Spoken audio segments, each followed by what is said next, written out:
Su Muyu collapsed due to the pressure of life and stood on the edge of the hospital roof, ready to end it all. The dreams and love she had once strived for became a burden, and she chose to commit suicide in despair. At this moment, Shiao Chan appeared on the phone. Don't you want to see me before you die? Are you really going to give up so easily? Xiao Chen's words broke Su Muyu's despair. Part 5. This is a hospital. Why call an ambulance? Call 119. Su Muyu's strange behavior caused a commotion in the hospital, and the onlookers and doctors from the two departments gathered downstairs.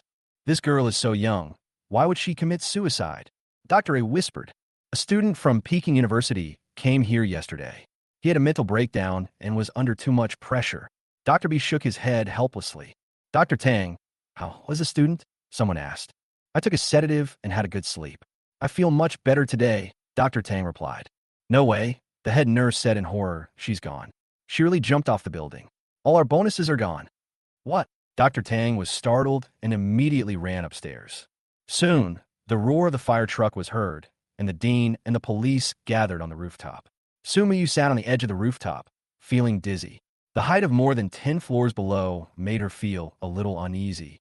Girl, don't be silly. Tell me what's on your mind. The older dean tried to comfort her.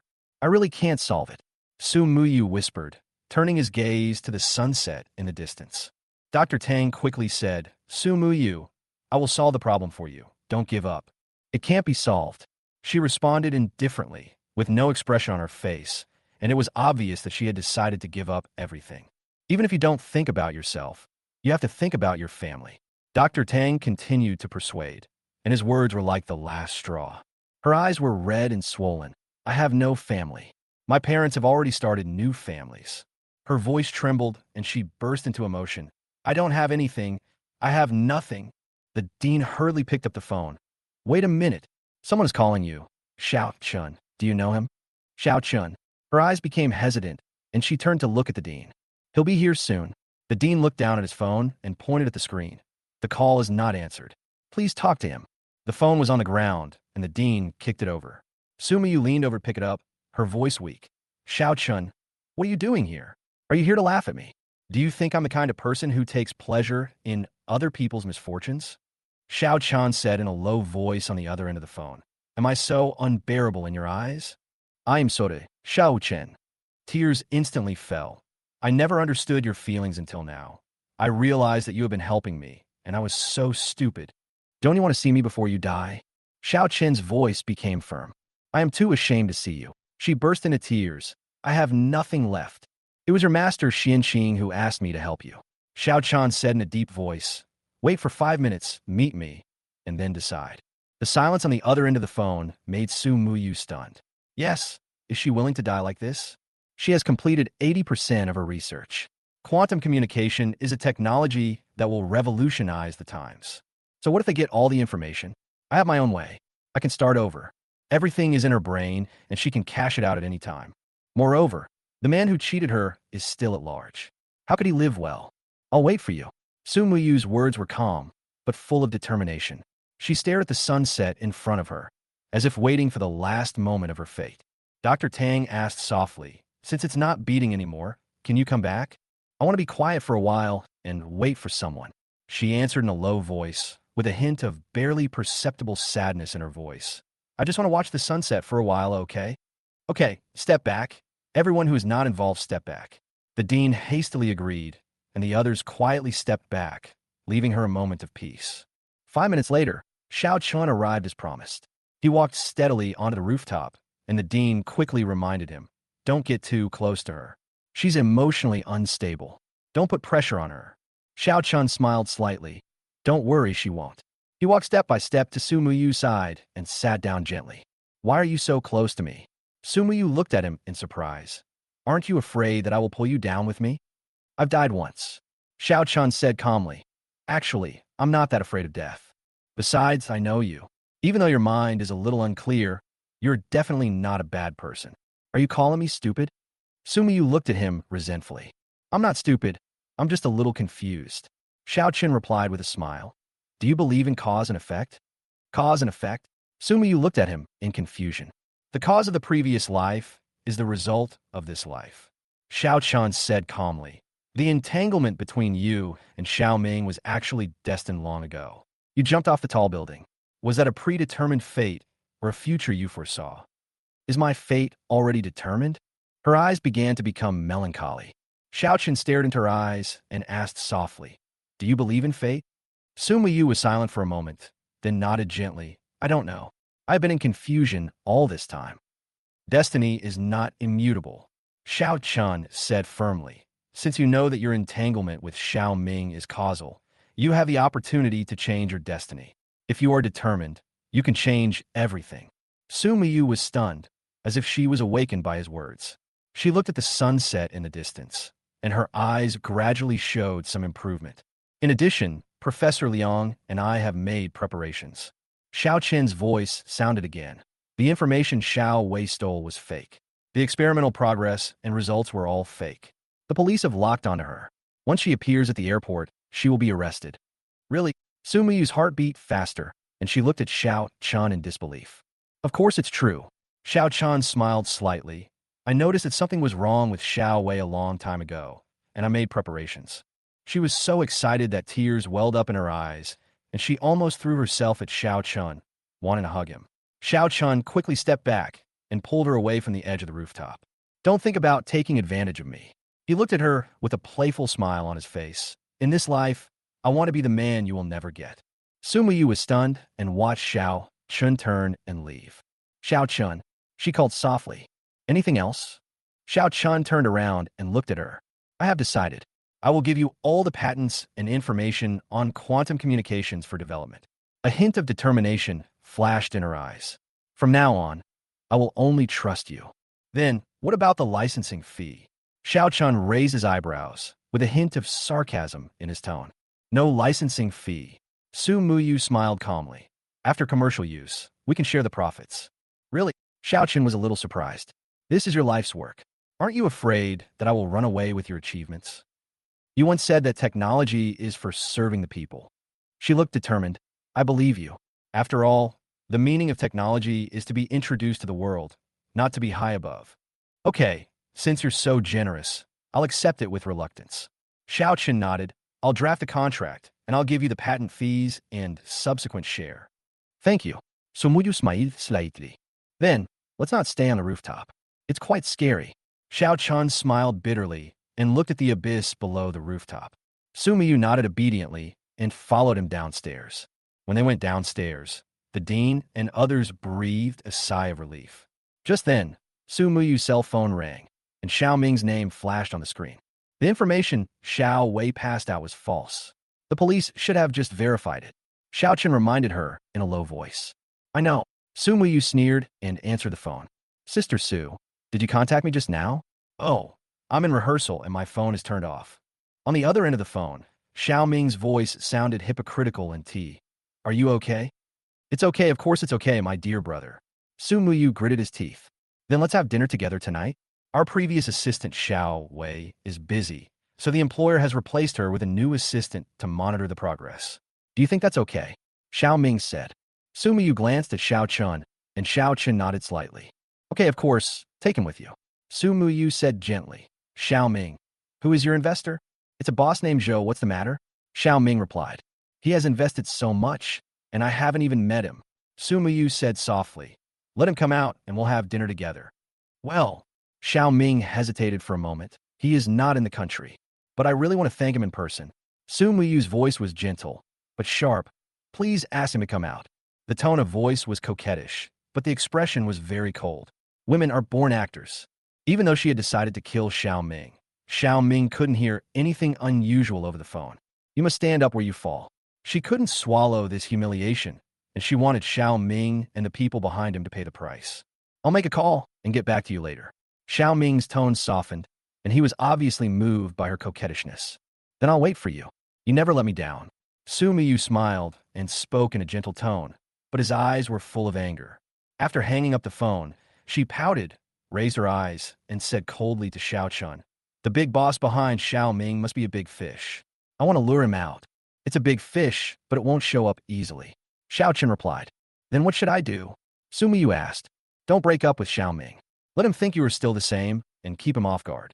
Xiao Chun pondered for a moment before saying the word stupid. Are you saying I'm stupid? Sumiyu glared at him coldly. Actually, I think I'm stupid too.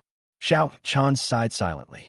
He knew that Sumiyu was not stupid, but was deeply trapped in Xiao Ming's cause and effect. Breaking free from this trap was her challenge. After coming out of the hospital, Xiao Chun received a strange phone call. Xiao Chun, where is Xiao Qian? The hurried and angry voice on the other end of the phone made Xiao Chun unable to react for a moment. Who are you? Xiao Chun frowned. Lihao. Tell me where Xiao Qian is. Lihao shouted angrily. We want to take her abroad to see my grandfather. Xiao Qian's heart tightened immediately. Where did she go? She's not here with me. She's gone. Lihao almost roared. I asked Xiao Ming, and he said he had never seen her. You are the only one who has seen her. Tell me, where is she? Why do you think I know? Xiao Chun sneered. Her life or death has nothing to do with me.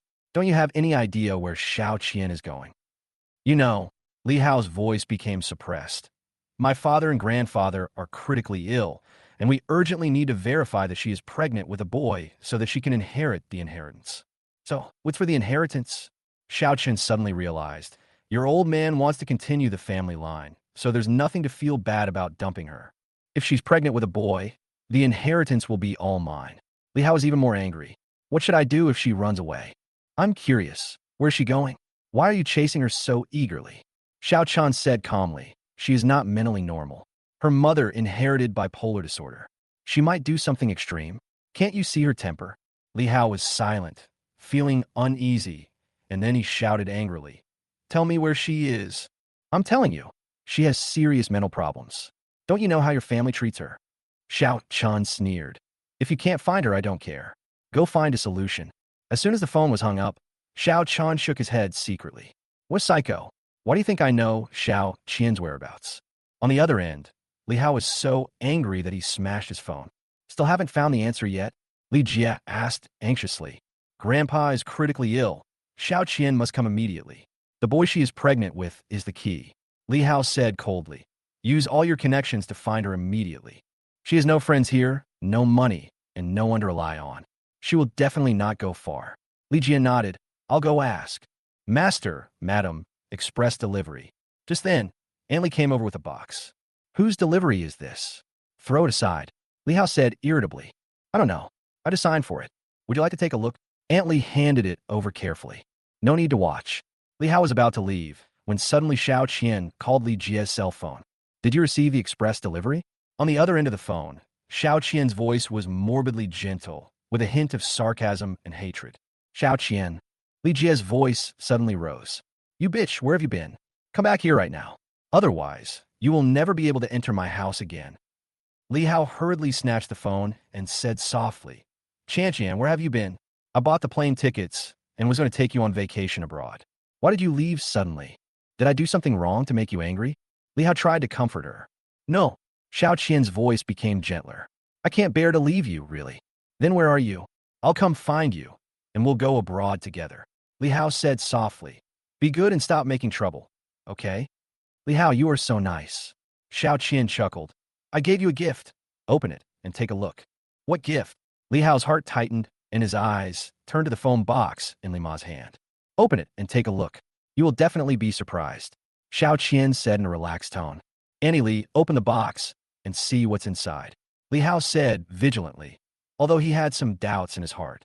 Okay, young master. Antley nodded and bent down to open the box. Inside were ice cubes and layers of plastic bags. Antley carefully unwrapped them, revealing a bloody mess. This is... Lihao's face changed drastically.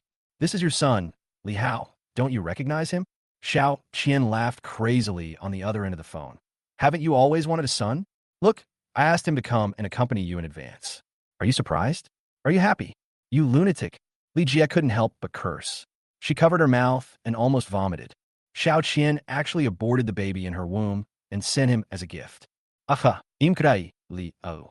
From the moment I walked into your house, you started to torture me. Xiao Qian laughed hysterically. You never thought of being nice to me. You only treated me as a tool for having children. You want to rely on this son to fight for the inheritance? Dream on. You and your mother deserve to die. Xiao Qian, you're a lunatic. Don't let me know where you are. Otherwise, I won't let you go. Lihao was extremely angry, with stars in his eyes. He never thought that Shiao Chan would be so cruel. He had been controlling her all along, but he ignored the limits of a madman. Now, take care of yourself, Shiao Chan said coldly. The secret of the basement has been discovered by me. I have handed the evidence to the police. You can wait to go to jail. When have you ever been to the basement? Lihao asked in shock and anger. Bang! The call was hung up. Su Den Li, bang! The door was thrown open and several police officers rushed in, including riot police officers with SWAT shields. Who are you? I'm a lawyer. You broke into my house, and I want to complain. Liao Tangrili. Liao. A female police officer walked in. Su Xian looked at him coldly. There's a report that you hid a body in your basement. The evidence is irrefutable. What? Li Jie shouted in horror. What did you say? Basement, unlock it. Su Xin orders, then Li. Bang! The door to the basement opened, and the dim light illuminated the gloomy underground second floor. The air was filled with the pungent smell of formalin. In the basement, there were fetuses soaking in a dozen round glass containers, and several specimens of women in brightly colored clothes, as if foreshadowing some kind of horrific ritual. This is... Su Xian was shocked. She had never seen such a strange scene. Get out of here! Lihao roared madly. Don't ruin my luck. Captain Zhou, what is this? Su Xian turned to the SWAT captain. It's beyond our ability to handle. Report it and find an expert. The SWAT captain was silent. It was obvious that he was also shocked by the scene. Just as they were in shock, an old Taoist priest walked in, Shiao Chen's uncle, Xianqing. This is a cult ritual, often used to borrow lives to change fortunes.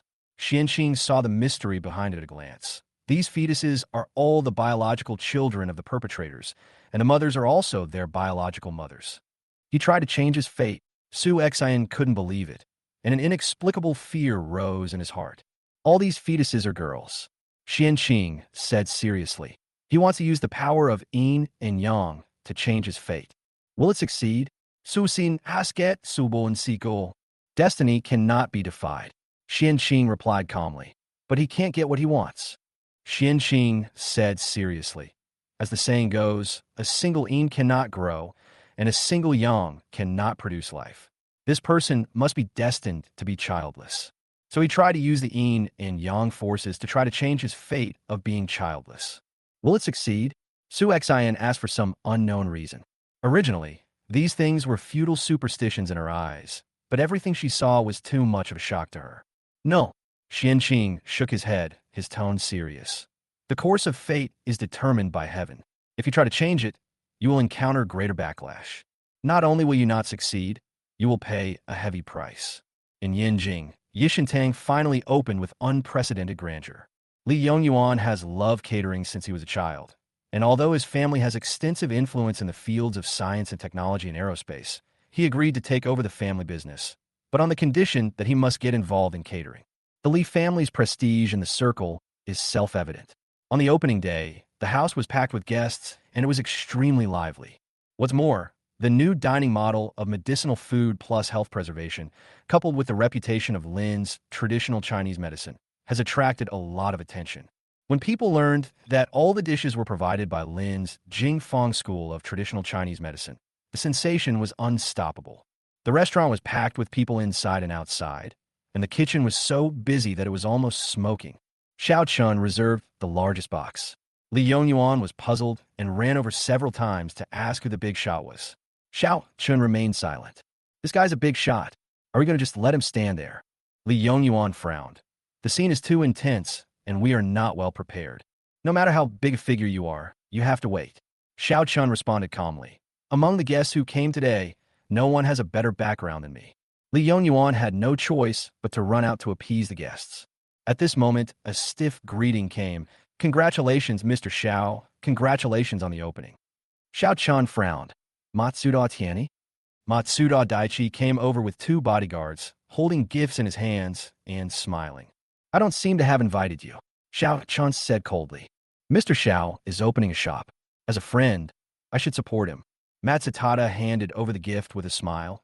China has always been particular about etiquette. Friends, Shiao Chan smiled contemptuously. We have met once, but we can't be called friends. We have too many guests today. Sorry we can't entertain them. He asked them to leave directly. Matsuda Tiani's two bodyguards immediately became nervous and stepped forward. You brought people here? Shiao Chan sneered. Are you planning to mess things up? They're just my bodyguards. Matsutada said casually. They have no ill intentions. Shiao Chan glanced at the two bodyguards behind him, and a hint of vigilance flashed in his eyes. The two bodyguards bent their bodies slightly in an obvious defensive posture, typical Oriental ninja movements. Oh, it seems that you're not just an ordinary supplier, Shiao Chan said in a cold tone. Matsuo Tiani said proudly, my family is quite famous in the East. Xiao Jun should have heard of Odana, right? He is my great-grandfather. I met him when I was a child. He told me a lot about Chinese history. A cold light flashed in Xiao Chen's eyes. Are you the descendant of Ji Tianai? As soon as he finished speaking, Xiao Chan rushed forward with eyes as sharp as knives. How dare the descendants of war criminals show off their power in China?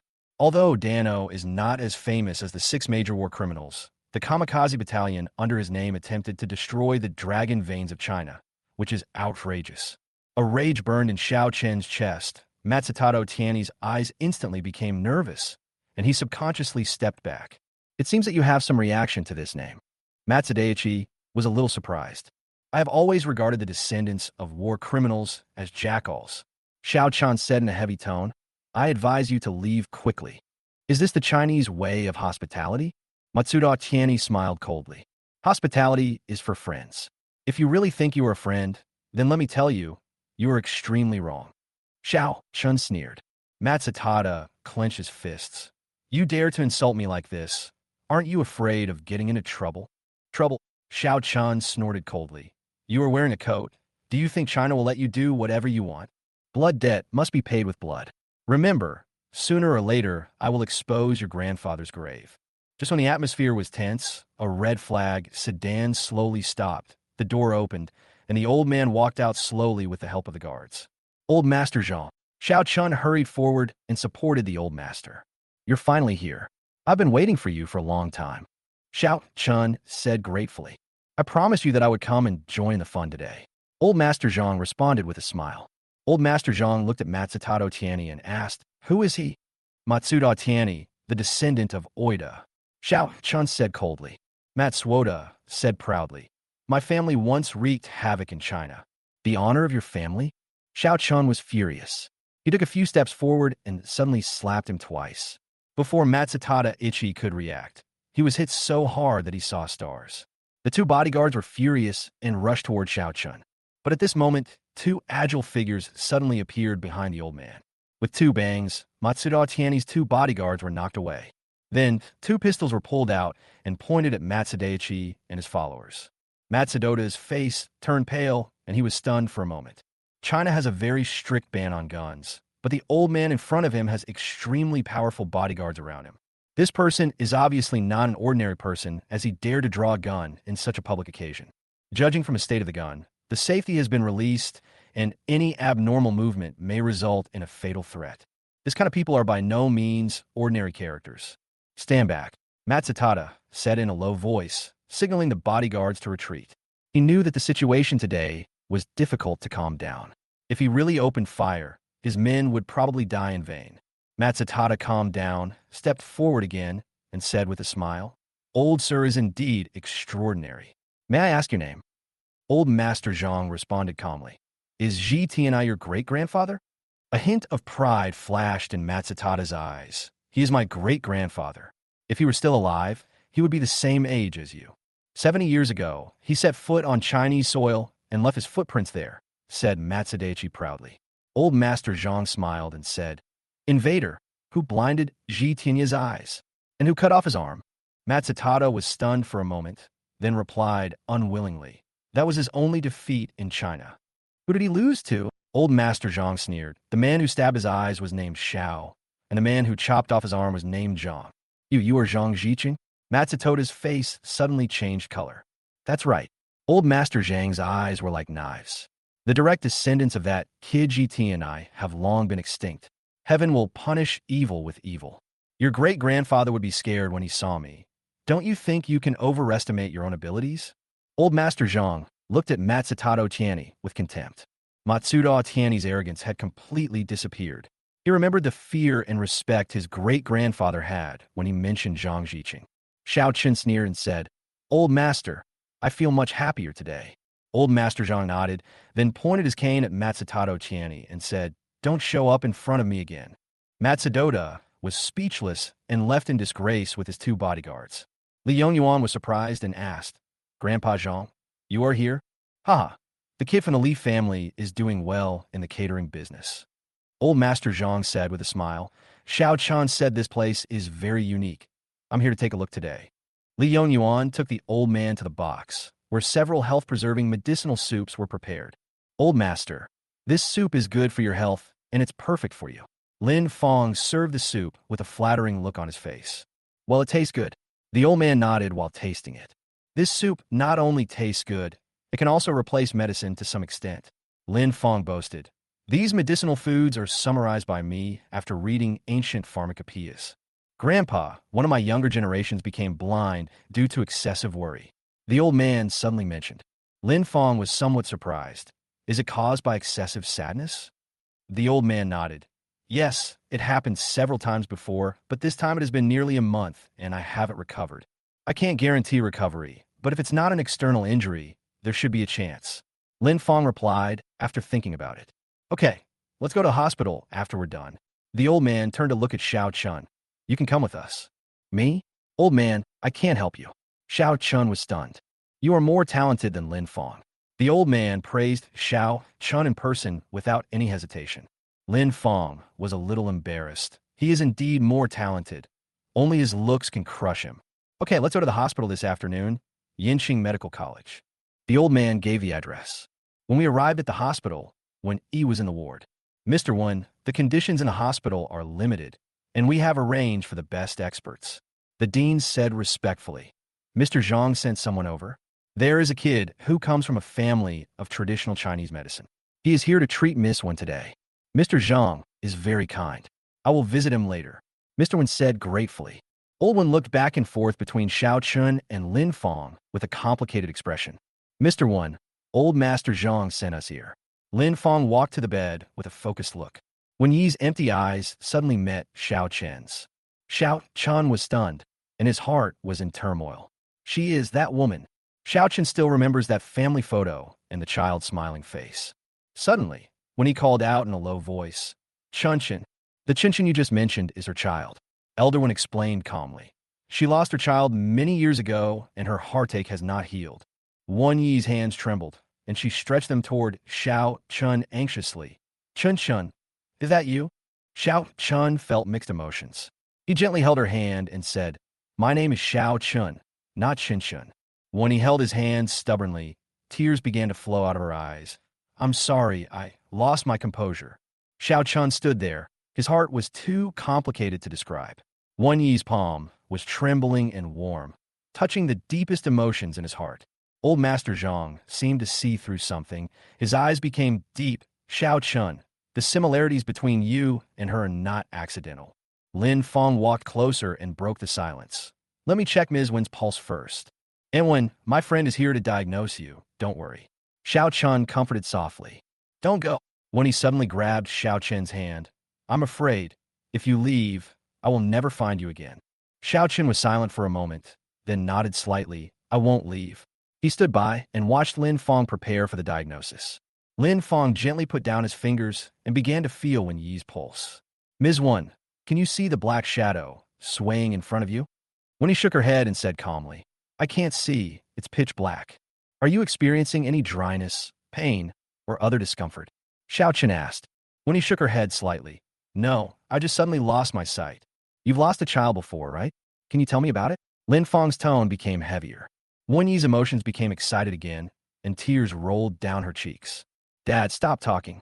Old Man Wen dissuaded him in a low voice and held his daughter's hand tightly. "Wan Yi, can you tell me how the child was lost?" Lin Fong asked again, his tone solemn. "He was taken away. When he choked up, gone." Elder Wen sighed and added in a low voice, "That was 18 years ago. The scar on my daughter's heart has not healed yet." Wan Yi kept sobbing, and the emptiness in her eyes was gradually stained with pain. "Where is the place where it was lost?" Lin Fong continued to ask, his voice becoming colder and colder. When he choked up, They may have given the child sleeping pills. Human trafficker? Lin Fong asked. Elder Wen shook his head helplessly. At that time, there were indeed many human traffickers, but it's hard to say. Lin Fong nodded. Sleeping pills may cause serious neurological damage, and the child may be affected for life. The atmosphere froze, and everyone fell silent. Wen Yi's expression became panicked and terrified. She shook her head desperately, unwilling to listen anymore. Lin Fong still did not back down. He might be sold into the mountains or forced into a circus, enduring hunger and abuse. Or have your hands and feet chopped off and beg for the rest of your life. When he screamed heartbreakingly, "Stop talking," she covered her ears, her heart filled with endless fear as she imagined the pain her son was going through. Lin Fong grabbed her hand and forced her to listen. He might have been sold into slavery and become a beggar on the street. You should have seen this kind of child. Maybe your child is one of them. Wen Yi's emotions exploded, and he suddenly shouted loudly, feeling a sharp discomfort in his chest. This was the moment Lin Fong had been waiting for. He acted quickly, and several silver needles flew into Wen Yi's body, causing a mouthful of blood to spurt out of his chest. She gasped violently, and her eyes gradually regained their luster. Van Yi. Elder Wen was shocked. It's all right. Lin breathed a sigh of relief. The depression of emotions caused the meridians to be blocked and blood to stagnate. Once they are unblocked, the eyes will naturally recover. When he slowly opened her eyes and gradually saw the figure in front of her. You, she murmured to herself. Aunt Wen, are you recovered? Shiao Chan asked anxiously. I can see it. Wen Yi grabbed Shiao Chen's hand, his eyes filled with doubt and confirmation. I've seen you. Shiao Chen's heart was shocked, and he was full of questions. Have we met before? He was sure that this was the first time he met Wen Yi. So why did she say that she had seen him before? Yes, I have. Wen Yi said confidently, but still confused, but I can't remember it. Aunt Wen, take a rest first. Shiao Chan comforted her softly. Lin Fong arranged the medicine, gave a few instructions, and left. Shiao Chan stayed with Wen Yi until she fell asleep. Outside the ward, Elder Wen waited anxiously. Shiao Chan, can we talk? The two walked aside, and Elder Wen looked at them with a complicated expression. I heard you say that you lost your family? Yes, Elder Wen. Shiao Chan nodded. Aunt Wen lost her child? Yes, her heart disease is hard to heal. Elder Wen sighed. She married a Yin Jing and had a difficult life. Shiao Chan suddenly realized that Mr. Wen was actually the descendant of Mr. Wen of Shanghai. Are you Mr. Wen's son? He was surprised. Yes, Lord Wen is my father. Elder Wen smiled, his eyes revealing kindness. You must have experienced a lot over the years. At this moment, Xiao Wanli and his men came over. When he saw Old Wen, his face instantly darkened. My dear relatives, why didn't you tell me in advance that you were coming to Yanjing? Xiao Wanli approached with a smile. The threshold of your Xiao family is too high. I'm afraid I can't get in. Elder Wen responded coldly, his tone sharp. Xiao Wanli's embarrassment disappeared in an instant. My dear relatives, it's just a misunderstanding. I will arrange the next step. Elder Wen glanced at him and said, I came to Yanjing to see a doctor for my daughter. I will visit the Xiao family sooner or later, but not today. Xiao Wanli's expression changed. He noticed Shiao Chan standing next to him, and a hint of vigilance flashed in his eyes. What are you doing here? What I do has nothing to do with you. Xiao Chen responded coldly. Yanjing is not your Xiao family. Xiao Wanli frowned slightly. Xiao Chen's hostility was obvious. He was not sure whether the Wen family had revealed Xiao Chen's identity, but he knew that Xiao Chan was not an easy person to deal with. Mr. Wen, I have something else to do, so I'll leave first. Xiao Chan said, We'll talk another day. Okay. Elder Wen nodded gently. His eyes swept over Xiao Wanli. It's just right. Someone ruined the atmosphere. We can have a good chat another day. Xiao Chen nodded, glanced at Xiao Wanli, and left the hospital. Sitting in the car, Xiao Chan gripped the steering wheel tightly, his expression dull. Wen Yi's appearance disturbed his heart, and the familiar feeling made him unable to let go. Especially when she stroked his head, that kind of warmth and care was something he had never felt in his 2 lifetimes. Is she really his biological mother? What is the truth behind his life? Xiao Chan held the steering wheel tightly, his mind racing. He could feel the truth getting closer and closer to him, and he had to find out. The next day, Longhu Villa. On the outskirts of Yanjing, when Mr. Wen visited, old Master Zhang was fishing. A big fish was hooked, and old Master Zhang put it back into the lake with a smile. The fish only comes for food. How pitiful. Haha. Xiao Wen, We haven't seen each other for a long time. Old Master Zhang turned and looked at Wen Changhe.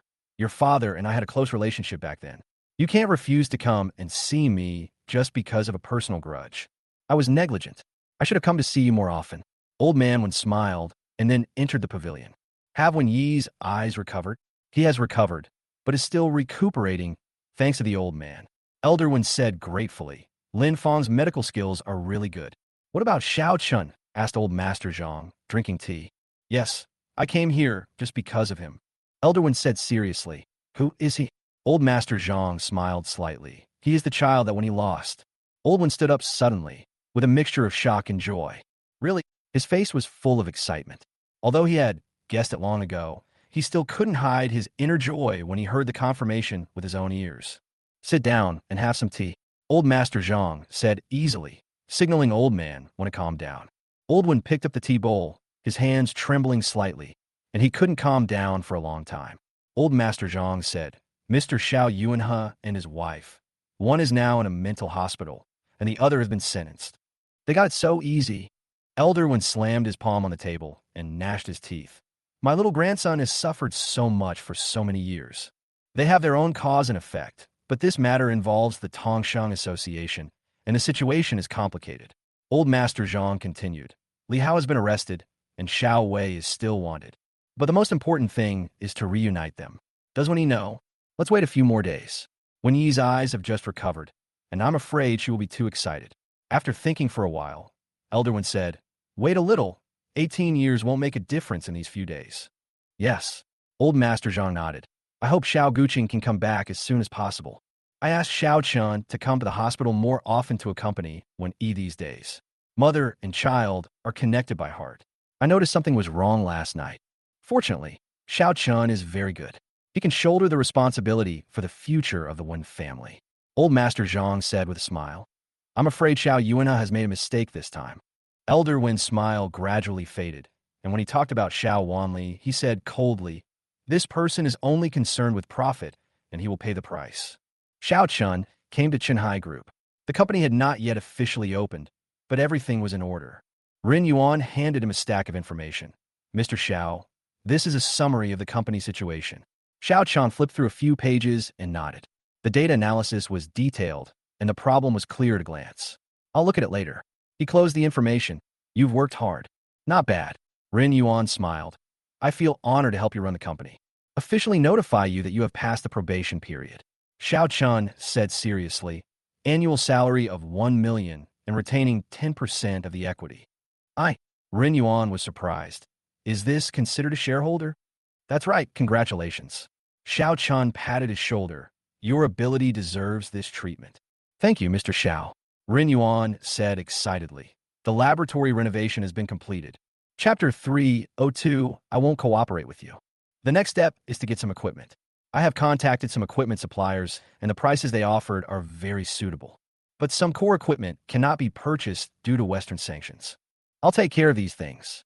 Xiao Chun pondered for a moment.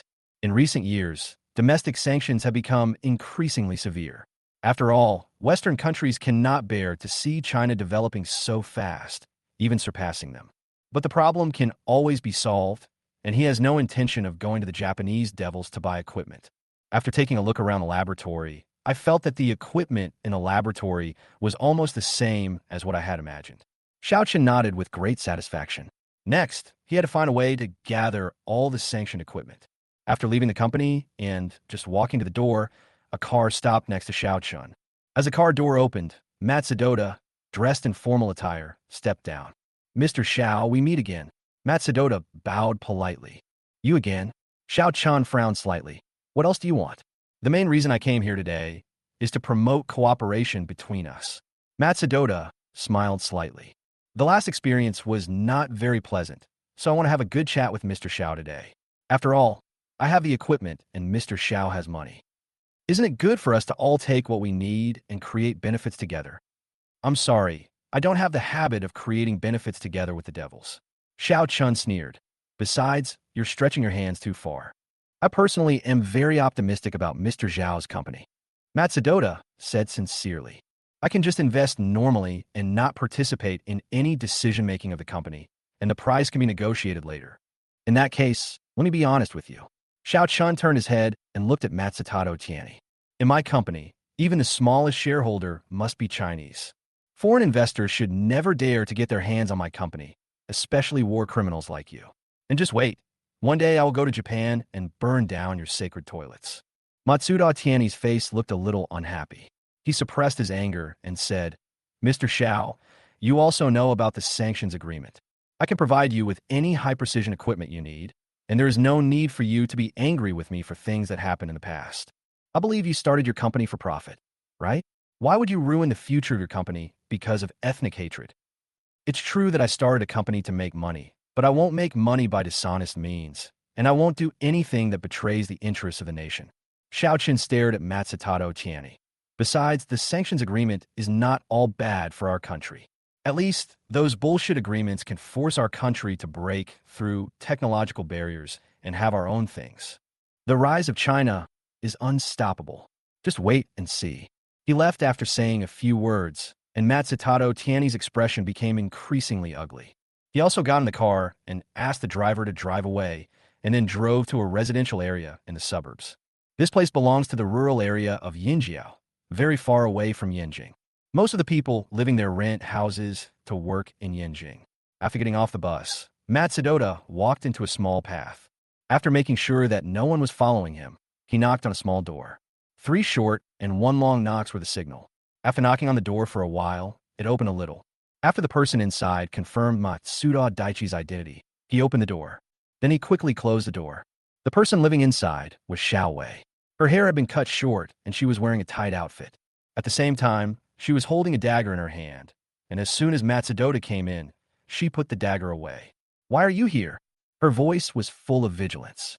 I came to inform you of your recent situation. Matsuda Tiani's expression was serious. You can't stay in Yinjing anymore. The security department has been dispatched. You are already a wanted criminal online, and the wanted level is extremely high. The investigation is so strict now, I can't leave Yinjing. Xiao Wei gritted her teeth. Besides, Xiao Chun has tricked me. If I don't take revenge, I will not be reconciled. Xiao Chun is a tough nut to crack. Matsudoda said, you can't deal with him. You must find a way to contact your superior in the Tongsheng society to take you out of the capital.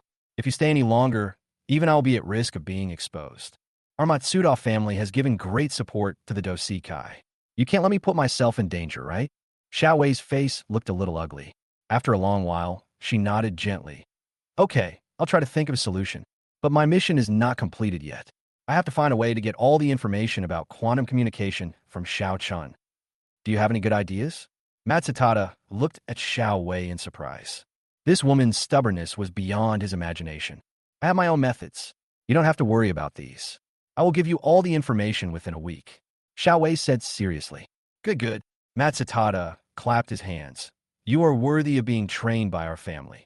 I am waiting for your good news. As soon as Matsutada left, Xiao Wei's expression gradually turned cold. She gritted her teeth and said, Xiao Chun, it's time to settle our grievances. I, Xiao Wei, have never suffered such a big loss in my life. Hospital, in the ward. The most authoritative neurologist in the country consulted with Wen Yi.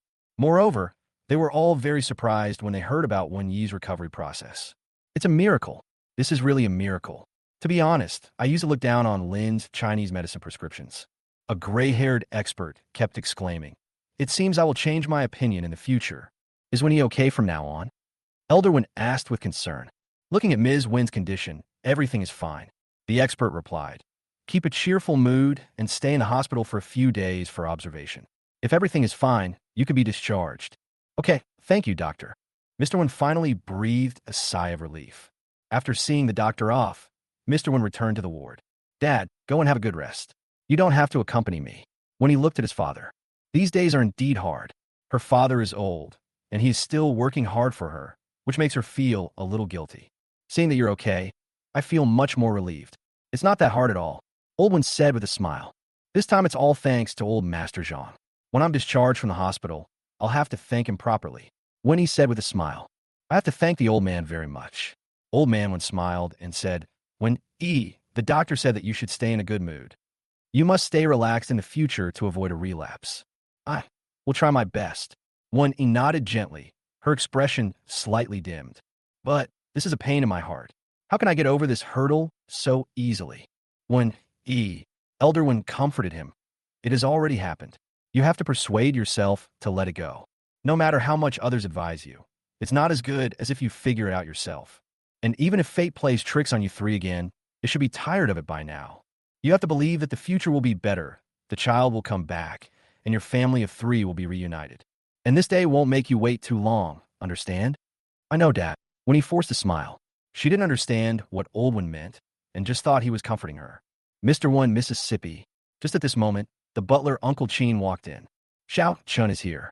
Chapter 303 We have met. Shiao Chan. Wen Yi's eyes lit up at this moment, and she said quickly, Quick, let him in. Okay. Uncle Chin nodded, turned, and walked out. Dad, look at me like this. How can I face people? Wen Yi's hair was a little messy, and she was wearing a hospital gown, feeling a little embarrassed. It's okay. I've talked to this young man, Shiao Chan. He's a nice guy. Old One smiled. He won't care about these details, so you can rest assured. But this is too rude of me. When he was still a little embarrassed. How about I let him go, and then go find him after you were discharged from the hospital? Old One said with a smile. No, don't. When he was anxious. She had been thinking about Shiao Chan almost every day these days. Now that the other party has finally arrived, how can we let him go? She jumped out of bed. I'll just meet him like this. Then can I let him in? Old Man Wen said with a smile. After all, blood is thicker than water. When he has been a little depressed over the years and is relatively cold to the people around him. Although she doesn't know Shiao Chan's identity yet, she is particularly concerned about Shiao Chan. Okay, let him in. When he tidied up her slightly messy hair, looking a little nervous. Are you sure? Asked Mr. Wen. Sure. When he nodded heavily. Well, even if you don't care about your image, you should at least wear shoes, right? Old One asked with a smile. Oh yes, I'll put on my shoes. When he was surprised, she realized that she had walked down barefoot without even wearing shoes. She quickly ran over to put on her shoes, then ran over to look at Elder One. Is everything all right now? It's nothing. I'll let him in. Old Man Wen nodded gently, then walked over and let Shiao Chan in. Shiao Chan was carrying some fruits, and he was a little reserved. Hello, Mr. One. I came to see Aunt Wen. Huh. You should have come earlier. Elder One pulled Shiao Chan in. Your Aunt Wen has been talking about you these days. I have some things to do in the company these days, so I haven't come see you. Shiao Chan said. I'm sorry, Aunt Wen. I will make more time to come over next time. Shiao Chan sit down quickly. When he took Shiao Chan's hand and asked him to sit down, she seemed very happy. Your business is important. Come if you have time, and if you don't have time, you don't have to make a special trip. My eyes are fine now. The doctor told me to stay in the hospital for a few days for observation. Don't worry about me. That's good. I'll ask Lin Fong to come over again tomorrow to give you a thorough follow-up checkup. Shiao Chan nodded gently. Well, okay. Then I'll trouble your friend to make the trip. Wen Yi's eyes were full of smiles. I brought you some fruit. Shiao Chan pointed at the fruit on the table. Then he thought for a moment and said, Let me help you cut it. No, that's too troublesome. I'll ask someone to cut it later. Wen Yi's eyes never left Shiao Chen's face. No trouble. It will be done in a moment. Shiao Chen smiled. He stood up and walked to the faucet. This is a single room. Although it is not as luxurious as a private room, it has everything it needs. He washed the fruit, cut it into pieces with a fruit knife, put on a plate, and carefully placed 2 toothpicks on it. He brought the fruit to Wen Yi and said with a smile, I went to the market to buy this fruit. It's very sweet. Try it. When he nodded, she picked up a piece of fruit with a toothpick and put it in her mouth. The corners of his lips moved slightly as he tasted the fruit. It's very sweet and delicious. She nodded gently, and for some reason, her eyes were a little moist. She doesn't usually eat fruit, and even if she does, she just tastes it lightly. Today, Shiao Chan cut a large plate of fruit, but she ate it with great pleasure and finished most of the plate without noticing. This mango is really delicious. You should try some too. When he picked up a piece of fruit with a fork and brought it to Shiao Chan's mouth. Shiao Chan was stunned for a moment, looking at Wen Yi's expectant and tender eyes. He opened his mouth and ate the fruit. It tasted sweet and left a lingering fragrance on his lips and teeth. He seemed to feel that he had never eaten such delicious fruit before. Old Man Wen was watching the mother and son from the side. He turned his back and quietly wiped the wet corners of his eyes. Knowing the truth, he really couldn't wait to tell the two of them the news. But now is not the time. Just then, Butler Chin came in and said softly, Old One, Xiao Yueqing is here. Elder Wen made a gesture, signaling Butler Qin not to disturb the two. Butler Qin understood, nodded, and quietly walked out with Old Man Wen. Gently closing the door, Old Wen looked at Xiao Yueqing, his face darkening slightly. Mr. Wen, you have come all the way from Shanghai. I should pay you a visit. Xiao Yueqing smiled and said, you have been staying in a hospital, and you must be very tired. I have arranged a place for you to live. Can Elder Wen move in today? I heard that my sister-in-law's eyes have recovered. I have found a few well-known experts in the country to check for her, just in case. No need. Old Man Wen interrupted Xiao Yueqing. Mr. Wen, Xiao Yueqing looked a little embarrassed. I don't mean anything else. I just care about you and my sister-in-law. I know. Otherwise, you wouldn't even be able to enter the hospital today. Boss Wen had a sullen face. He stared at Xiao Yueqing without showing any good expression to him. Mr. Wen, there are some misunderstandings between our two families, so? Xiao Yueqing smiled bitterly. Misunderstanding? I don't think there is any misunderstanding. You know what Xiao Wanli has done? Elder Wen snorted. It's a good thing that you are different from Xiao Wanli, and you have taken good care of Wen Yi over the years. Otherwise, my words today would be unpleasant to the ears. My elder brother is often away, so it is my duty to take care of my sister-in-law. Xiao Yueqing looked ashamed. But I also feel guilty. If my brother hadn't been sent to the Golden Triangle, this wouldn't have happened. Fortunately, Xiao Yueqing hesitated for a moment when he said this, and then moved closer to Elder Wen. There is news about that child. You knew about this a long time ago. Elder Wen's expression changed a little. He said sternly, if you knew, why didn't you inform me? Mr. Wen, do you know this? Xiao Yueqing said in surprise, and then he thought that old Master Zhang must have figured it out. Old Man Wen went to see old Master Zhang, and naturally he would be told about this matter. Mr. Wen, it's not that I don't want to tell you, but I just got some clues about this matter. Xiao Yueqing said quickly. And you also know that Shiao Chan grew up among the common people. What's wrong with growing up in the common people? Can't I be admitted into your Shiao family? Old Man Wen was immediately angry. He scolded, everyone in your Shiao family is the same. Chapter 3, Oh, for the truth is closer. No, that's not what I meant, Elder Wen. Xiao Yueqing was even panicked. Shiao Chan is my nephew. I have been looking for him all these years. I have just confirmed his news. I need some time to understand his past. This child has suffered a lot of injustice in the folks. If we tell him the truth now, he might feel resentful. I desperately hope that the three of them can be reunited. Elder Wen glanced at him, then said with some displeasure, you should be thankful that you are not the same as your father. But just because of Xiao Wanli, I will not let Xiao Chan return to the Xiao family. We, the Wen family, will recognize this child. If Xiao Guqing returns from the battlefield someday, the three of them will return to our Wen family. How much blood has he shed for your Xiao family over the years? How much merit has he gained? From now on, I will sever ties with your Xiao family. If Big Brother can come back, if Mr. Wen can accept Big Brother, then I ask Mr. Wen to persuade Big Brother to go to Shanghai to enjoy the happiness of family life. Tears welled up in Xiao Yueqing's eyes, and his voice was even a little choked. He has suffered too much and been too tired these years. And please tell him, Elder One, that he is not alone. He has a younger brother like me. If he has any problems in the future, I, Xiao Yueqing, will do my best. Xiao Yueqing's words were extremely sincere. Even though Old Man Wen was angry, his anger subsided a lot after seeing Xiao Yueqing's attitude. He exhaled heavily. You are the only one in the Xiao family who can still consider your eldest brother. Okay, I'll pass on what you said. If there's anything in the future, I'll communicate with you directly. I don't want to see Xiao Wanli again. Got it.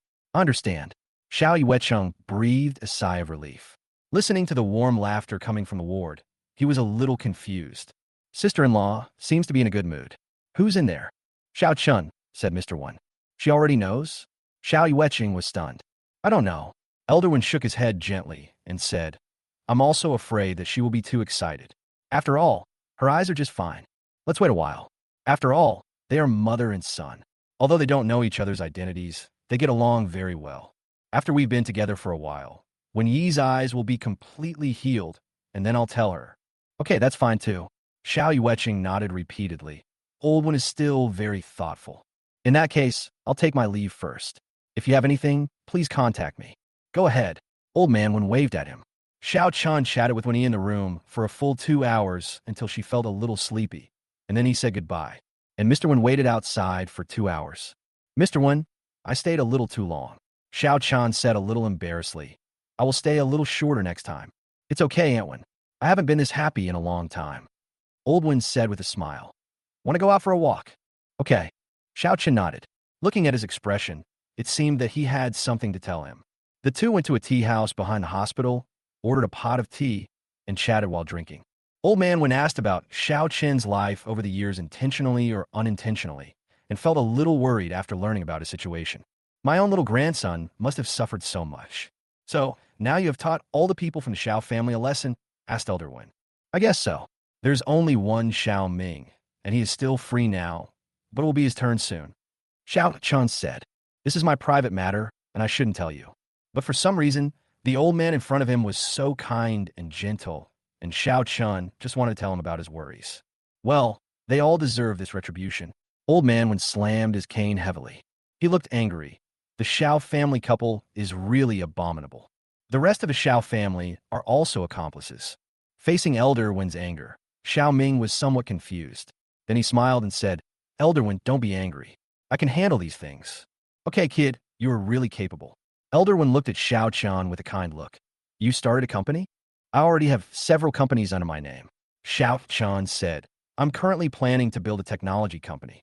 Are the preparations going smoothly? Asked Elder Wen. It's going fairly smoothly, but because of some sanctions, some equipment in the laboratory has become scarce. I'm trying to find a solution now. Shiao Chan smiled easily. What equipment do you need? Elder Wen looked at Shiao Chan and said, Give me a list, and I'll ask someone. Mr. Wen, the equipment I want are all high-precision and cutting-edge equipment under sanctions from Western countries. Shiao Chan showed a puzzled look on his face. He frowned and said, Ordinary people can't get this thing, because no one in the market will sell it. His tone was full of questions and curiosity, and he seemed to be very puzzled by this mysterious object. My father traveled to Europe and the United States before, lived there for a long time, and knew many people. Oldwin waved his hand indifferently. Although he is no longer with us, he still has some face. Just give me the list, and I will have someone do it. Okay, then thank you so much, Mr. Wen. I will make a list for you as soon as I get back. Shiao Chan was delighted. He had been worrying about this matter in recent days. In recent years, the international situation has been tense, and under such circumstances, no one would risk smuggling equipment here. Shiao Chan had originally prepared for the worst, but he didn't expect to come to the hospital today and solve the matter unexpectedly. Don't be polite to me. I have a little grandson. Elder Wen looked at Shiao Chan with a complicated look. He should be about the same age as you. Besides, when he likes you so much, it's only right for her to help you. Shiao Chan was stunned. He could hear something wrong in Old Wen's tone, but he didn't understand why he was like that. But then I thought maybe the old man thought of me as his grandson, so I didn't think too much about it. Okay, I won't delay your business any longer.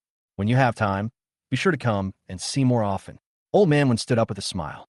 When your Aunt Wen is almost recovered, I have something to discuss with you. Okay, Mr. Wen, I will come here more often when I have time. Shiao Chan nodded with a smile. In fact, he also wanted to know more about and understand the relationship between him and her. Of course, before everything had an answer, Shiao Chan didn't dare to jump to conclusions. But he felt in his heart that both Mr. Wen and he gave him a feeling he had never experienced before. What exactly was the reason? Shiao Chan didn't know. He just felt that he was getting closer and closer to the truth. Chapter 305 Meeting. Shiao Chan, where are you? As soon as he left the hospital, Song Zian sent him a video.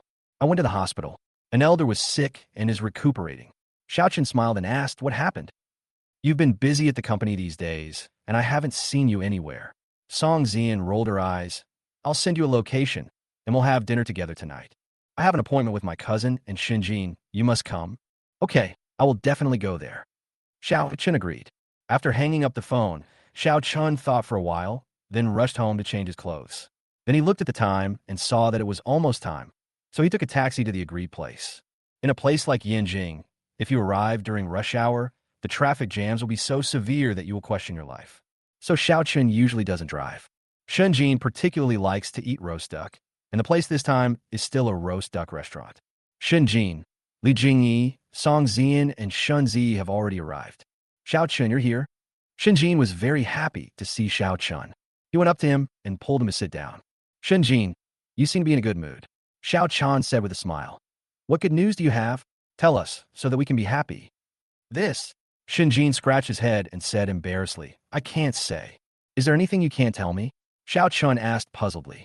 Hey, Xiao Chun, our Shunjin is pursuing a girl. You can't tell it. Song Zian coughed lightly, then signaled Li Jingyi on the side with his eyes. Oh, yes, this kind of thing is my little secret, and I can't tell it to others. Xiao Chun suddenly realized. It turns out that Shunjin has finally come to understand the relationship between men and women. Before, he just wanted to get closer to the girl he liked, and now he finally took action. Li Jingyi also knew what Song Zian was talking about, and a hint of shyness appeared on her face. She held the menu and asked, Shunjin, is this duck rack for salt and pepper or for soup? Senior, the salt and pepper ones are especially delicious, but the taste is still strong. You're trying to lose weight recently, so I suggest you make duck bone soup. It tastes especially fresh. Shinjin took the menu from her hand and enthusiastically introduced it to her. Xiaochen couldn't help but smile. Putting aside everything else, Shunjin was truly a warm-hearted man. When he awakens, his achievements will be extraordinary. Li Jingyi kept nodding until all the special dishes here were introduced. Shun Jingyi ordered two. Only then did Shunjin realize that there was more than just Shun Jingyi here. He handed the menu to Xiao Chan somewhat embarrassedly. Sorry, Xiao Chan. You are also a customer? Take a look. You make the decision. Xiao Chan smiled slightly. Shunjin had indeed made progress. Okay, then I'll make the decision. Shunjin smiled happily and ordered a few special dishes. Senior Shun and I just solved an Olympic math problem. Putting down the menu, Shunjin said happily, several international teams have failed to solve this math problem before. Really? You guys are awesome. Song Zian applauded. Shunjin, you and Senior Li are awesome. No, we also spent a long time to solve it. Li Jingyi said modestly. If Shunjin hadn't mentioned the advanced math formula accidentally, I'm afraid we would have had to figure out for a long time. My younger brother has been very talented in mathematics since he was young. You two have a common topic. Shinzi smiled slightly. Why don't you come to my house some other day? My parents and grandpa will definitely be very happy that Shunjin can make a friend like you. Li Jingyi was stunned for a moment, then lowered her head and replied softly. Okay, I'll go there some other day when I have time. It's better to do it today than to wait for another day. Why not do it today? Let's go to Shinjin's house after dinner. Xiao Chun added fuel to the fire. He understood what Shinzi meant. Li Jingyi coming to his house was equivalent to meeting his parents. But seeing that Li Jingyi seemed a little hesitant, Xiao Chun cooperated. Yes, senior sister, we will visit Shun Jin's home later. His parents are very welcoming. Song Zian said promptly. No, I have something to do later. Let's do it another day. Li Jingyi forced a smile. Oh, okay, you must go some other day. Shun Jin was a little disappointed, but he still said with a smile. Xiao Chun frowned. He could see that Li Jingyi didn't dislike Shun Jin's intelligence. On the contrary, Shun Jin's mathematical talent made her have a good impression of him. Logically speaking, this should have been a natural thing, but she refused. There's only one reason. This senior sister, who usually looks sunny and cheerful, is actually very concerned about the disability in her legs. Of course, it was useless for Xiao Chan to realize this, and Shinjin had to fight for it himself. Now that things have come to this, no one will mention it anymore. We had a meal with lots of laughter and chat for a long time, and then the party ended. But when everyone went out together, they met Xiao Ming and Su Muyu. The two seemed to have just finished their meal. Su Muyu and Xiao Ming walked side by side. Ming, then it's settled. Boss Zhou will be coming to Yanjing in a few days. You must help me make an appointment with him. Also, please make sure his new assistant is in place as soon as possible. Okay, Sister Su, I'll definitely ask him out later. Xiao Ming said with a smile. I've already made an appointment with him. Also, my financial sponsor, Sister Yu, wants to meet you. Let's find a chance to meet up together. Okay. Su Muyu nodded. I have to thank her for training you to be so outstanding. Of course, this also depends on your own efforts. Su Muyu talked left and right, making Xiao Ming very happy. After sending him to the car, the smile on Su Muyu's face gradually disappeared. When she turned around, Xiao Chun walked out from the darkness. How is it? Xiao Chun asked. Su Muyu has been in contact with Xiao Ming these days with the purpose of finding out who is behind Xiao Ming. Su Muyu, who had suffered so many setbacks at the hands of Xiao Ming, vowed to take revenge this time. And looking at Xiao Ming's expression, he probably didn't expect that his sister Su, who was usually a little confused, would plot against him this time. Xiao Ming has agreed to let Boss Zhou behind the scenes come meet me. Su Muyu said, In addition, I also found out the financial backer behind him. His financial backer is not Xiang Jiaojiao. Shiao Chan asked with some surprise.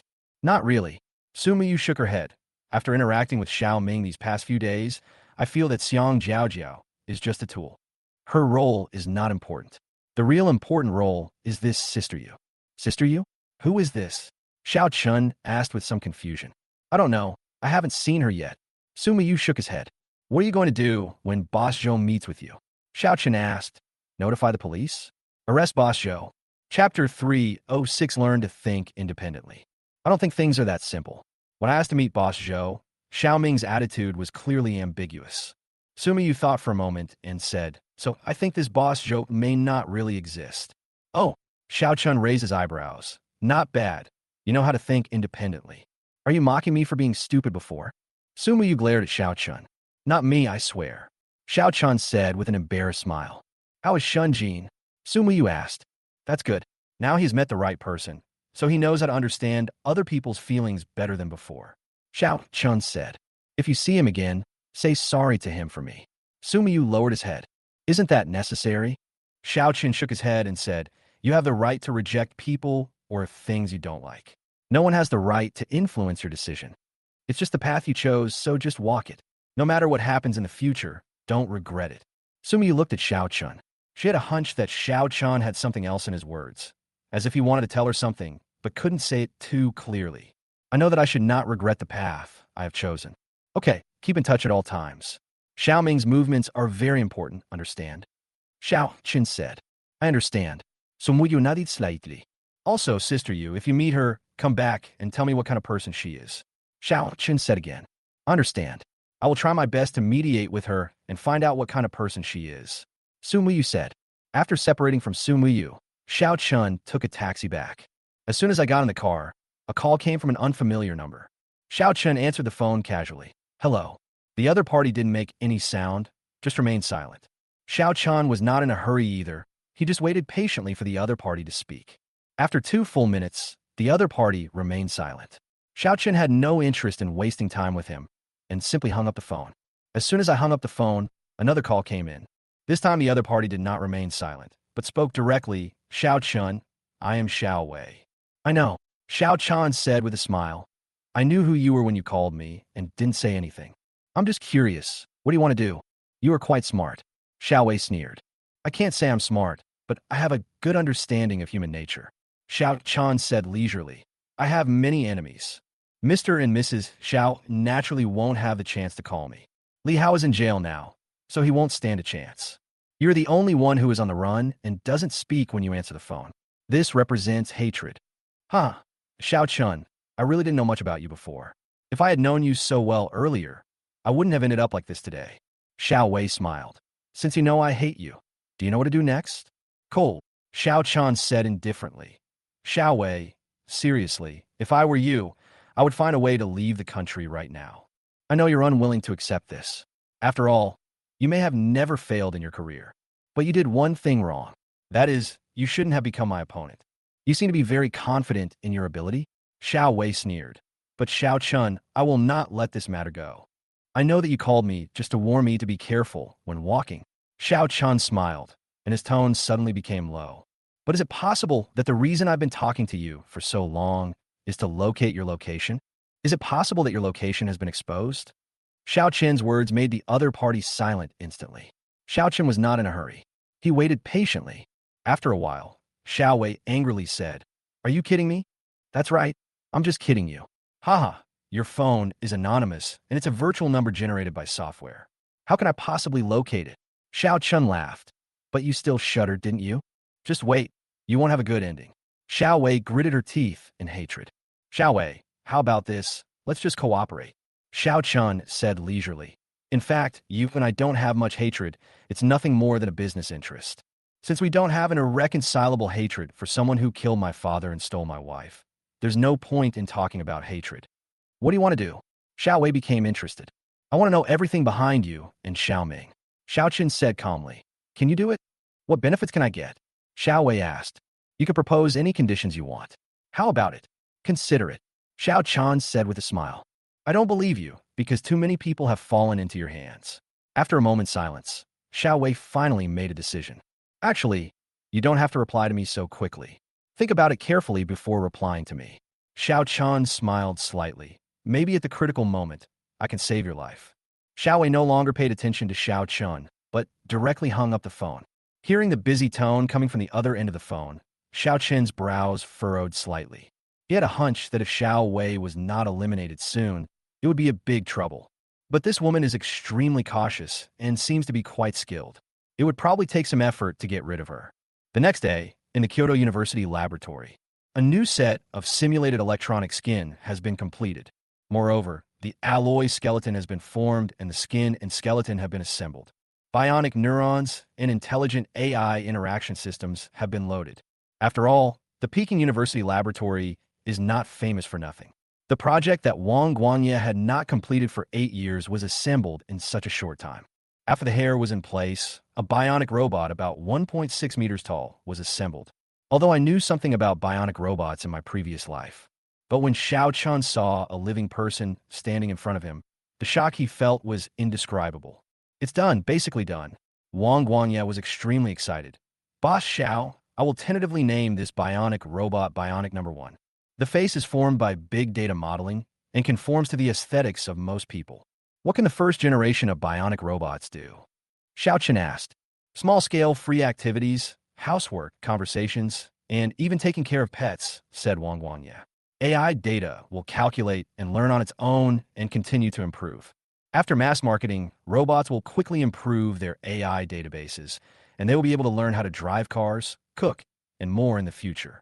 This first-generation product is positioned as a family butler because it can help you do many things. With such intelligence, is there a possibility that robots, like in the movies, will develop self-awareness? Xiaoqin couldn't help but ask. Yes, aren't there enough cases of intelligent robots rebelling in movies? No, there's an inhibitory chip module in its neurons that prevents it from developing self-awareness. If the chip is damaged or falls off, the robot will lose power, Wang Guanyi explained.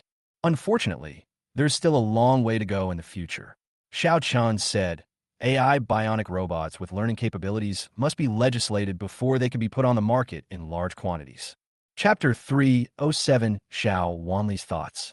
And your thing will most likely be favored by the top management. This time we made a great splash in the bionic robot exhibition hall, but our focus in the future will still be on charging in the lower-level fields. Yes, the bionic robots of the previous life were favored by the military as soon as they came out. For a long time, smart systems have tended to be more like home butlers, electronic pets, smart dolls, etc. However, this innovation, which leads the technological leap in the entire industry, still has a market of nearly 100 billion yuan. I know, Mr. Xiao, the exhibition will be held in a week. I will upgrade and optimize this product in a week. Wang Guanyi said excitedly. Okay, I'll give you my greatest support. Xiao Chen nodded. If you have any requests, just ask. Wang Guanyi rubbed his hands excitedly. He really enjoyed the feeling of being able to let go and work hard. However, the progress of Xiao Chen's laboratory was placed on Xiao Wanli's desk without missing a single word. Butler Wu Sheng said, Mr. Xiao, this is the progress of Xiao Chen's new project. We predict that the core technology of this project will be nationalized, and the next 20 years will be the 20 years of explosive growth for AI robots. In the future, it will be applied to the fields of people's livelihood, military, manufacturing, aerospace, etc., with a market of nearly 1 trillion yuan. $1 trillion market. Xiao Wanli's eyes suddenly became complicated. He knew clearly what this meant. If the Xiao family could win this project, his son would be able to achieve great political achievements. Secondly, the Xiao family will also be able to move to a higher level because of this. He also did not expect that this child who grew up among the common people would have such outstanding abilities. It seems that I miscalculated before. I can make use of Xiao Chen's ability. Yes, Mr. Xiao. This is the conclusion reached by our people, calculated using big data algorithms. There will be no discrepancies. Wu Sheng said seriously. And the future of Xiao Chen's company is immeasurable. Xiao Wanli's eyes became a little deeper, and he nodded gently. It seems that my previous estimation of him was wrong. Xiao Chen's ability is even more immeasurable. After all, there's only one person among millions of people who can have a net worth of billions at such a young age. And all that he has is not luck. Xiao Wanli fell into deep thought for a long time before he slowly raised his head. In this case, give him a chance. Make arrangements. I want to meet him. I understand, Mr. Xiao. Wu Sheng nodded slightly, then turned and left. Xiao Wanli sat down slowly, took a sip of tea, and had a plan in mind. After staying in the laboratory for a whole morning, Shiao Chan left the laboratory at noon. Just as he walked out of the campus, a Maybach slowly drove over. Shiao Chan turned around warily, only to see the window of the Maybach slowly rolled down, revealing Xiao Wanli's face. "It's you?" Shiao Chan frowned slightly. For some reason, he felt an inexplicable hostility towards Xiao Wanli. And this hostility came from the subconscious, not because Xiao Wanli had warned him. When he met him for the first time, Shiao Chan was very disgusted with him. "Shall we go and talk?" A rare smile appeared on Xiao Wanli's face. Xiao Chan thought about it and nodded slightly. He also wanted to figure out what Xiao Wanli was trying to do. In a private room of a tea house, a tea artist dressed in Chong Sam skillfully brews tea. The graceful movements mixed with the fragrance of tea make people feel relaxed and happy. "Try the best Mingxian Long Jing." Xiao Wanli handed over a cup of tea. The tea artist bowed slightly and left the room. Xiao Chen took the tea from his hand and sipped it against his lips. The fragrance of tea filled the air, lingering on his lips and teeth. He nodded gently. "Yes, it is good tea. But Master Xiao, you invited me here today, not just for this cup of tea, right?" "Of course, there are some things I want to talk to you about," Xiao Wanli said lightly. "Oh, you're the head of the Xiao family, holding supreme power, and the Xiao family is a behemoth in Yanjing." Xiao Chan put down the cup in his hand. "It could be said that we are from two completely different worlds." "Excuse me, what can you say to me?" "The projects you developed in a laboratory at Peking University are very good." Xiao Wanli put down the cup in his hand and poured another cup of tea. "AI bionic robots, plus intelligent big data learning. Our company's think tank has already used big data algorithms to make inferences. The future prospects of this project are immeasurable. Are you well informed?" Xiao Chen looked at Xiao Wanli with some caution. Although the AI bionic robot developed by Wang Guangye is not a secret, but it is definitely a top-notch business secret. It was developed this morning, and Xiao Wanli knew about it by noon. Moreover, a company like the Xiao family must have its own think tank. The other party's think tank has actually used big data algorithms to calculate the future trend of this project. This is really terrifying. What kind of place is the Beijing University Laboratory? How could Xiao Wanli actually plant people there? The Xiao family has some connections in Yanjing, so it's normal that these things can't be hidden from me. Xiao Wanli smiled faintly. His tone was somewhat conceited. Indeed, the Xiao family in Yanjing was a behemoth. "So what do you want to do?" Xiao Chen stared at Xiao Wanli, feeling that today's events might not be that simple. "Cooperation." Xiao Wanli uttered two words. "Cooperation." Xiao Chen almost suspected that he had heard wrong. "Yes, when Xiao Wanli saw me before, he looked down on me in every way. He also pointed out that if Xiao Yuecheng helped him, it would be a waste of the Xiao family's resources. How come it's only been so short, and he has already forgotten what he said?" "Yes, it is cooperation," Xiao Wanli said. "My Xiao family's think tank has predicted it. Your project will have a huge market in the future. And currently the country's military and aerospace industry also has a huge gap in this area. So you are honored to be noticed by my Xiao family. How do you want to cooperate?" Xiao Chen just felt funny. This person was quite self-righteous. Why does he think that he will definitely cooperate with him? Listen to this tone, full of arrogance and superiority. "What do you mean the Xiao family has taken a fancy to me?" Then his surname, Xiao Chun, is also Xiao, the same as Xiao Wanli. So doesn't that mean he has benefited greatly from the Xiao family? "I will invest 80 million to buy shares in your Qinghai Technology Group," Xiao Wanli said confidently. "You only need to give me 50% of the shares." "Well, your requirements are not just this, right?" Xiao Chan asked, try not to jump up and hit someone. Of course, the Xiao family wants to take the lead by investing in Qinghai Group. Chapter 3:08 Where do you get the nerve? Xiao Wanli's eyebrows relaxed. "So, your Qinghai Group will be registered under the name of Xiao Group in the future. In other words, no matter how great the achievements and miracles my company achieves in the future, they will all belong to you, Xiaos. I'll just be a slave in the front, and you'll just take 80 million and sit back and enjoy the fruits of your labor, gaining both fame and fortune." Xiao Chen asked. "Xiao Chun, I know your investment in this project is only 100 or 200 million yuan, so 80 million yuan is not too much for your share." Xiao Wanli stared at Xiao Chun, somewhat displeased. "Besides, I'm a major shareholder. This request is not too much, right?" That makes sense, so what else? Shiao Chan asked patiently. We, the Shiao family, have the dominant power over your company. Even if you are the chairman, all major decisions will be made by our Shiao group. Shiao Wanli said, these are my 3 requests. I will add others when I think of them. If you agree, we'll sign the contract and I'll transfer the money to your company account right away. Shiao Wanli was prepared. He had already prepared 2 contracts when he came, and he pushed the contracts in front of Shiao Chan. He stared at Shiao Chan and said, you should be thankful because your company is too conspicuous. If there's no one to protect it behind the scenes, it will not go far. The Shiao Group not only invested 80 million, but also safeguarded your future. This cooperation is a win-win for you anyway. Shiao Chan smiled. He picked up the contract on the table and glanced at it. Then he said, Shiao Wanli, I agree with what you said, and this is the only thing you have said since you came in. What do you mean? The smile on Shiao Wanli's face suddenly froze. Originally, he had guessed all about Shiao Chan and felt that he would be able to control him. And Shiao Chan would not refuse the olive branch extended by the Shiao family.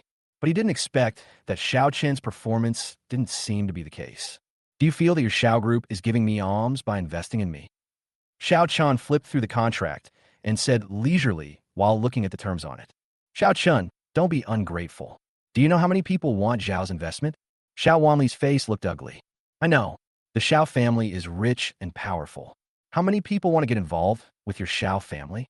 Shiao Chan stood up, raised his eyes, and looked at Shiao Wanli. But do you really think I'm the kind of entrepreneur you can see everywhere on the street? You are indeed different from them, but I think you have no reason to reject this contract from the Shiao family. Shiao Chan stared at Shiao Wanli. Shiao Wanli also stared at Shiao Chan. He was sure that Shiao Chan would not refuse him. However, the next second, Shiao Chan picked up the contract, pulled it with both hands, and swished. Shiao Chan split the contract into 2. Then he sped up and tore the contract in his hand into pieces. You dare. Shiao Wanli stared at Shiao Chan in amazement, completely dumbfounded. You do have good taste, but I really don't like your condescending attitude. Shiao Chan sneered and scattered the fragments in his hand to the ground. I admit that what you said makes some sense. If my company wants to continue to develop, it does need support. But this person is not you, not the Shiao family, or even anyone related to the Shiao family. Shiao Chan. Shiao Wanli stared at Shiao Chan with gritted teeth. He was really bad. He didn't expect that Shiao Chan would dare to challenge him like this. After exhaling a long breath, Shiao Chan felt much better. Looking at Shiao Wanli with an ugly expression, he sneered, my company's investment is not much, but is not short of your 80 million. It would be great if you could use this little money to save small and micro businesses, but I don't need it. Shiao Chan, do you know what the consequences of doing this will be? I don't know. You might as well tell me what the consequences will be. Shiao Chan stared at Xiao Yuanhe. Talk to him about the consequences. Is Shiao Chan the kind of person who could be easily frightened by a few words from the other party? I can say that. Shiao Wanli took a deep breath and calmed himself down. If you reject the Shiao family, your company won't go far, and no one else will be able to invest in a company that the Shiao family doesn't invest in. Hey, are you threatening me? Shiao Chan laughed. Can your Shiao family cover up everything in Yinjing? Then I'll tell you, our Shiao family has always been able to cover the sky with one hand in Yinjing. The Shiao family is so powerful. When did the world of Yinjing change? Following a sneer, Old One pushed the door open and walked in. Wu Shang was still following behind, looking embarrassed. Boss Xiao, Mr. Wen insisted on coming in. I couldn't stop him. You can go down. Shiao Wanli calmed himself down and waved to Wu Shang. Wu Shang nodded, then bowed and walked out, closing the door. So you're my in-laws. Shiao Wanli stood up with a smile. I heard that when Yi's eyes have recovered, that's really good news. There were quite a few misunderstandings between one Yi and Gu Cheng before, but it's been so many years, and it's time to resolve the misunderstanding. When Gu Cheng's mission is over, I will arrange for the couple to meet. Life must go on. We can't let them turn against each other just because of a child. We can't be in-laws, right? Shiao Wanli, don't give me that. I want to take one Yi away, and I'm taking this opportunity to inform you today that when Xiao Guqing comes back, he will go back to the one family with me. Elder One stared at Shiao Wanli and said, from now on, they and your Xiao family will no longer have any relationship at all. Shiao Wanli's expression changed slightly, and then he smiled and said, my dear, what are you saying in anger? Of course they will live together in the future, but they are both our children, so why should we distinguish between you and me? Haha, Shiao Wanli. Do you know what I admire most about you? Elder One stared at Xiao wanly and sneered. To be honest, what I admire most is your thick skin. Xiao Guqing is a man who values friendship. Back then, just for his mother's last words, he was willing to work for your Xiao family for so many years. And you've been reaping the rewards of his hard work over the years. But you've never treated him as your own son. In his eyes, he, Xiao Guqing, is nothing more than an illegitimate child. My dear relatives, that's a bit too much. Xiao Guqing will always be my son. This is a fact that no one can change. Xiao Wanli frowned. Don't tell me such nonsense. Elder Wen said coldly. I came here today to sever ties with you on behalf of Xiao Guqing. Xiao Guqing is my son. Why do you say we can break up just like that? Xiao Wanli's face darkened. Just because when E is his wife, and just because when E and he had a child. Old Man Wen said in a deep voice. Xiao Wanli's expression changed slightly, and then turned ugly. He knew that Elder Wen might already know Xiao Chen's identity. Chapter 309. I am here to inform you on behalf of your son that I will sever my parent-child relationship with you. Moreover, the reason why Xiao Guqing had been working hard for the Xiao family all these years was because he had promised that he would help him find his lost son. Whether he has been looking for him over the years is not the point, but if Xiao Guqing knew that his son was found, he would probably retire. Besides, why was the child lost back then? Elder Wen stared at Xiao Wanli coldly. You know the reason yourself. Xiao Wanli's eyelids twitched, and his eyes became deep and terrifying in an instant. Yes, why did the child get lost back then? In the final analysis, it was because of Xiao Wanli's selfishness. If Xiao Guqing knew the truth, he would probably have no contact with the Xiao family for the rest of his life.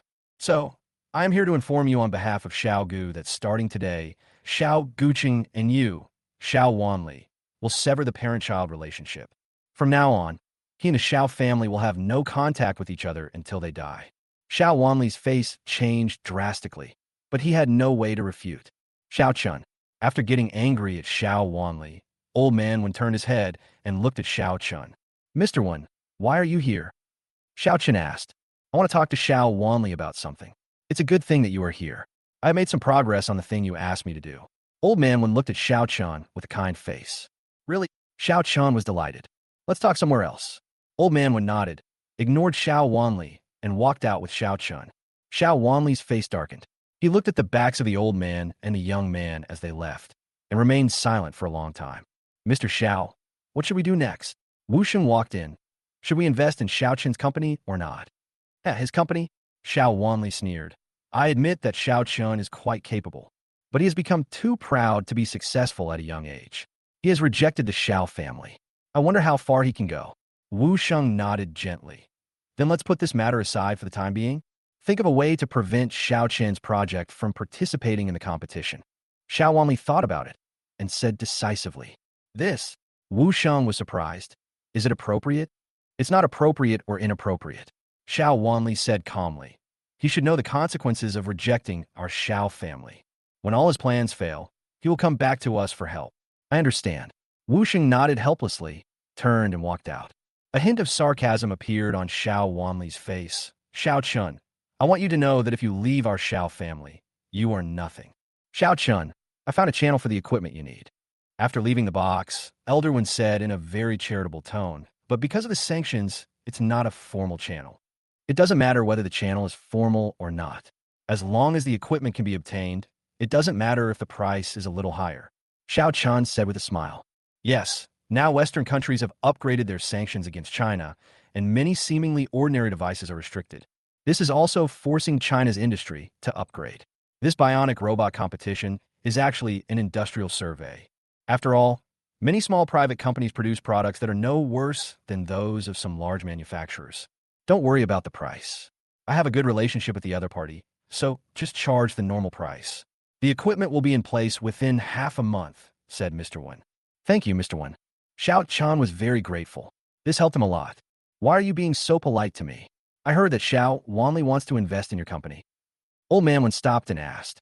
Yes. Xiao Chen nodded. How much money did he pay? How many shares does he want? Mr. Wen asked again. 80 million for 50% of my shares. Xiao Chen smiled. He really dares to ask for such a high price. Elder Wen snorted. Xiao Wanli doesn't intend to be a human being anymore. But I rejected him. Even though the Xiao family is a big and powerful family in Yanjing, They can't force anyone to buy or sell something, right? Shiao Chan said. It's not like he's forcing a sale. Xiao Wanli still has some dignity. Elderwin shook his head gently and said, but he will definitely not let this matter go. And I heard that the bionic robots made by your company in the laboratory of Kyoto University are disrupting the industry. If I'm right, you're preparing for a big competition in the near future.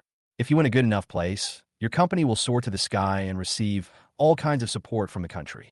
Yes, that's right. Xiao Chun nodded gently. If nothing unexpected happens, in a week, we will get a rank and attract attention. But have you ever thought about what if Xiao Wanli interferes and prevents you from participating in the competition? Said Oldwin. Would he be so despicable? Xiao Chun was slightly stunned. Although he had thought that someone would target him, he did not expect that person to be Xiao Wanli. He just couldn't understand. He didn't have any deep hatred with him, right? Was he so unwilling to see him doing well? Haha, he is well known for his meanness. For the sake of profit, he is the typical person who doesn't care about his relatives. Oldwin said with a smile. But it doesn't matter. Although Yanjing is not the Wan family's territory, we, the Wan Mansion, are no pushovers either. Old Manwin said in a deep voice. The Xiao family wants to take action against you? Humph, you have to ask whether the Wan family in Shanghai agrees. His implication was very clear. As long as I'm here, no one can touch you. Xiao Chan was somewhat moved, because he could see that when Elderwin said these words, they were genuine and not just polite remarks. The feeling he gave me was that of an elder treating a younger person, just like his own family member. Mr. One, Xiao Chen finally made up his mind and asked about his inner confusion. What's wrong? The gleam in Elderwin's eyes slowly faded. There's a question that has puzzled me for a long time, so I want to figure out today. Xiao Chen looked up and met the kind eyes of Elderwin. Tell me, as long as I know it, I will definitely solve it for you. Old Manwin nodded. What is our relationship? Xiao Chun asked directly. Our relationship? Elderwin was slightly stunned, then he coughed twice. When E and I both like you very much. And you also know that when E had a child before, who was about your age, but due to some accidents, he disappeared. So, when you see me, it's like seeing that child. You love me and treat me well. So, are you nice to me? Xiao Chen asked thoughtfully. Yes. Elderwin nodded. You are very good. Then I understand. Sorry, I overthought it. Xiao Chan smiled, with a hint of bitterness in his smile. He explained, because I'm also separated from my parents, and when I see Aunt Wen and you, I feel very close to you. So, Xiao Chun hesitated, muttering, I was wondering, how could such a coincidence happen in this world? Chapter 310, I'll remember this favor. Seeing Xiao Chen's lost look, Oldwin felt distressed, and he quickly held Xiao Chen's hand. Child, don't be discouraged. Your parents and relatives love you very much. Believe me, it won't be long before you will be reunited. Xiao Chen nodded. He perked up and smiled. Thank you, Mr. One. I'll remember your favor.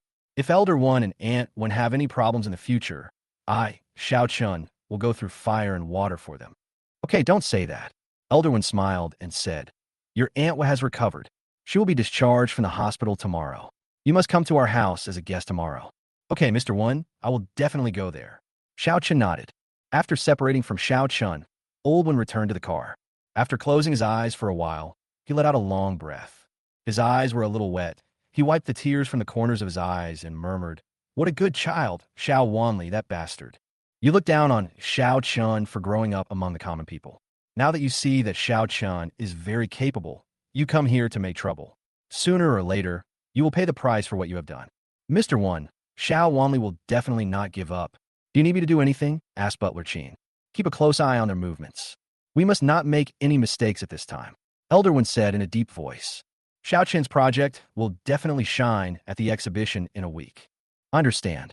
Butler Chin nodded gently, opened the car door, and walked out.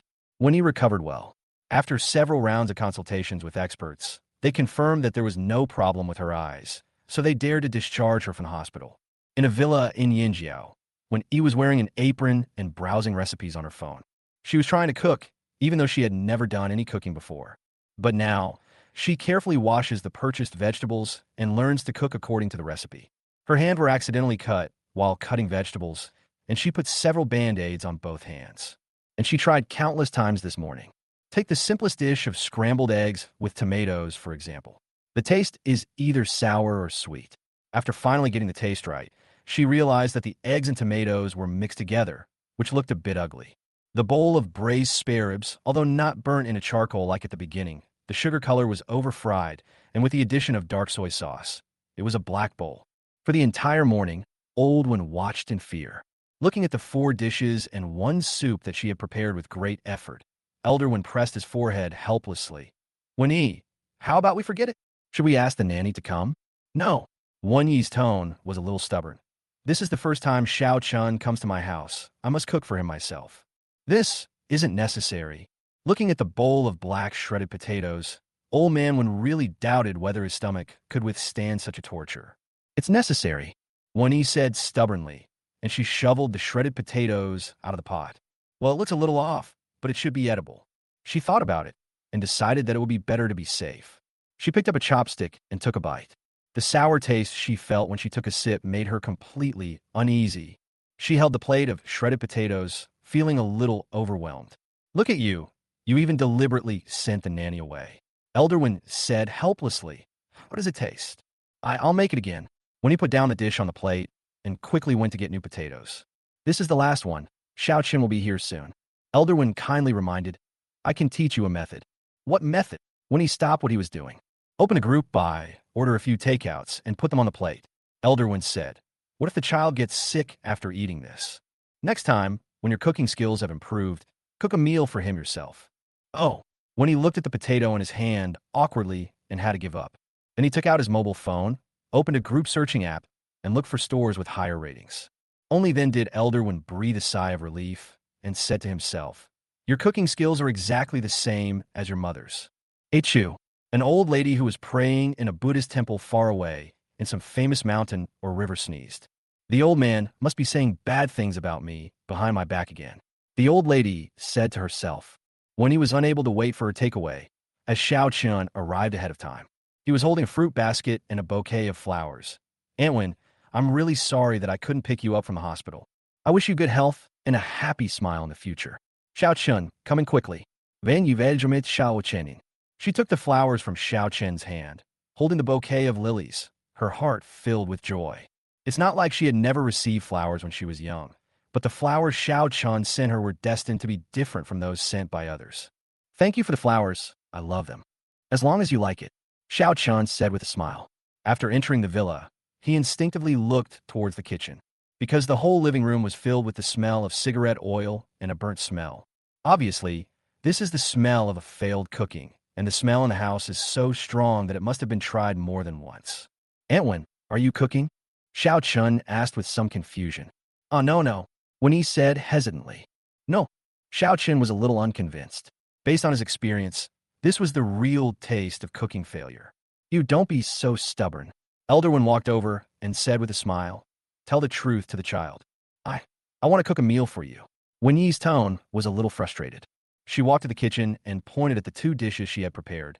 These are the dishes that I tried all morning and still look good. You just started learning how to cook, right? Shiao Chan looked a little strange. Strictly speaking, those 2 dishes cannot be called dishes, because it looks like it cannot be swallowed. Yes, it's too difficult to learn at the beginning. When he looked embarrassed. It's indeed a bit difficult for someone who has never done any housework to suddenly learn how to cook. Old Man Wen laughed. What do you want to eat? Let me make it. Shiao Chan rolled up his sleeves. You can cook. When he looked at Shiao Chan with some confusion. I know a little bit, but I can only say that I am average. Shiao Chan said with a smile. I grew up with my grandma, and my goal was to have enough food. So the dishes I made might not be very exquisite, but I later went to learn on my own, and my cooking skills have improved a lot compared to before. How can that be? Your guest. When he was a little embarrassed. It's okay. Shiao Chan smiled. He actually felt that as long as he could eat with Wen-yi, it didn't matter what he ate. What he cared about was the kind warmth and kindness in Wen-yi. This was something he had never experienced in either of his previous lives. Chapter 3:11, A Sumptuous Lunch. He washed his hands and ran to the refrigerator to see what ingredients were there. In fact, when he had been trying out dishes for the entire morning and had wasted most of the ingredients in the refrigerator. However, the remaining dishes were enough for Shiao Chan to cook a meal. Wash the vegetables skillfully, cut the beef brisket into pieces, and dice the tomatoes. As he did it, he said, make a cross on the tomato and blanch it in boiling water, and the skin will be easy to peel off. Put the beef brisket in cold water and blanch it. After the water boils, skim off the foam. Add tangerine peel to the beef, which will make it easier to soften. When you listen carefully and help from time to time. Put on an apron and don't get your clothes dirty. She carefully tied an apron for Shiao Chan. Thank you. Shiao Chan smiled, rinsed the blanched beef brisket, and stewed it with tomatoes. Slice the winter melon and stew it with the pork ribs. The winter melon and pork rib soup is fresh and sweet. The bamboo shrimps are very fresh and are better eaten in their original flavor. Put the lettuce into the pot, add oil and salt to blanch it. Then saute the minced garlic, heat the oil, pour in light soy sauce and a spoonful of balsamic vinegar, and pour on the lettuce. Sea base is suitable for steaming. Marinate with scallion, ginger, and cooking wine for 20 minutes. Then boil the water in a pot for 15 minutes. Top with shredded green onion and red pepper. Add hot oil and drizzle with steamed fish soy sauce. The aroma is fragrant. In 1 hour, 4 dishes and 1 soup were ready. They're both meat and vegetarian dishes. Although simple, it is very warm. The family of 3 sat around the table, and Mr. Wen praised the food highly. Shiao Chan, I really didn't expect your cooking to be so delicious. Wen Yi's mother likes to cook, but she really doesn't have a talent for cooking. You don't know, my stomach really can't stand the tossing. That's not what you said in front of my mother. Wen Yi said, she would just praise her cooking, and my mother would believe it, and become more obsessed with cooking. So, the shadow of my childhood was spent at meal times because I never knew what my mother would bring out on the plate. Ahem, I just saw that she was so enthusiastic, so I couldn't bear to discourage her. Old man Wen coughed a few times and said awkwardly, in fact, my mother later found out that this was a sign of your pampering to her. So when I was 8 years old, she handed over the task of cooking to the nanny. She realized it too late. Old man was in tears. How'd she get through those 8 years? Watching the casual chat between the father and daughter, and the warmth that was inadvertently revealed, Shiao Chan's heart was also filled with happiness. He felt that the 2 people in front of him were his relatives. The beef brisket stewed with tomatoes was soft and tender, and the steamed sea base was soft and glutinous. It was a very enjoyable meal. When he ate the food made by Shiao Chan in big mouthfuls, she felt that this was the most delicious meal she had ever eaten. Wen, I have to go to the company. After dinner, Shiao Chan raised his phone after receiving a call. I'll come to see you another day. Are you leaving now? Wen Yi was reluctant. How about I come back tomorrow and cook for you? Shiao Chan said with a smile. What do you want to eat? I'll prepare it and bring it over directly. As long as it's made by you, I like to eat it. Wen Yi took Shiao Chan's hand. Wait a minute. I have something for you. Wen Yi hurried into the room and walked in a moment later. She held a box in her hand. When she opened it, she saw a silver safety lock inside. There was a red rope tied to the lock. She took out the safety lock and put it around Shiao Chan's neck. Shiao Chan held the safety lock and saw the words long life, 100 years engraved on it. Is this a safety lock? Yes. When he took a few steps back, looking at Shiao Chan and the safety lock on his neck, he nodded with satisfaction and murmured, this is what I prepared for my child 100th day, but it's a pity that I didn't use it. It really fits you well. A mist rose in her eyes. Wearing the safety lock on Shiao Chan was like wearing it on her own child. Shiao Chan was silent. Elder Wen on the side, comforted Wen Yi. Wen Yi sniffed and forced a smile. Shiao Chan, I'll ask Uncle Chin to find someone to take you back. Thank you, Aunt Wen. I'll come again tomorrow. Shiao Chan nodded. Shiao Chan finished his work at the company and then went home. When he returned to his residence, as soon as he opened the door, he saw a gift box placed on the entrance cabinet. The gift box is packaged very delicately, and there's a bow tied on it. Shiao Chan looked around vigilantly and only dared to come in after confirming that there was no one there. Picking up the gift box, he fell into deep thought. He was sure that someone had come into the house, but the door lock was intact, and he didn't see any suspicious people on the surveillance camera at the door. However, there were signs that the surveillance video had been tampered with. Someone must have hacked into the system and deleted the other party's video. When he was hesitating whether to open the gift box, his cell phone rang. It was also a disguised call, indicating that the call was from abroad. Shiao Chan answered the call, and a familiar voice rang on the phone. Hello, Shiao Chan. Xiao Wei. Shiao Chan recognized the other person's voice. Although he had deliberately disguised it, he still recognized it at the first moment. That's right, it's me. Did you receive the gift I gave you? Xiao Wei giggled. Have you been here today? Shiao Chan immediately understood. It turned out to be this Xiao Wei, who was still harboring evil intentions. She suffered such a great loss at her own hands, and the information she had obtained with great effort turned out to be false. She was unwilling to leave like this, so she provoked herself madly. Yes, I came here today, and I rested for a while in your room and had a glass of wine, Xiao Wei said with a smile. Xiao Chen looked at the table, and sure enough, there was a glass of red wine that had been drunk by someone. You are so brave. Xiao Chen sneered. It's not that I'm brave, but I didn't get what I wanted, and I'm unwilling to leave like this, Xiao Wei said coldly. Xiao Chen, I already have information about everyone around you. Some of your friends are indeed very influential, but you should know who I am. I also have gifts for them. As soon as she finished speaking, Song Zian sent a message to Xiao Chen on WeChat. Xiao Chen, did you send me a gift? I received a gift box today. Xiao Chen's face changed. He quickly hung up the phone and called Song Zian. Don't open it. Throw the things out. Stay away. Okay, what's wrong? Hearing Xiao Chen's strange tone, Song Zian also became cautious. I'll explain to you later. Call the police first and say you received something of unknown origin and suspected it contained dangerous goods, Xiao Chen said. Okay, I'll call the police now. Hearing Xiao Chen's serious tone, Song Zian did as he was told. After hanging up the phone with Song Zian, Xiao Wei called again seamlessly. She smiled and said, How about it, Xiao Chen? Does your girlfriend like the gift I gave her? Chapter 3:12 You threaten me. Xiao Wei, come to me if you have any problems. Don't touch the people around me.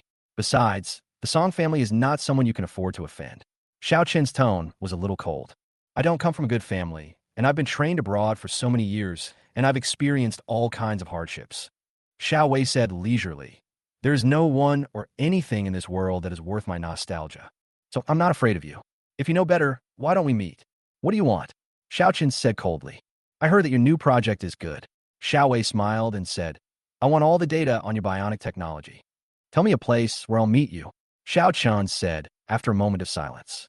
It's great, but you have to remember to come alone. Xiao Wei smiled happily and hung up the phone. Immediately, an address was sent to Xiao Chen's location. Xiao Chen opened the address and thought about it. He did not call the police. He just turned back to make some preparations and then set off. Although Xiao Wei is a woman, she is an extremely dangerous person. Such a desperado must be eliminated as soon as possible. When Xiao Chan arrived at the location she sent, he didn't see anyone. When he was wondering, Xiao Wei called him. The location has changed. I'll send you again. Are you kidding me? Xiao Chen was angry. I'm not kidding you. I'm a wanted man now. You can understand that I should be careful, right? Xiao Wei asked with a smile. Send me the location. Xiao Chen let out a long breath. Soon, another new location was sent. Xiao Chen took a look at the location and followed the navigation. However, this time, he missed again, and Xiao Wei sent him another location. You'd better promise that this is the last time. Xiao Chen said coldly. Huh. Don't be angry, I promise this is the last time. Xiao Wei said with a smile. The third location is an abandoned factory. It was dark inside, and there was a pungent smell of gasoline. Xiao Chen, I'm sorry, I changed places again this time. Before Xiao Wei finished speaking, Xiao Chan interrupted her. Since you don't want to see me, then don't see me. I'm going back. After hanging up the phone, Xiao Chen turned around and left, not giving the woman any chance. As soon as I arrived at the factory gate, I saw Xiao Wei standing at the door with a smile on her face. Okay, you finally showed up. Xiao Chan sneered, staring at Xiao Wei. If this is fake again, we may meet in other ways in the future. It's never too careful to be around someone like you. Xiao Wei said leisurely, Come in with me. I entered a warehouse with a dim light on above it. The warehouse had been in disrepair for years and was leaking everywhere. The dim lights were swaying in the wind, and there were creaking sounds everywhere in the warehouse, as if the warehouse would collapse at any time. Can you find a normal place to meet? Xiao Chan frowned. This shabby place made people feel like a headless corpse would stick out at any time. She happened to be at the shooting site of a horror movie. As a woman, is she really not afraid? It's not a date. Why do you need to find such a nice place? Xiao Wei stared at Xiao Chun. She smiled and said, Xiao Chun, I didn't expect you to really come. You really work hard for your girlfriend. To me, you are trouble. If I can get rid of you this time, it will be worth it for me. Xiao Chun sat down and said straight to the point, Tell me what you want. My request is actually very simple. Xiao Wei chuckled. I just want what I deserve. Then why don't you tell me what you deserve? Xiao Chun glanced at Xiao Wei. He felt that there was something wrong with this woman's brain. What did she deserve? She was a spy and a dog of the Japanese. How could she come to China and steal things? Was it natural for her to do so? Heh, I worked so hard for so long, and you gave me some fake information. What do you think I deserve? Xiao Wei said coldly. Since I put in the effort, I should get those things because they belong to me. You want quantum communication information, right? Okay, I'll get it to you. Xiao Chan agreed. Now, there's more than that. Xiao Wei glanced at Shiao Chan and said coldly. Then what do you want now? Xiao Chan was angry. This woman was simply shameless. Is she really eyeing the technology of her bionic robots? She has a really big appetite. Isn't she afraid that the lion will choke her to death if it opens its mouth too wide? I want all the information about your bionic robot. Xiao Wei said firmly. That's impossible. Xiao Chan shook his head. Even if I give you this thing, you can't develop it. As long as you give me the things, you don't need to worry about other things. Xiao Wei looked at Xiao Chan and said coldly, or I'll keep pestering you. This time I can give you a gift, but next time, maybe it'll be a bomb. Threaten me? Xiao Chan was angry. It's not a threat, it's a warning. Xiao Wei said with a smile. Of course, you can also ignore my warning directly. But if something does happen, you, Xiao Chan, must not regret it. Xiao Chan stared at Xiao Wei, and Xiao Wei also stared at Xiao Wei, and the two sides were in a stalemate. Xiao Chan sat down dejectedly. He, who never smoked, lit a cigarette and said, There's no point in talking like this. He exhaled a puff of smoke and said, How about this? I'll give you some information to ensure that you can leave the country smoothly. Then don't bother me in the future. How about that? Xiao Wei stretched out her hand, motioning Xiao Chan to give her a cigarette. Xiao Chan took out a cigarette and gave it to her, then lit it for her considerately. Xiao Wei puffed out smoke. I told you, I'm the kind of person who is not afraid of wearing shoes when I'm barefoot. If you don't satisfy me this time, I promise this won't be the last time we meet. Xiao Wei. Xiao Chan sighed. Has no one ever taught you how to be a good person? No, but I think that there is no need for reason in life. Xiao Wei shook her head gently. If you have to say there is, then I can only say that you will achieve your goal at all costs. This is my principle of life. Good, good, good.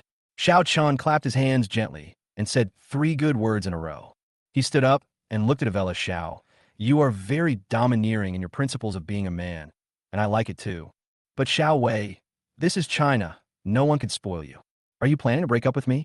Xiao Wei blew out a puff of smoke and looked at Xiao Chan with disdain. Excuse me, even if you are a man, I can beat 5 of you by myself. Of course, you have received special training since childhood, and your strength is almost the same as that of the ninjas from certain Eastern families. Xiao Chan smiled and said, If I were an ordinary person, it would be no problem for you to beat 5 of me. But if you really think of me as a helpless college student, you are wrong. Chapter 313. Miscalculated. Isn't it? Xiao Wei became alert. Let me put it this way. I have a master who is a Taoist priest. Xiao Chan stood up and stretched his muscles. He taught me a kind of health-preserving kung fu that strengthens the body, similar to Tai Chi. Although it has no actual combat effect, it can make my body flow smoothly. With long-term practice, some energy will be generated in the sea of Qi. You can think of these Qi as internal energy. So, I learned things, especially boxing and kicking, faster than the average person. I previously received 1 week of special training at a certain military base, which was equivalent to half a year or even a year of devilish training for others. You, Xiao Wei's face changed, and suddenly she raised her right hand, turned her palm into a knife, and cut toward Xiao Chen's head. Her speed was so fast that ordinary people could not dodge it in time, and her palm was extremely powerful. If he was really struck to death, I'm afraid even his ribs would be broken. Xiao Chen stepped back and took a step, narrowly avoiding her palm. Then he took a bow step forward, and with his hands moving up and down, similar to the cloud hands in Tai Chi, he quickly locked Xiao Wei's arms.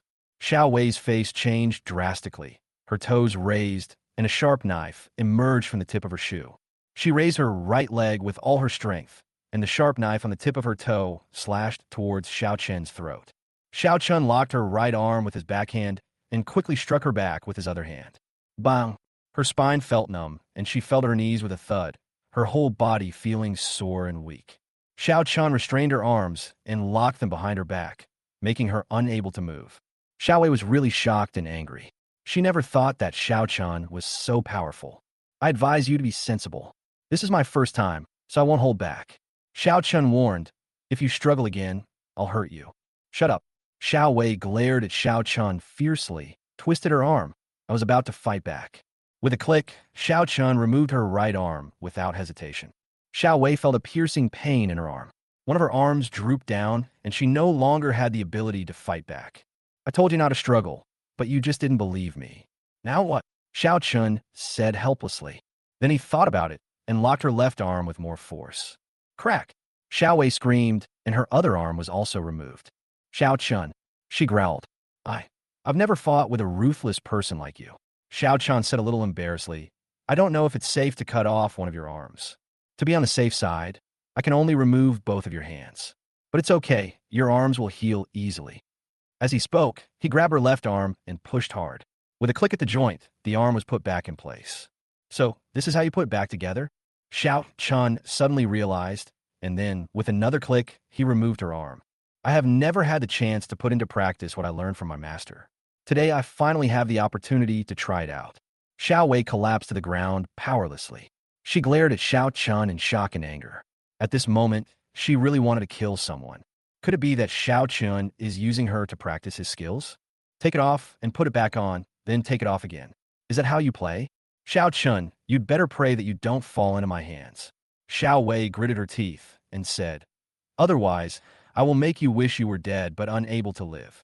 Then, I will be careful and try not to fall into your hands. Xiao Chan smiled awkwardly, but now you have fallen into my hands. Tell me, should I hand you over to the police? Or should I torture you first? You don't really think that I'm not prepared at all. Xiao Wei sneered. She said sternly, I'm like this, why don't you come out? Xiao Chen's heart trembled. This woman did not come alone. He quickly took a few steps back and looked around vigilantly. Sure enough, as Xiao Wei's voice fell, the door was pushed open with a bang, and then 5 or 6 figures rushed in. These people moved quickly and in an orderly manner, and they were both offensive and defensive, and they lined up in a row in front of Xiao Chan. Moreover, these people are short and strong, so they should be Japanese. Xiao Chan, I underestimated the enemy. Xiao Wei stood up on the ground with difficulty. She said coldly, But I didn't come here alone. How do you break this situation? Why are you like this? Xiao Chan said unhappily. We agreed to meet individually. I came alone. Why did you bring so many people? It's not too much to be careful when dealing with people like you. Xiao Wei sneered. Oh, what a pity. Xiao Chan shook his head with some regret. Are you feeling sorry that your life is in my hands? Xiao Wei stared at Xiao Chan. No, it's a pity that all your Japanese colleagues are going to fail here today. Xiao Chan shook his head. Why? Xiao Wei was stunned, then sneered. You are not so arrogant as to think you can beat the 6 of them, right? Not really. Xiao Chan smiled and pointed to his forehead. Fighting requires brains. Stop talking nonsense to him and kill him. Xiao Wei ordered in Japanese. The killers in front of him had a cold look in their eyes and were about to step forward. However, the next second, 6 people fell down one after another. The sneer on Xiao Wei's face instantly turned into astonishment. What's going on? Do you remember the cigarette you smoked just now? Xiao Chan asked with a smile. Is the cigarette poisonous? Xiao Wei's face suddenly fell. No, you smoked it too, and I'm fine. Why is that? 2 cigarettes. The one I smoked is mixed with night desolation incense. It's not toxic in itself, it just helps me sleep. Xiao Chan said proudly. Your cigarette is mixed with a Chinese herb called liang he, which is a kind of incense. Neither of them is poisonous when taken alone, but when mixed together, they become a powerful knockout drug. Moreover, taking this substance alone can inhibit the knockout drug formed by mixing them together. It can be regarded as an antidote. Xiao Wei almost screamed. She really wanted to strangle the bastard in front of her to death. It was too vicious. Xiao Chan had calculated everything. She really regretted why she didn't make more preparations. No matter how much preparation we make, we can't guard against it. How vicious is this bastard mind? I'm here. You should thank me, right? Xiao Chan said. Now you don't have to hide from place to place. The police will take you away. Confess and be treated leniently. Resist and be treated severely. You need to understand the national conditions. Do not resist stubbornly. It would do you no good. Xiao Wei stared at Xiao Chan with a pair of bloodshot eyes. Xiao Chan, don't even think about handing me over to the police. I also promise that even if I die, you will never have peace. What? Can you turn to a ghost and come to seek revenge on me? Xiao Chan didn't believe it. Chapter 314, I can't turn back. He doesn't believe that there are ghosts in this world. Besides, I'm not afraid of you when you are alive, so why would I be afraid of you when you die?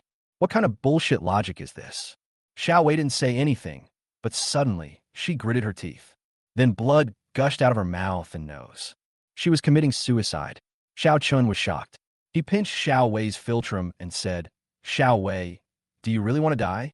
If you confess, there is still a chance. Xiao Chun. Xiao Wei smiled. Her bleeding face looked extremely hideous.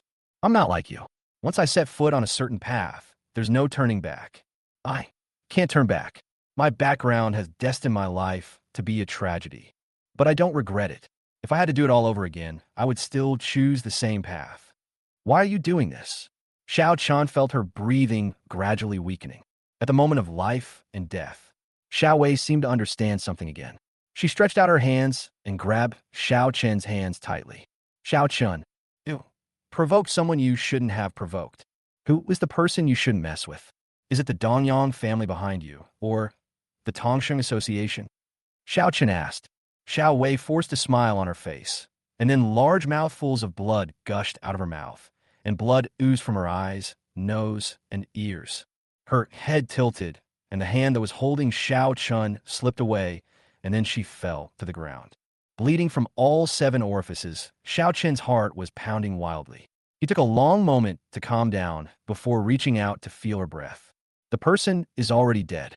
People like Xiao Wei are, strictly speaking, dead men.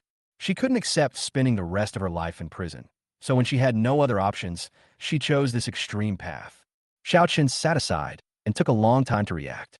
Although he had lived 2 lives, he still felt a little uncomfortable when a living person died in front of him. Although Xiao Wei was not a good person, she died indirectly at his hands. He took out his cell phone and called the police. Because it involved foreign spies, the police and security departments rushed over at the same time. Xiao Chun was taken to the police station to take a statement and was questioned over and over again. Finally, a female police officer walked in from outside the interrogation room. She put down Xiao Chen's transcript and said, My name is Tao Meng, from the Ministry of State Security. I have some details to ask about your confession. Xiao Chen glanced at the other party's police rank, second-level police inspector. Despite his young age, his rank is already so high, and his position is at the department level.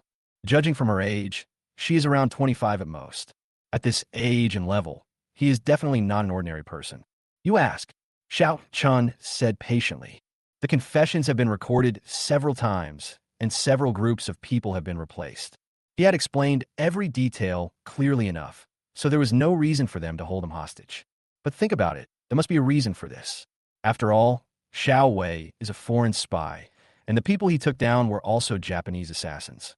Perhaps it was a serious matter, so Xiao Chun could only endure it as much as possible. What is your relationship with Xiao Wei? How did she die? Tao Meng stared at Xiao Chun. This is the 5th time you've asked me this question. Xiao Chun cleared his throat. Let me review it again. Xiao Wei sneaked into a project I was in charge of and tried to steal information. Later I found out and called the police, and she ran away. She called me today and threatened me. I went to see her to resolve this problem. She committed suicide because she knew she couldn't turn back. Xiao Chun patiently recounted what happened. Tao Meng looked straight into Xiao Chen's eyes, trying to see something from his gaze. She could sense if someone was guilty or had a flickering look in their eyes. But unfortunately, Xiao Chen's eyes were calm and peaceful, without any guilty conscience. Xiao Chun, I know everything about you, Tao Meng said in a cold tone. She slapped out a stack of information and said, I know everything about you. You'd better cooperate and try to get leniency, otherwise no one can help you. Why should I be treated leniently? What law have I broken? Xiao Chan felt something was not right. Could it be that this woman thought he was a criminal? We have been investigating Xiao Wei. Now she is dead, and her death is related to you. Tao Meng's tone was official. So this matter has something to do with you. Just because of this, you think I broke the law? Xiao Chun felt incredible. He looked at Tao Meng and said, You are not from the police, right? Yes, I'm not from the police. The police can no longer handle your case, so they handed it over to us. The problem is very serious. Tao Meng's tone was serious. So don't be too optimistic. Tell me everything as soon as possible, and I'll try to reduce your sentence. I don't want to talk to you. How about this? Let your leader come and talk to me. Xiao Chun said. Really, he didn't want to waste time in front of this woman. What the hell? They accuse him of a bunch of crimes right away. Do they really think he is a vegetarian? I'm fully responsible for your affairs. Tao Meng frowned. So please cooperate. So my dear Ms. Tao, Officer Tao, do you think I'm not cooperating enough? Shiao Chan said, "The time now is 3 o'clock in the morning. 4 hours have passed since you arrived here. In these 4 hours, you have had 3 waves of people questioning me. I have patiently answered your questions. I believe there are no loopholes in my transcript, and you have no evidence to prove that I have committed a crime. So, why didn't I cooperate with him? But you were aggressive right from the start, trying to accuse me of a crime that I didn't have. Excuse me, is this how your security department handles cases? If so, then I seriously suspect that you got your rank of second-class police inspector through connections." You, Tao Meng's face changed drastically, and she slammed the table. "Shiao Chun, you'd better cooperate with me, otherwise. What else? If you really know everything about me, you should understand that I am innocent, and I'm also a victim." Shiao Chun retorted. "You have been keeping an eye on Xiao Wei for quite a while. How could you let her sneak into the Beijing University laboratory and steal the quantum communication data? Isn't this a dereliction of duty on your part? You really want to show off your power and vent it on the enemies outside the country, but why do you embarrass a college student like me?" Tao Meng's face turned pale and blue after hearing these words. She slammed the table and was about to lock Shiao Chun up. Even if this boy is innocent, she will detain him for 24 hours first. But at this moment, a police officer knocked on the door hurriedly and walked in. "Captain Tao, someone outside has been released on bail." "Bail? Our security department will never talk about bail unless they release the person voluntarily." Tao Meng was very angry. She slammed the table and said, "I don't care who the other party is. I reject them." The other party came with the chief, and the chief demands that he be released immediately. The police officer knew her temper well, so he had to explain carefully. Tao Meng's face changed. Could this college student in front of her actually alarm the director? Chapter 315, Friendship Between Ancestors. It seems that the other party is quite powerful, but she is not willing to let Shiao Chun go now. She stood up and said, "You guys continue the interrogation. I will talk to the director myself," she said and hurried out. She saw her boss Wu Ming and Mr. Wen chatting and laughing in a room. "Director Wu." Tao Meng knocked on the door and walked in. She looked serious. "This Shiao Chun is very suspicious. I request that he be detained for 24 hours. Xiao Tao, you've come the right time. Let the man go. Shiao Chun is fine," Wu Ming said with a smile. "But he is very suspicious, and once Xiao Wei dies, all our clues will be cut off." Tao Meng was dissatisfied. "We can only find a breakthrough point in Shiao Chun. Shiao Chun has nothing to do with those things. He was just accidentally involved in this matter," Wu Ming said, "so let him go quickly." Tao Meng was not convinced and was about to say something when Elder Wen spoke up. "Director Wu, is this the child from the old Tao family?" "Yes, Mr. Wen. Haha. Is your temper similar to that of Mr. Tao when he was young?" Wu Ming said with a smile. "Yes, quite similar." Old Man Wen said with a smile. "Girl, I am your grandfather's friend. I can guarantee that these things have nothing to do with Shiao Chun. You can rest assured with my guarantee." "Who are you?" Tao Meng looked at Mr. Wen with some dissatisfaction. She knew that there were not many people who could get their hands into the security department, and the old man in front of her could even transfer her boss. Her identity and background are definitely not simple, but she just won't accept it. "My last name is Wen. I live in Shanghai, and I live in the Wen Mansion," Old Man Wen said calmly. "Old Tao, didn't you tell me about these friendships of our ancestors?" "You are Mr. Wen?" Tao Meng was surprised, and then she put away her unyielding expression. "Yes, it's my old man," Old Man Wen said with a smile. "So you are relieved now, right? I'll go release him." Although he was still a little unwilling in his heart, Tao Meng had no choice but to release him. The person in front of him was his grandfather's savior, and her great-grandfather was also a close friend of Wen Gong regardless of age difference. With this kind of friendship, even if she was not convinced, she would not dare to act rudely in front of this person. Haha, this girl is still not convinced. Seeing Tao Meng leave, Old One laughed. "In my department, I am famous for my stubborn temper, and I take things very seriously," Wu Ming said helplessly. "This is also because you are here. If someone else were here, she might not give me the director face." "Ah, young people really need to act like young people," Old One said with a smile. Shiao Chun was waiting bored in the interrogation room when the door opened and Tao Meng walked in. She held a document in her hand. "Sign it, and you can leave." Shiao Chun was not in a hurry at this time. He picked up the document of more than 10 pages and read it carefully. "These are the confessions you just recorded. There's nothing good to see. Just sign them and leave." Tao Meng frowned. "For things like signing, I need to see it carefully," Shiao Chun said slowly. Places like yours are full of tricks. If I sign the wrong thing, I might lose my whole life. Don't worry. We are the security department. Not just anyone is worth our deception. Tao Meng was angry. Hey, so you have indeed cheated people before. Shiao Chan laughed. Are you leaving or not? Tao Meng stared at Shiao Chan with gritted teeth. She felt that Shiao Chan was deliberately going against her. The guy in front of me didn't show any fear like ordinary people when he came here. It turns out there is someone protecting him from behind. No wonder he is so fearless. Let's go. Shiao Chan quickly glanced at the document, made sure there was no problem, and signed his name. Then he threw the pen away and stood up. Officer Tao, I won't say goodbye. I don't want to see you again in the future. Then you have to be careful. Don't let me get any evidence against you otherwise. Tao Meng didn't say anything else. She gave Shiao Chan a warning look and let Shiao Chan imagine to the next words himself. Shiao Chan was too lazy to pay attention to her.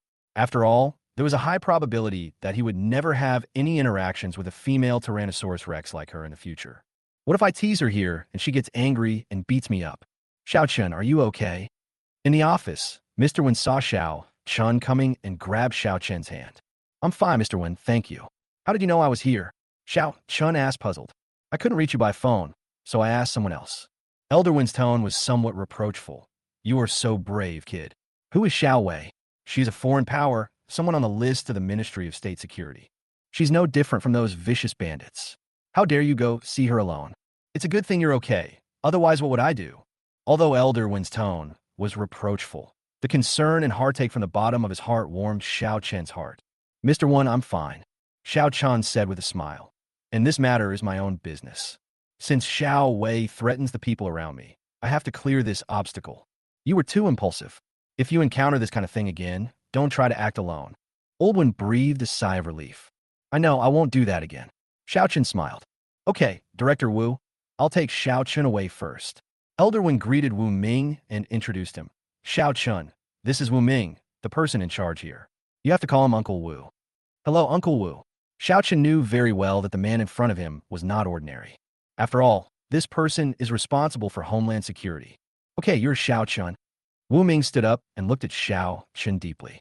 He nodded gently. Young man, very good. He patted Shiao Chan's shoulder heavily, as if he was an elder meeting a younger person for the first time. Shiao Chan smiled. He was somewhat puzzled by Wu Ming's attitude towards him. Okay, let's go back first. Director Wu, thank you very much, said Mr. Wen. I'll ask someone to send a car to take you there. Wu Ming called his driver and asked him to take Shiao Chan and Old Wen away. Boss, what is the origin of this Shiao Chan? After Shiao Chan left, a subordinate came over and asked. The child of a comrade of mine. Wu Ming's expression became complicated. Xiao Guqing. If you had left half a month later, wouldn't you have been able to reunite with your children? For so many years, you risked your life to go abroad and to the front lines. Isn't it because you couldn't get over the guilt you felt towards them and their child? He is really a piece of wood, unable to express his true feelings. Xiao Wei, the big worry in his heart, was finally removed, and Shiao Chan felt relieved.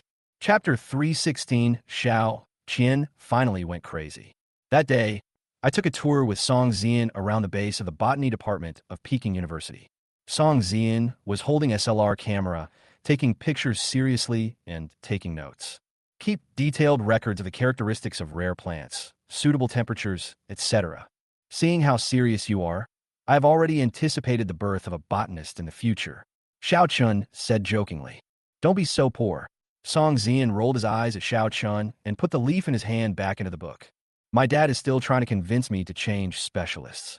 He is worried, if I really learn this, who will inherit the family business in the future? Doesn't your uncle also have children? Shiao Chan asked. My cousin? He is a government official, so my dad is very worried. He complained to me a few days ago that his hair has turned white. Haha, but he doesn't know that once you make a decision, even 8 oxen can't pull it back. The two of them left Kyoto University, talking and laughing.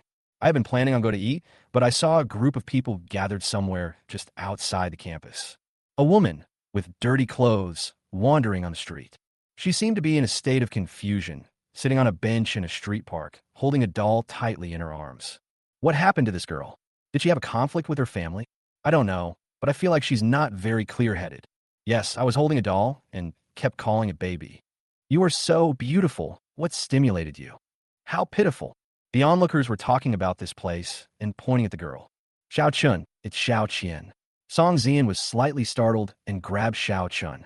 Xiao Chun frowned and looked at the woman in front of him. Sure enough, it was Xiao Qian. She has become crazy now. Just as Xiao Chun expected, she has perfectly inherited Qin Yuan's disease. Moreover, Xiao Chun also heard about what Xiao Qian did to Lihao. This woman is really cruel. Let's call the police and let the people from the rescue station take her away. Xiao Chun sighed. He did not sympathize with Xiao Qian.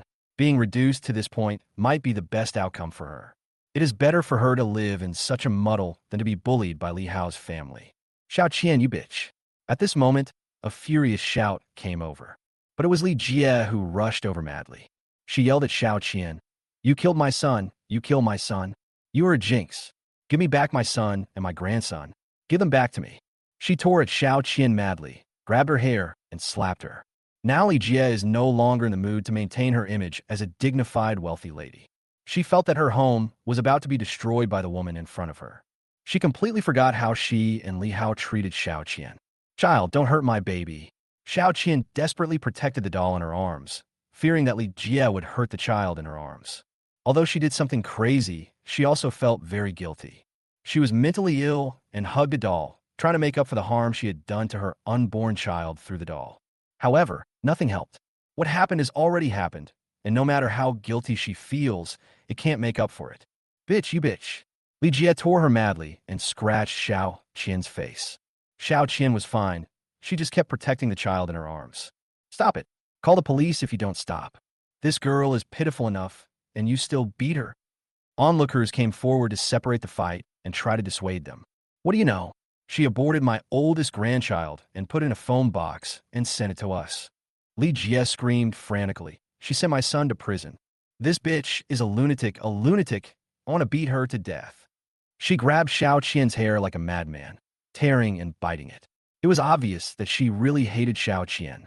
The onlookers were a little stunned. No one had expected that Xiao Qian, who looked so beautiful, could do such a crazy thing. Anyway, the two women in front of me don't seem to be normal. Although some people wanted to stop the fight, they were fighting too fiercely. Xiao Qian did not fight back. She just desperately protected the doll in her arms, as if the doll was really her own flesh and blood. Li Jie tore and beat Xiao Qian. She grabbed the child in Xiao Qian's arms, threw him to the ground, and then stepped on him hard several times. "Child, are you worthy of having a child? Your son was killed by you yourself, you vicious woman." "Baby, my baby!" Xiao Qian screamed. She pushed Li Jie away frantically, then fell to the ground, picked up the doll, and held it in her arms. She shook the child and screamed in fear. "Baby, why aren't you crying? Mommy is here. Mommy loves you. Please, say my baby, I beg you." Xiao Qian knelt on the ground, holding the doll in her arms, crying helplessly. Although passers-by felt very sympathetic towards her mentally ill sister, there was nothing they could do except pity her. "Why are you pretending to be pitiful, you bitch?" Li Jie grabbed her hair and slapped her in the face. "You killed my son, you treasure my grandson. I will beat you to death, you shameless bitch." She reached out to tear the doll out of Xiao Qian's arms, but Xiao Qian cried and refused to let go. The two pulled hard, and suddenly, the doll's head was ripped off. Xiao Qian's eyes suddenly widened. She stared blankly at the doll, with only a body in her hand, without saying a word. Let Li Jie curse and tear it apart viciously. "My baby, you killed my baby." Xiao Qian suddenly grabbed Li Jie's hair. Her bloodshot eyes were filled with hatred.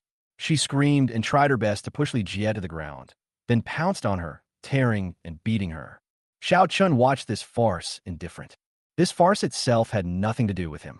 In his eyes, Xiao Qian was no different from a passerby. Li Jie cursed, and the image of a rich lady she had maintained in the past was completely gone, as if she was a shrew. Suddenly, Xiao Qian pulled out a pair of scissors from her bag and stabbed Li Jie hard amidst everyone's shocked and horrified expressions. Puff! Blood splattered everywhere. Xiao Chun was startled and subconsciously protected Song Zian behind him. The onlookers all stepped back. They were just there to watch the fun. No one wanted to get hurt. "Murder has occurred. Call the police." In full view of everyone, Xiao Qian raised the scissors in her hand and stabbed Li Jie madly. Li Jie screamed, pushed Xiao Qian away, and crawled while calling for help. But Xiao Qian was so ferocious that no one dared to step forward to stop her for a while. However, Shiao Chan, who had already fallen into madness, turned over and got up, then pounced forward and hit Li Jie in the back with the scissors in her hand. Chapter 317, You Don't Deserve Sympathy. Puff. The knife hit Li Jie's vital point, and she fell to the ground with a thud and never got up again. You kill my baby, I will kill you, kill you. Shiao Qian waved the scissors in her hand frantically, stabbing Li Jie's body into a bloody mess. No one dared to step forward to stop her. After all, Shiao Qian was a madman now, and no one would offend a madman at this time. The police car finally arrived, and the doctor also rushed to the scene. Li Jie's body was covered with a white cloth, and she was pronounced dead on the spot. Shiao Qian was knocked to the ground by an injection of sedative. She was twitching all over and was carried into a car to a mental hospital. Song Zian was very frightened. After all, the bloody scene before her was something she had never seen before. Shiao Chen comforted her and wanted to take her away from the scene. But at this moment, a voice came from behind. Shiao Chen, wait a minute. Shiao Chen turned around and saw a uniformed female police officer walking towards him. She was none other than Tao Meng, whom I met last night. Shiao Chen frowned. Why was she here? This case involves Lihao's family. Lihao is now our responsibility. Seeing that he looked a little puzzled, Tao Meng continued. Because Lihao's matter has something to do with you, so? You don't want me to follow you into the interrogation room for a few hours again, do you? Shiao Chen looked at Tao Meng warily. Not this time, Lihao, I want to see you. Tao Meng explained. So I came to ask for your opinion. That means I can choose not to see him, right? Shiao Chen asked. It is your right, but... Before Tao Meng finished speaking, Shiao Chen directly refused. Then I won't meet him. I'm very busy and don't have time. Shiao Chen said this and pulled Song Zian away, fearing that Tao Meng would say another word.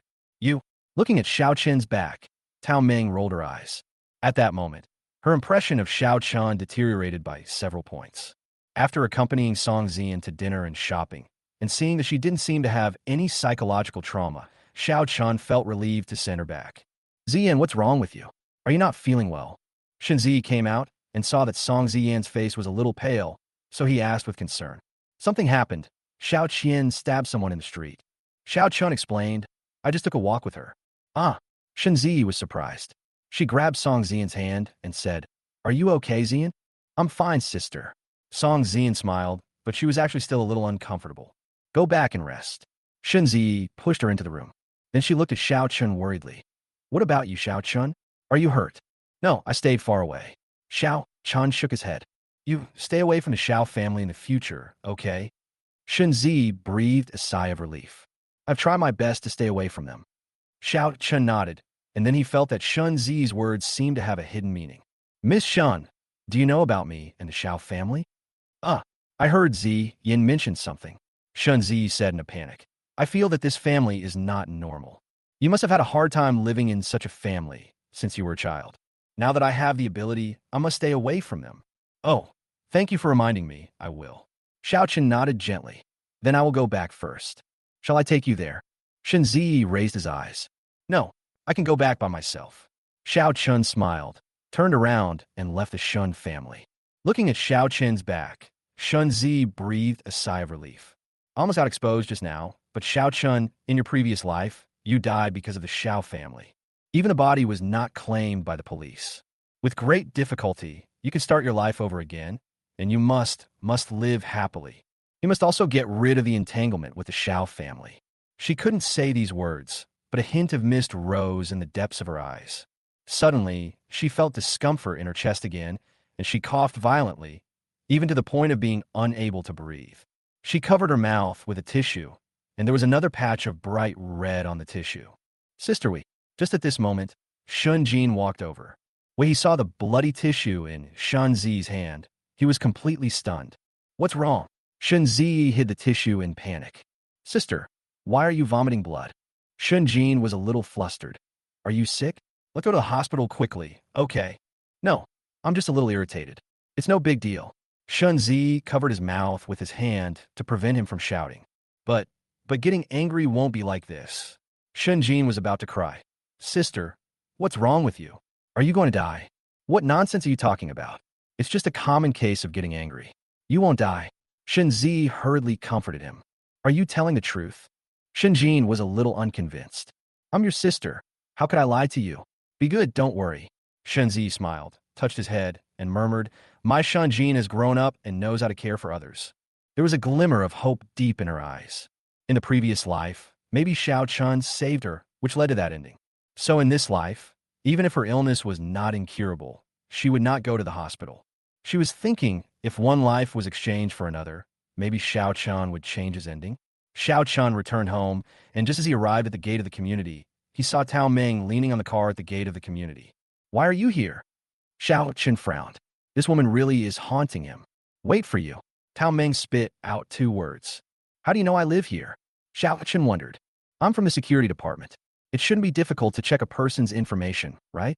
Tao Meng glanced at Shiao Chan and said, "Come with me to meet Lihao." I said, "I won't see Lihao, and it's my freedom to see him or not."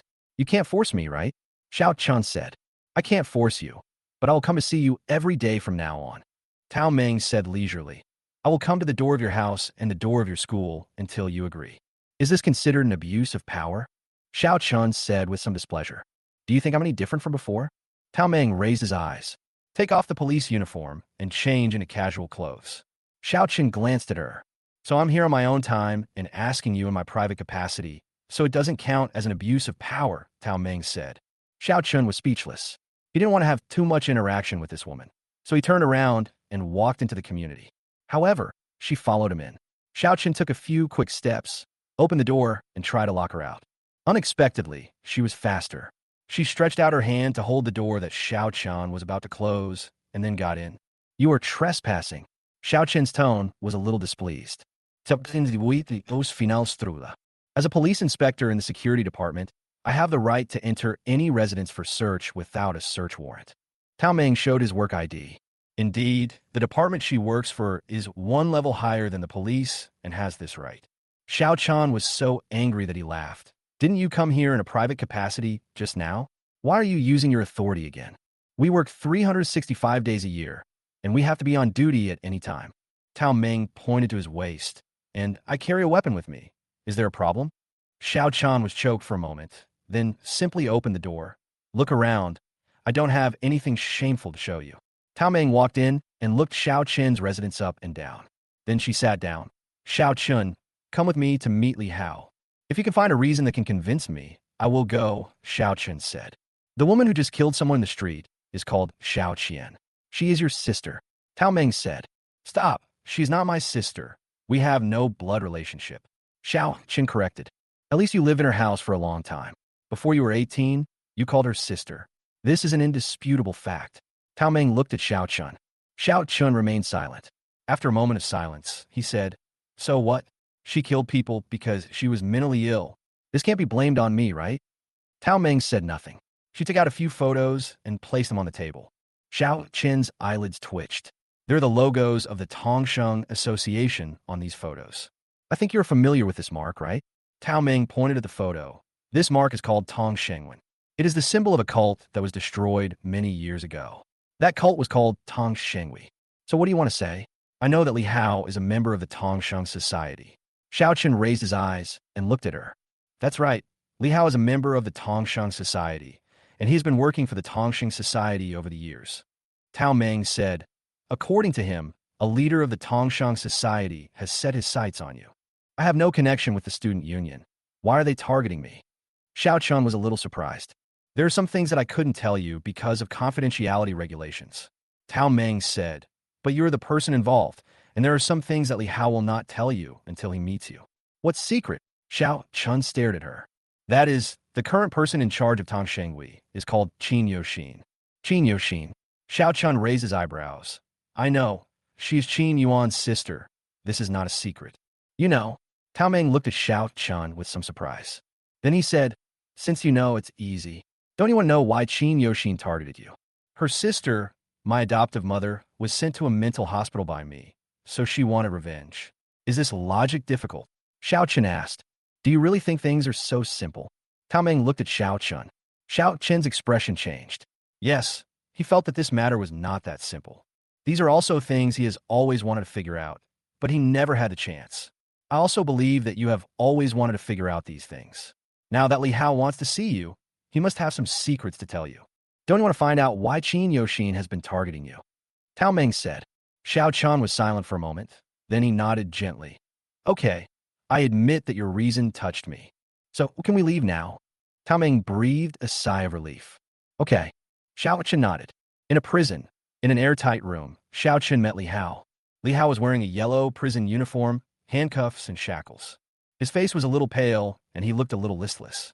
Moreover, his hands were shaking from time to time, which was a sequelae of taking certain medicines. This guy is actually a drug addict. But that's normal. For a fanatic like him who has joined a cult. Is there anything he can't do? I heard you wanted to see me. Shiao Chan sat opposite him and said straight to the point. I'll give you 20 minutes. Hurry up and tell me. Shiao Chan, cigarette. Can you give me a cigarette? Lihao looked at Shiao Chan with expectant eyes. He has been forced to undergo drug rehabilitation these days and is now numb. All he wants to do now is smoke a cigarette. Shiao Chan turned around and went out, bringing in a cigarette. Lihao lit the cigarette with trembling hands and took a deep breath. After smoking, he seemed to be more energetic. How is Shiao Qian? You don't know? Shiao Chan looked at him in surprise. He didn't even know that Shiao Qian stabbed his mother to death. Shiao Chan, don't tell him about this, so as not to upset him. Tao Ming's voice came from the earphone. The room was full of surveillance cameras, and people outside could hear Lihao's words clearly. I'm in prison. How can I get any news about her? Lihao asked earnestly. Shiao Chan, how is she? Shiao Chan then said, I don't know. She disappeared after what happened last time. You know, I don't like her. Her life or death has nothing to do with me. Lihao's eyes revealed a hint of disappointment, and he murmured, she aborted the child. Her body will definitely not be able to bear it. She doesn't know anyone here. Where will she go next? If you really care about her that much, you wouldn't go this far. Tell me, what do you want to see me about? Shiao Chan, don't anyone know about the Tongsheng Society? Lihao smiled and kept the secret. If you want to talk, I can listen, but if you want to keep it a secret, sorry, I don't have the time. Shiao Chan said, the current prophet of the Tongsheng Society is your aunt. Lihao said, then you are wrong. She is just my adoptive mother's sister. I don't have any feelings for that adoptive mother. Shiao Chan tapped the table with one hand. If you came to me just to talk nonsense, forget it. I'm not interested in knowing. Hee hee. Then do you know why the Tongsheng Society is targeting you? Lihao asked again. I'm not sure about this. Why don't you just tell me what's going on? Shiao Chan asked, looking up. I can tell you, but I have a request. Lihao bit his tongue. Okay, you can make your request, but I can't guarantee that it will be met. Shiao Chan said, because I can't make the decision here. No, you can, Shiao Chan. You know that you are the chosen one. Lihao stared at Shiao Chan. The chosen one? What does that mean? Shiao Chan frowned, not quite understanding what this sentence meant. The chosen one can change his fate. The reason why the Tongsheng Society is targeting you is probably because of this. You can change the past or the future. Can you talk about something nutritious? Shiao Chan knocked on the table. Chapter 319, Destroying Confidence. He really didn't have the patience to listen to this kid talking nonsense here. Shiao Chan, you don't seem to care much about these. Lihao said with a smile. Don't worry. I came to see you today just to know what you want to do. Shiao Chan stared at Lihao and shook his head. It's quite disappointing. Shiao Chan. Lihao put his hands on the table and tried to stand up. But he didn't dare to, because once he stood up, the meeting would be forcibly interrupted. He clenched his fists tightly, veins bulging on his fists. This can well demonstrate his extreme anger. I used to think I was a winner in life. I had never suffered any setbacks since I was a child. Lihao gritted his teeth and said, and I also feel that no one can defeat me. Are you feeling frustrated now? Shiao Chan smiled. He already understood that Lihao had nothing to say to him at all. Lihao was just unwilling to accept his defeat. I just had bad luck. If I could do it again, the person sitting here in handcuffs would definitely be you, not me. Lihao said, gritting his teeth. Actually, do you know Lihao? Shiao Chan smiled. I have never considered you as an opponent. What did you say? Why don't you consider me as your opponent? Lihao is angry. He is really angry. He has always regarded Shiao Chan as his rival. Even when he was in prison, he thought about it day and night, thinking about how he would kill Shiao Chan one day. But what he got was Shiao Chan's heartbreaking answer, which made him very angry. Because you don't deserve it. You are a bad person, but your IQ is really average. Shiao Chan smiled. I've never paid too much attention to you. Oh, revoking your lawyer's license is just a small test. Because I know that if you keep Shiao Qian's bomb by your side, it will explode sooner or later. Shiao Chan, Shiao Chan. Lihao stood up angrily. What are you doing? Sit down. Two prison guards at the door immediately came over and held him down. You knew she was crazy, didn't you? Why didn't you remind me? My child is gone, child. Lihao's head was pressed firmly on the table by the prison guard, and his face turned red. He stared at Shiao Chan with bloodshot eyes. He wished he could cut Shiao Chan into pieces. Would someone like you care about your child who has not yet come into the world? Shiao Chan sneered. Those corpses you hid in the basement, those fetuses you soaked, which one of them is not your child? Have you ever cared? I was destined to be childless, but I had a hope to change my fate. My son was almost born, just almost. Lihao roared. If you had warned me earlier, I would not have let this happen. Lihao, sometimes you have to admit that you can never change your destiny. Shiao Chan sneered and said, if you tease fate, don't blame fate for teasing you. Shiao Chan. Lihao roared angrily. I won't let you go, I won't. Shiao Chan, back off and don't provoke him. Tao Meng's voice came from the headset. Shiao Chan nodded and took a few steps back. He raised his head and met Lihao's gaze. Looking at Lihao's murderous eyes, he couldn't help but laugh. Lihao, there's something you don't know, right? This afternoon, your mother was stabbed more than 30 times by Shiao Chan with a pair of scissors. She died on the spot. What did you say? Lihao suddenly raised his head with an expression of disbelief. He didn't believe Shiao Chan's nonsense. Yes, Shiao Chan was talking nonsense. You don't know yet? Shiao Chan smiled. Shiao Chan. Tao Meng's roar came from the headset. What are you doing? Shut up. Shiao Chan took off the headset and placed it on the table. You have nothing now, your wife, children, and even your mother. What's the point of living like this? Nonsense, nonsense. Lihao roared, broke free from the prison guard, and pounced on Shiao Chan. Shiao Chan restrained him with his backhand, twisted his arm, and pressed his head to the ground. More prison guards rushed in and subdued Lihao. Look at what you look like now. You're worse than a dog. Shiao Chan's tone was somewhat sympathetic. He glanced at Lihao with a condescending look, then turned and left. Lihao seemed to have all his strength drained away. He fell to the ground, gasping for breath. Shiao Chan, I asked you to come here to trick Lihao. Why did you want to provoke him? Tao Meng chased after him angrily. Don't you understand? Shiao Chan turned his head and said, he is an extremist. You can't get anything out of him. He called me here because he wanted to take revenge. Shiao Chan raised his hand, with two needles in his hand. It was a very thin needle, which Lihao held in his hand when he rushed towards him. There was a blue glow on the needles. It was obvious that these two steel needles, as thin as cow hair, were highly poisonous. What? Tao Meng's face changed drastically. Lihao had been in prison for such a long time, yet needles were found on his body? You have to know that even ordinary prisoners have to go through strict inspections before entering prison, and they cannot even bring in a needle. What's more, their security department's inspection is more strict. How did he hide it on his body? Let's do a test. If there's no fatal poison in this, I'll swallow the needle. Shiao Chan stuck the needle on the table. Also, Officer Tao, if I die here today, would that be considered dereliction of duty on your part? Tao Meng's face turned pale in an instant. This was a serious dereliction of duty, serious enough to destroy all her future prospects. Because Shiao Chan had no obligation to come here to see Lihao, she was the one who tried every means to get Shiao Chan to come. Because of her negligence at work, Lihao actually had a needle filled with poison on his body. Not to mention that Shiao Chan might be injured or die because of this. Even if Shiao Chan exposed this matter now, all her honor would be ruined. Even the members of her team will be implicated by her, because this is a serious dereliction of duty and the Security Bureau will not allow such a low-level mistake to occur. Because if such low-level mistakes are made, what will happen to the national security in the future when the Republic of China is in chaos? Shiao Chan sneered and ignored Tao Meng. He turned around and left. Tao Meng took out an arm and carefully held the two needles in her hand. Her expression became serious. Come here, bring all the people who have had contact with Lihao in the past few days for interrogation. After leaving the security department, Shiao Chan let out a long breath. This place was really depressing. Mr. Xiao, the data of our entry was rejected. After receiving the call from Wang Guangye, his tone sounded a little frustrated.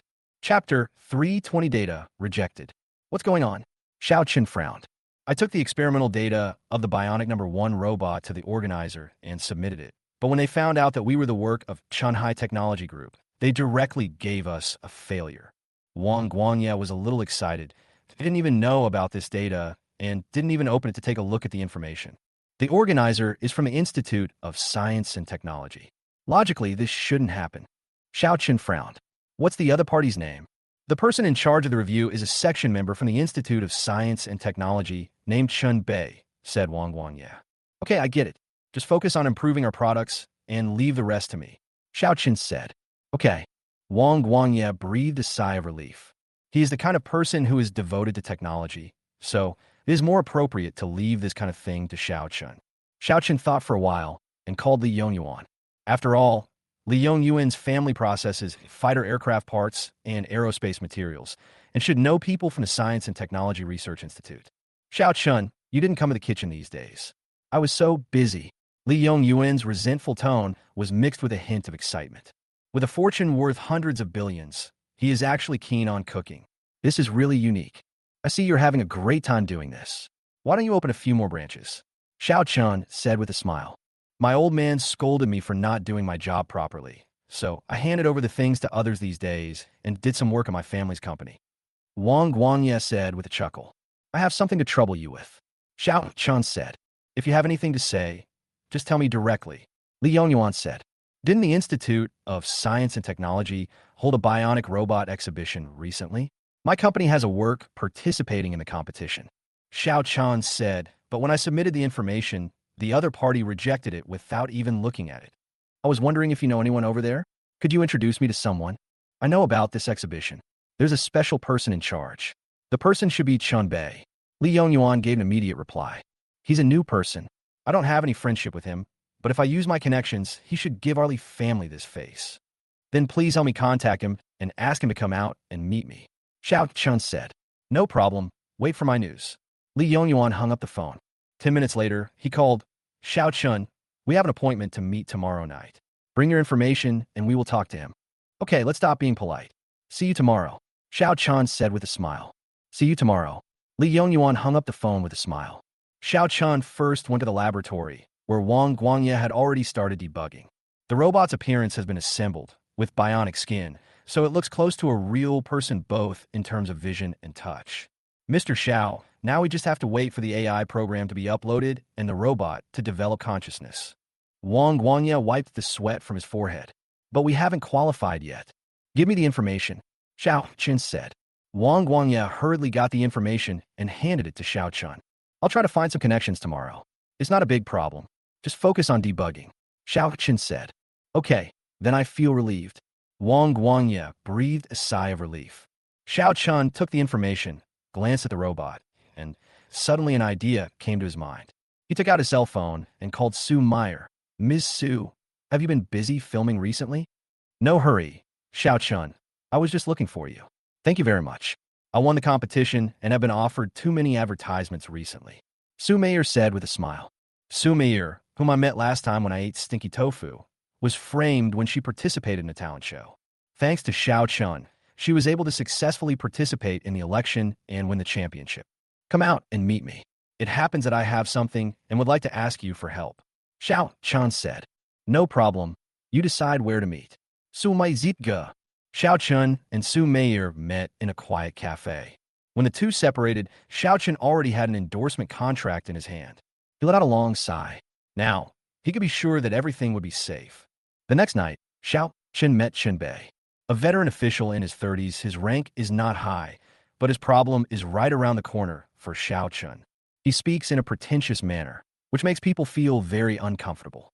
Brother Chun, Xiao Chan is our brother, and what he has in his hands is also high-tech, Li Yongyuan said with a smile. He brought the information today. Take some time to take a look. If there is no problem, pass it to him. Our Li family will remember this favor from you. Yongyuan, we are all family. Chun Bei was very polite when speaking to Li Yongyuan. After all, the Hanyuan Li family is an important partner of their hospital. Moreover, as a small auditor, he really didn't dare to offend the Li family. But you also know that this intelligent robot exhibition is actually an industrial survey. The audit aspect is very important. After all, there are hundreds of technology companies from all over the country competing on the same stage. Although my position is small, the role I play is very important. I cannot be careless. I cannot be careless. Brother Chun, although Xiao Chen's company was established not long ago, I guarantee that his products are definitely not bad. Li Yongyuan smiled and said, How about this? You submit the information for the organizing committee to review, and I will sponsor some of the activity funds through you. Yong Yuan, just say this to me, but don't tell anyone else. Chunbei pretended to be surprised. This is bribery. Are you trying to ruin the Li family's reputation? Brother Chun, how can normal business funding be considered bribery? Li Yongyuan's face suddenly darkened. Your hospital has been soliciting sponsorships everywhere before, and our Li family has also provided a lot of support, right? The word bribery is something our Li family cannot afford to offend. Seeing that Li Yongyuan was really angry, Chun Bei smiled awkwardly. Yongyuan, it's not that I don't give you this face, but there's really no room for negotiation on this matter. You know how strict the review team is. It's hard for me to do that too. Li Yongyuan wanted to say something, but was stopped by Shiao Chan. Yongyuan, don't you have a lot of things to deal with in your company? Go back and deal with it. I'm here to have a couple of drinks with Brother Chen. But Shiao Chan, Li Yongyuan wanted to say something, but was stopped by Shiao Chen's eyes. Li Yongyuan understood. He knew Shiao Chen's strength, and that Shiao Chan was planning to handle these things himself. So he nodded. Okay, Shiao Chan, you should have a good talk with Brother Chun. I will go back to the company to deal with those things first. As he spoke, he glanced at Chunbei and said, Brother Chun, I'll be leaving now. You're busy. Chunbei took a sip of water, looking indifferent. Li Yongyuan held back his anger, as he usually had contact with the leaders of the Science and Technology Research Institute. The grandson in front of me was just transferred here. He doesn't have a high rank, but he acts very arrogantly. But he didn't say anything. He believed Shiao Chan must be angry too. This guy rejected Chan High Technology's information obviously on purpose. Let's see how Shiao Chan deals with him. Why offend Shiao Chan when you can offend anyone else? Who are you? Chapter 321 The Villain is difficult to deal with. As soon as Li Yongyuan left, the humble smile on Chunbei's face disappeared immediately. He loosened his tie, then picked up a glass of red wine and drank it all in one gulp. Brother Chun, I still have to ask you for help with the review. Shiao Chun poured him a glass of wine. He smiled and said, I am confident that I can win the championship in this exhibition. If there is anything I've not done well, please let me know. Shiao Chan said this, raised his glass to signal, and then drank it all in one gulp.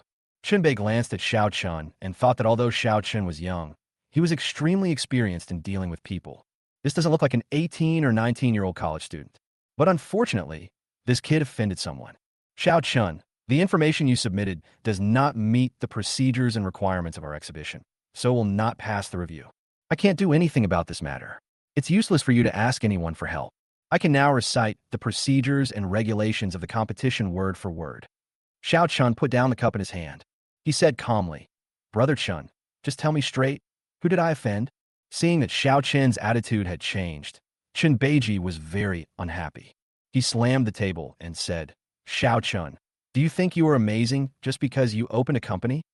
I told you, my position is not high, but I have the upper hand over people like you. Are you dissatisfied? No, I don't think I'm great just because I own a company. But your position is not high, but you're just right for me. Shiao Chan said leisurely, Thank you. You made me understand what it means that it is easy to see the king of hell, but difficult to deal with the little ghosts. Who are you calling the little devil? Chunbei's face darkened. Shiao Chan, I can tell you responsibly that I will be responsible for the preliminary review of the exhibition for one day. Don't even think about submitting your information to the organizing committee. Okay, I understand what you mean. Shiao Chan put down the cup in his hand. He smiled and said, Yinjing is not a very big place. I can probably guess who is targeting me. But Chunbei, you did one thing wrong. You were too eager to show yourself in front of your master. The Shiao family is a wealthy family, but in Yinjing, they are far from being able to cover the sky with one hand. Your tone is quite loud. Do you know the background of the Shiao family? Chunbei looked at Shiao Chan with a sneer on his face. To be honest, it would be effortless for the Shiao family to strangle someone like you to death. Really? Why didn't the Shiao family just tell me to get out of Yinjing, but instead used a small fry like you to trip me up? Shiao Chan asked. Chunbei's expression changed. Yes, with the strength of the Shiao family, this shouldn't happen. If the Shiao family hadn't asked him for help, a small figure like him would never have had any contact with the Shiao family in his life. If the Shiao family could really drive Shiao Chan out of Yinjing easily, why would they still look for a small figure like him? People don't do things beyond your own knowledge. Shiao Chan pointed at Chunbei. The exhibition is still a few days away. You must also remember that your career will also come to an end in 4 days. Do you think the Li family will help you? Chunbei Luo Kitglim. In fact, he knew that it would not be difficult for the Li family to help Shiao Chan. No need. Shiao Chan shook his head. Favors are not something you can use casually. You are a small character, so you don't need the Li family. Just wait. Shiao Chan pointed at Chun Bei, his face full of contempt. Then he turned and left, leaving Chun Bei with a grim look in the box. He was so angry that he had no place to vent, so he finally poured himself a glass of wine and drank it all in one gulp. Shiao Chen's information was not submitted in the end, so Elder One contacted Shiao Chun and said, "Please prepare the information. I will bypass the preliminary review and submit it directly to the organizing committee. Mr. One, I can handle this matter myself. Thank you." On the phone, Xiao Yu's tone was calm, and he was not anxious at all. "Can you handle it yourself?" There was a hint of uncertainty in Elder Wen's tone. "I heard that Xiao Wanli bribed the people there. Your information cannot be submitted at all, and the big exhibition is about to start. It will be too late if you don't submit it now. Trust me, Elder One, I can handle this matter myself." Shiao Chan said firmly, "I will solve this matter in my own way." Although I am reluctant to admit it, Shiao Chun, your current strength is still a little behind the Xiao family. "How do you solve it?" asked Elder One. "Of course I have my own way to solve it. Since the organizers allow such people to exist in the organizing committee, don't blame me for making them lose face." Shiao Chun smiled slightly. Several thoughts flashed through Mr. Wen's mind, but in the end he remained silent. In his impression, Shiao Chun himself is a monster. Since he is so confident, he might as well wait a little longer. At worst, he can risk his reputation to make amends later. "Well, since you are so confident, it's up to you. Remember not to try to be stubborn. If there is anything you can't solve, don't try to take the lead." "I'll take care of everything," said Old Man One. "Thank you, Mr. One. I promise that I will not let you down." A few more days passed, and the next day was the day for the bionic AI robot exhibition. Shiao Chan unexpectedly received a call from Xiao Wanli that day, inviting him to come out for a chat. "Just go." Xiao Chan arrived at the private room of the tea house as promised. Xiao Wanli was making tea with a very high-end purple clay teapot, which was made by a master from a purple clay family in the Ming Dynasty. He likes this tea set very much and always carries it with him whenever he goes out. Moreover, this set of tea set alone is probably worth nearly 10 million. Not to mention the top-notch Mingxin Longjing and Huangshan Maofoam. Just for drinking tea, an ordinary family would not be able to afford it even if they worked hard for 3 lifetimes. "Are you here?" Seeing Shiao Chan coming over, Xiao Wanli still lowered his head to make tea. Xiao Chan nodded, bowed, and sat opposite Xiao Wanli. "You like drinking tea?" Xiao Chan said with a smile. "It just so happens that I know a little about the tea ceremony. How about I try it?" Xiao Wanli glanced at Xiao Chun, then handed the thing in his hand to Xiao Chun. Xiao Chun did everything very well, from boiling water with washed hands to scalding cups and warming kettles. Seeing that Xiao Chen's order was orderly and seemed to be correct, Xiao Wanli could not help but nodded slightly. "Xiao Chun, how is it?" he said leisurely. "The information has not been submitted yet, right?" "I really didn't submit it." Xiao Chun sighed. "I guess there is something wrong with my product.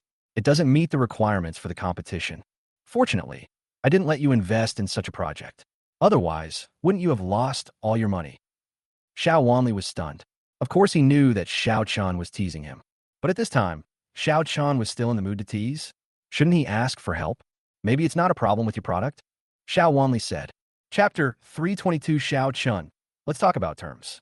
"It's not a product problem?" Xiao Chan deliberately made a surprised expression and asked in confusion. "Then what is the problem?" "How about this, Xiao Chun? The conditions we discussed before are still valid. This time I will increase the investment funds to 200 million. Xiao Wanli glanced at Xiao Chan and said, "As long as you agree, I can submit your information now." "Isn't it too late to submit the information now?" Xiao Chan made a puzzled expression. "The competition will start tomorrow, and the registration is already closed." "Hee, you have to believe that the Xiao family has the strength." Xiao Wanli laughed. He had a haughty look on his face. "These things may seem like big things to you, but to our Xiao family, they are just trivial matters. Power is such a good thing." Xiao Chan said to himself, "I never thought that the head of the Xiao family has reached the point where he can influence the research institute. By the way, this time the bionic AI robot is actually a sub-industrial survey, right? The person in charge is your son Xiao Yuechang?" Xiao Chen asked. "Yes, it's him, so I can allow you to participate in the exhibition smoothly before 9 o'clock tomorrow morning." Xiao Wanli pressed the table with both hands and stared at Xiao Chan. "Very good. Xiao Chen smiled and continued to make tea. Xiao Wanli frowned because he was watching Shiao Chan, who was quite knowledgeable about the tea ceremony. He grabbed a handful of top-grade Huangshan Maofeng tea from his tea can. That's right, it was a huge handful, and the purple clay teapot couldn't fit anymore. The corner of his mouth twitched. This handful of Maofeng was worth more than 100,000 yuan. Money is a small matter, but the production of this level of tea is limited and you can't buy it just because you have money. But have you ever thought about what if my product becomes extremely popular? Xiao Chen asked.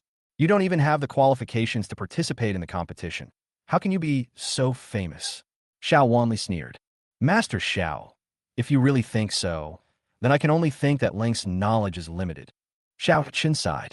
This is the internet age. You don't understand marketing at all. A single spark can start a prairie fire. Don't tell me these inexplicable words. Xiao Wanli frowned. I'm giving you one last chance. If you agree to my investment, you can walk sideways in Yinjing in the future.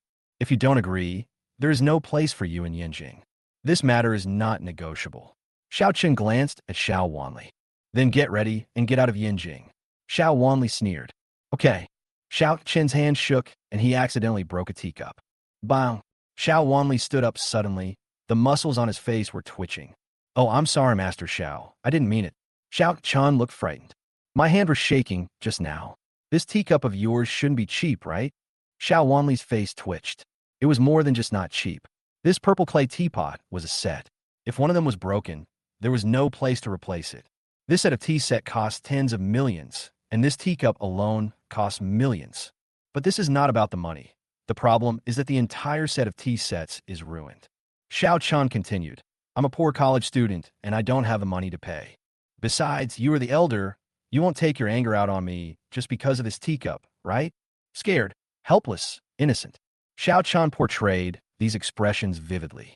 Xiao Chun, did you do this on purpose? Xiao Wanli said angrily. No, I didn't mean it. Xiao Chun shook his hands repeatedly. Master Xiao, let's stop here for today. I'm going to leave now. See you tomorrow. After Xiao Chan said this, he quickly retreated, fearing that Xiao Wanli would go back on his word and ask him to compensate for the tea set. Xiao Wanli let out a long breath. But after I calmed down, I felt something was wrong. Xiao Chan said, see you tomorrow. Does this guy have to go to the exhibition tomorrow? That's not right. His information was clearly rejected. Could something unexpected have happened? Thinking of this, Xiao Wanli quickly dialed Chun Bei's number. Mr. Xiao, are you looking for me? Chun Bei's voice sounded extremely humble on the phone. Xiao Chan didn't participate in the competition, right? Xiao Wanli asked worriedly. No, I have rejected his information, and I have checked the files to ensure that he will not use other companies as a shell company. Chen bei Unsveiten an affirmative Tone. That's good. Xiao Wanli breathed a sigh of relief. Well done, Chun Bei. I'm willing to serve Mr. Xiao at all times. Chun Bei was delighted and started to flatter him. After hanging up the phone, Xiao Wanli planned to leave, but when he lowered his head, he couldn't help but get angry. It turned out that his jar of Dahongpo was taken away by Xiao Chun at some point. The next day, Shijiao International Expo Center. The first bionic AI robot exhibition opened with great fanfare. Major official media, self-media, and even some big V anchors with millions of fans came to the scene. The internet is flooded with news about this exhibition. For this exhibition, it can be said to be a 360-degree live broadcast with no blind spots. In addition, various technology companies have also tried their best to showcase their most powerful products.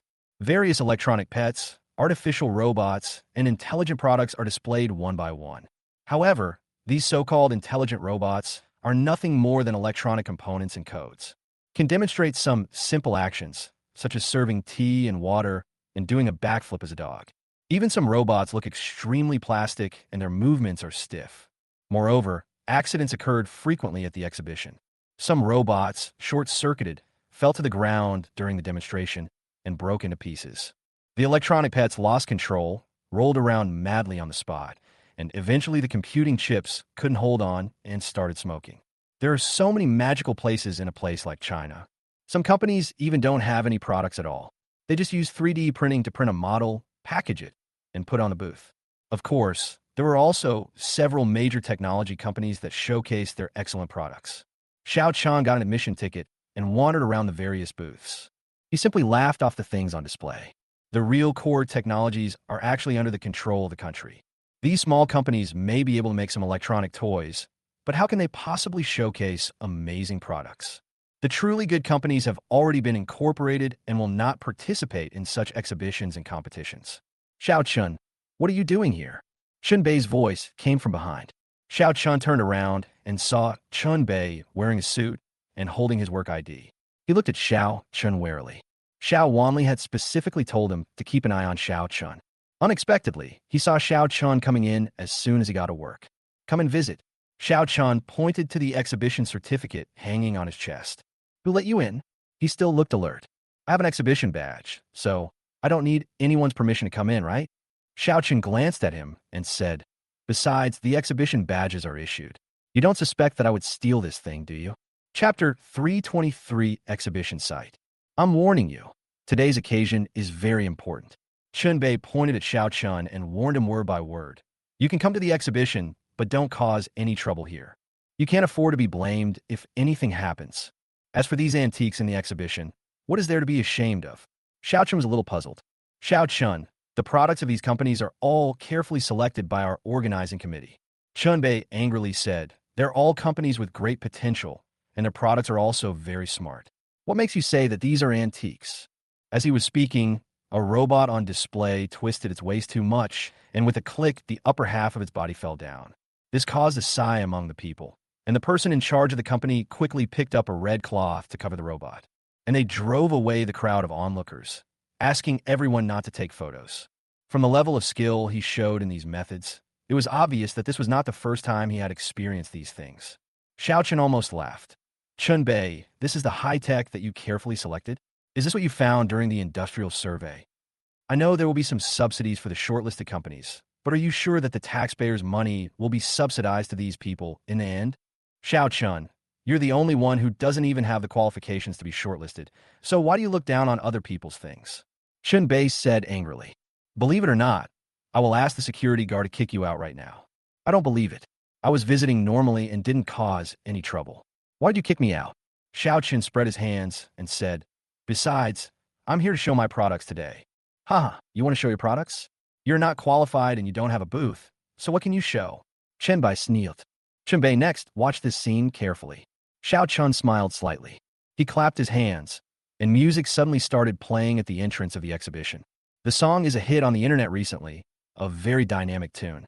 If you open TikTok to listen to this song, the first thing you see is a young girl dancing and twisting her hips. Sure enough, as soon as this BGM sounded, a young, energetic goddess-like girl entered the venue with her signature hip-twisting move. Wow, someone is dancing. Hey, this girl is so beautiful. Why does she look familiar? Are you stupid? This is our goddess, Su Meier. Why don't you follow the camera and broadcast it live? Oh my God, the organizer is really kind. They actually invited Su Meier to the scene. The entire venue was suddenly in an uproar.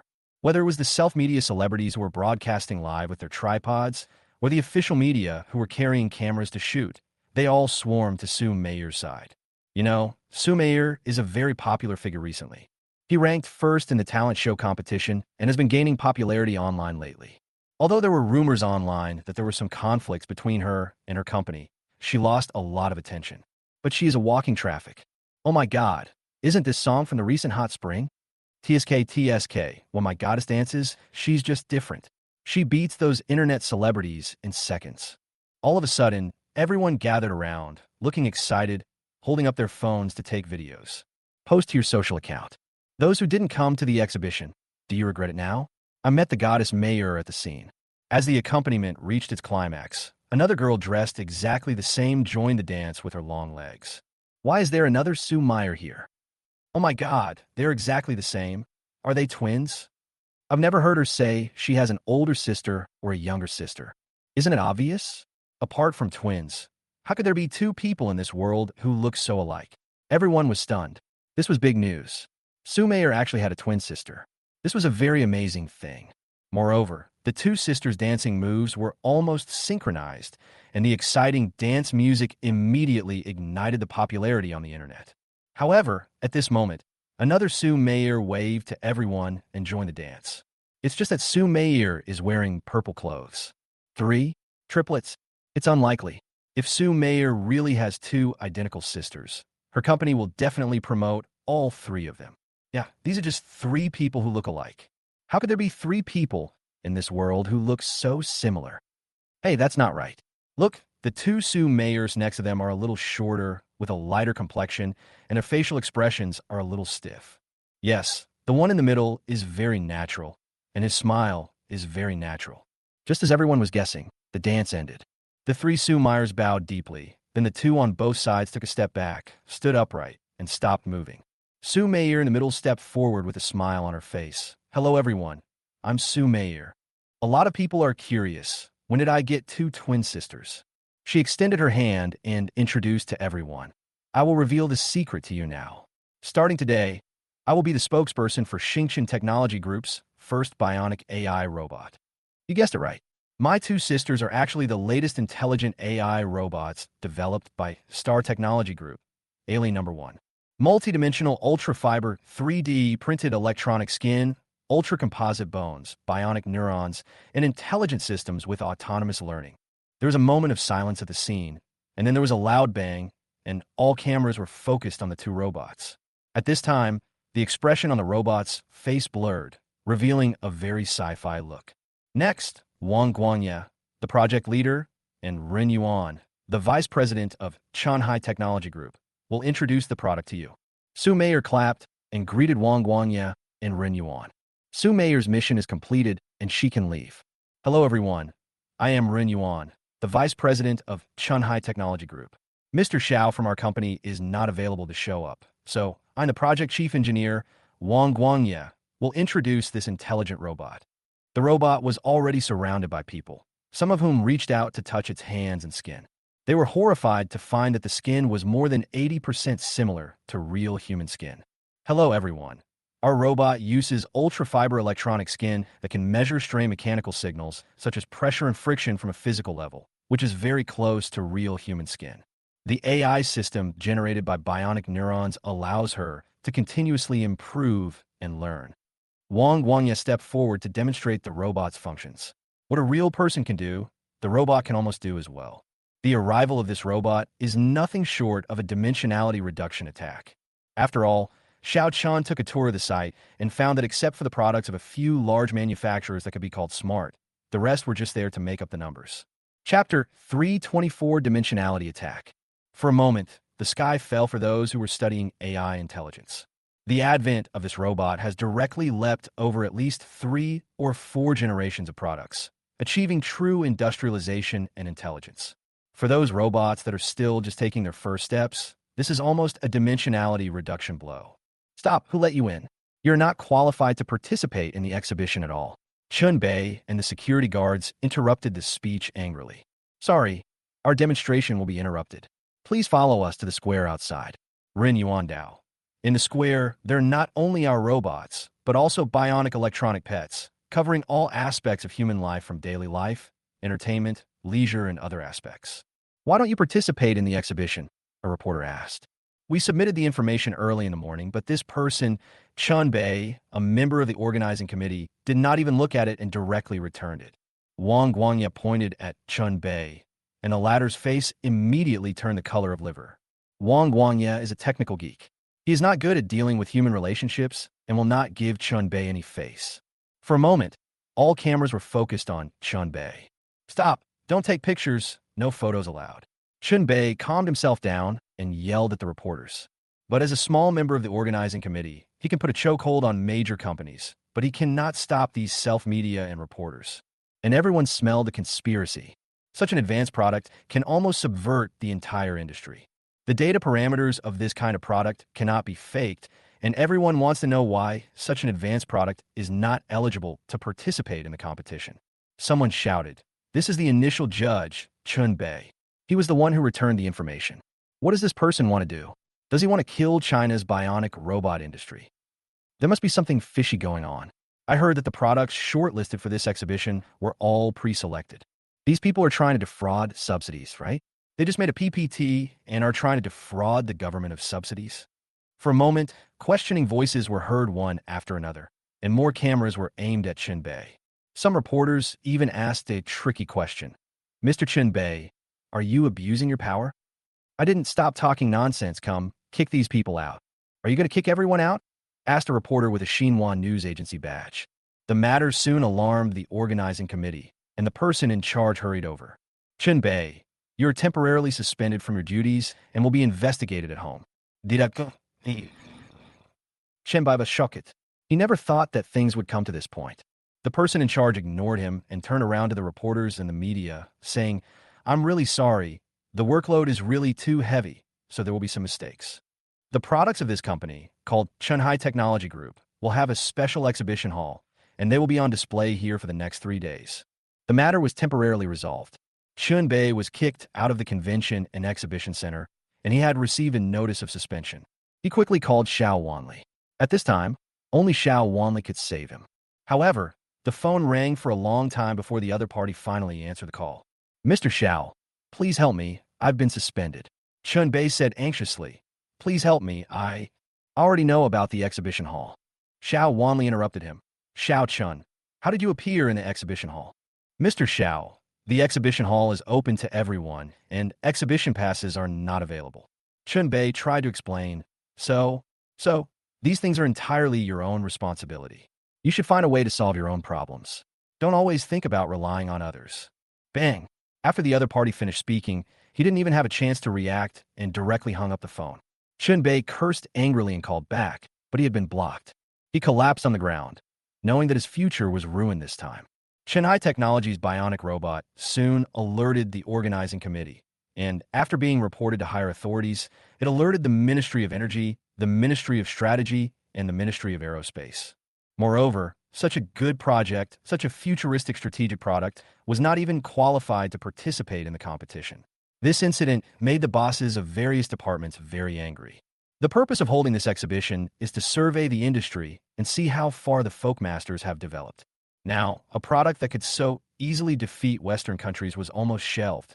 It is definitely not suitable for civilian use for the time being, but the technology demonstrated by this robot could be applied to aerospace and military affairs. It has AI that can continuously learn by itself, and it is the core of the Skynet plan. In the following period of time, Shiao Chan took Wang Guangye and ran around various departments.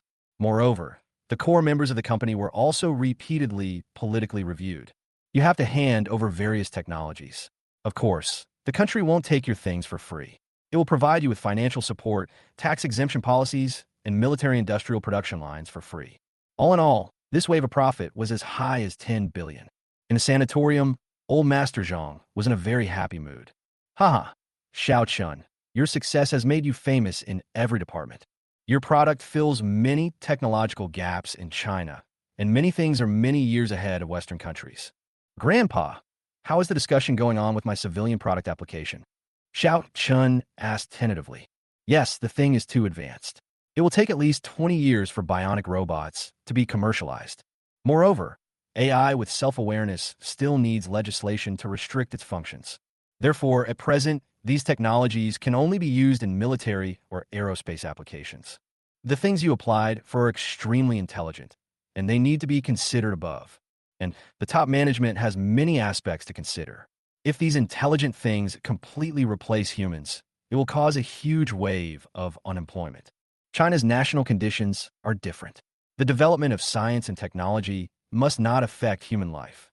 But bionic intelligent robots can replace some highly dangerous jobs. This market alone is enough for you to make a fortune. Okay, then I understand.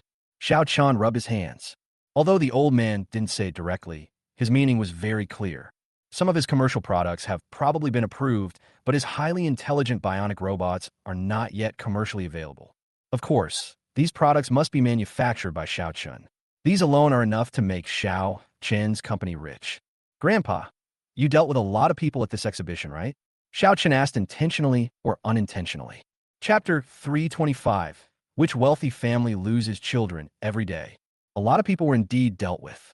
Chun Bei, who conducted the initial trial, was fired from his post, along with a group of people from the organizing committee. Old Master Zhang snorted. These parasites are not worthy of being in the national team. The state provides money, manpower, and subsidies, but they use illegal means to give the money to their own people. But the one with the ugliest face this time is Xiao Wanli. This exhibition itself is his son's political achievement and was originally held beautifully. After this incident, Xiao Yueqing's political enemies seized on it and made a big fuss about it. Is it that serious? Xiao Chun made a sad face and said, if I had known, I would have discussed it with Uncle Xiao first. He had a wry smile on his face, but he was actually very happy in his heart. He even imagined Xiao Wanli's furious look. Do you really think so? The old man turned his head and glanced at Xiao Chun. He didn't quite believe that it was a pity for this kid. After all, Xiao Wanli had been targeting Xiao Chun from the beginning to the end. Yes, I really think so, Xiao Chun said seriously. Okay, laugh if you want to. Don't pretend in front of me. The old man glared at him. Nothing could be hidden from the old man. Xiao Chun chuckled. He hesitated for a moment and said, Old man, I have something I want to ask you. If you have anything to say, just ask directly. The old man sat down and picked up a cup of tea. I want to know what's going on between Wen Wan and Xiao Guqing. Xiao Chen asked, why are you interested in their affairs?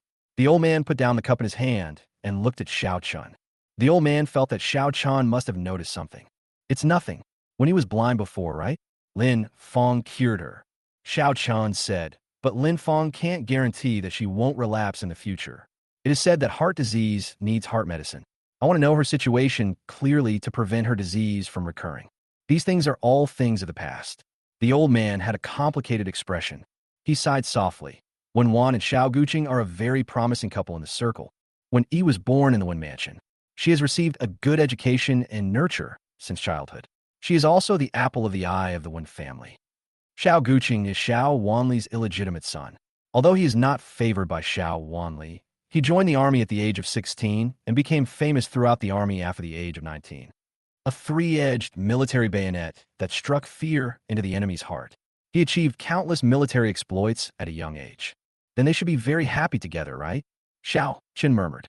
Yes, their marriage should have been very happy, and they even had a child after marriage. The old man looked at Xiao Qin. A family of three should enjoy the happiness of family life. Later, the child was lost.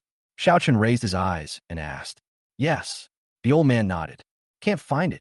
Xiao Qin asked again. It's been many years, and there's been no news.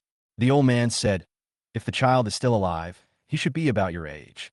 The reason why when he likes you so much is probably because when she sees you, she thinks of her own child. She's also a pitiful person. When you meet her next time, you should enlighten her well. I will. Xiao Qin nodded gently. He felt that the old man's words were a bit vague and did not give him the answer he wanted.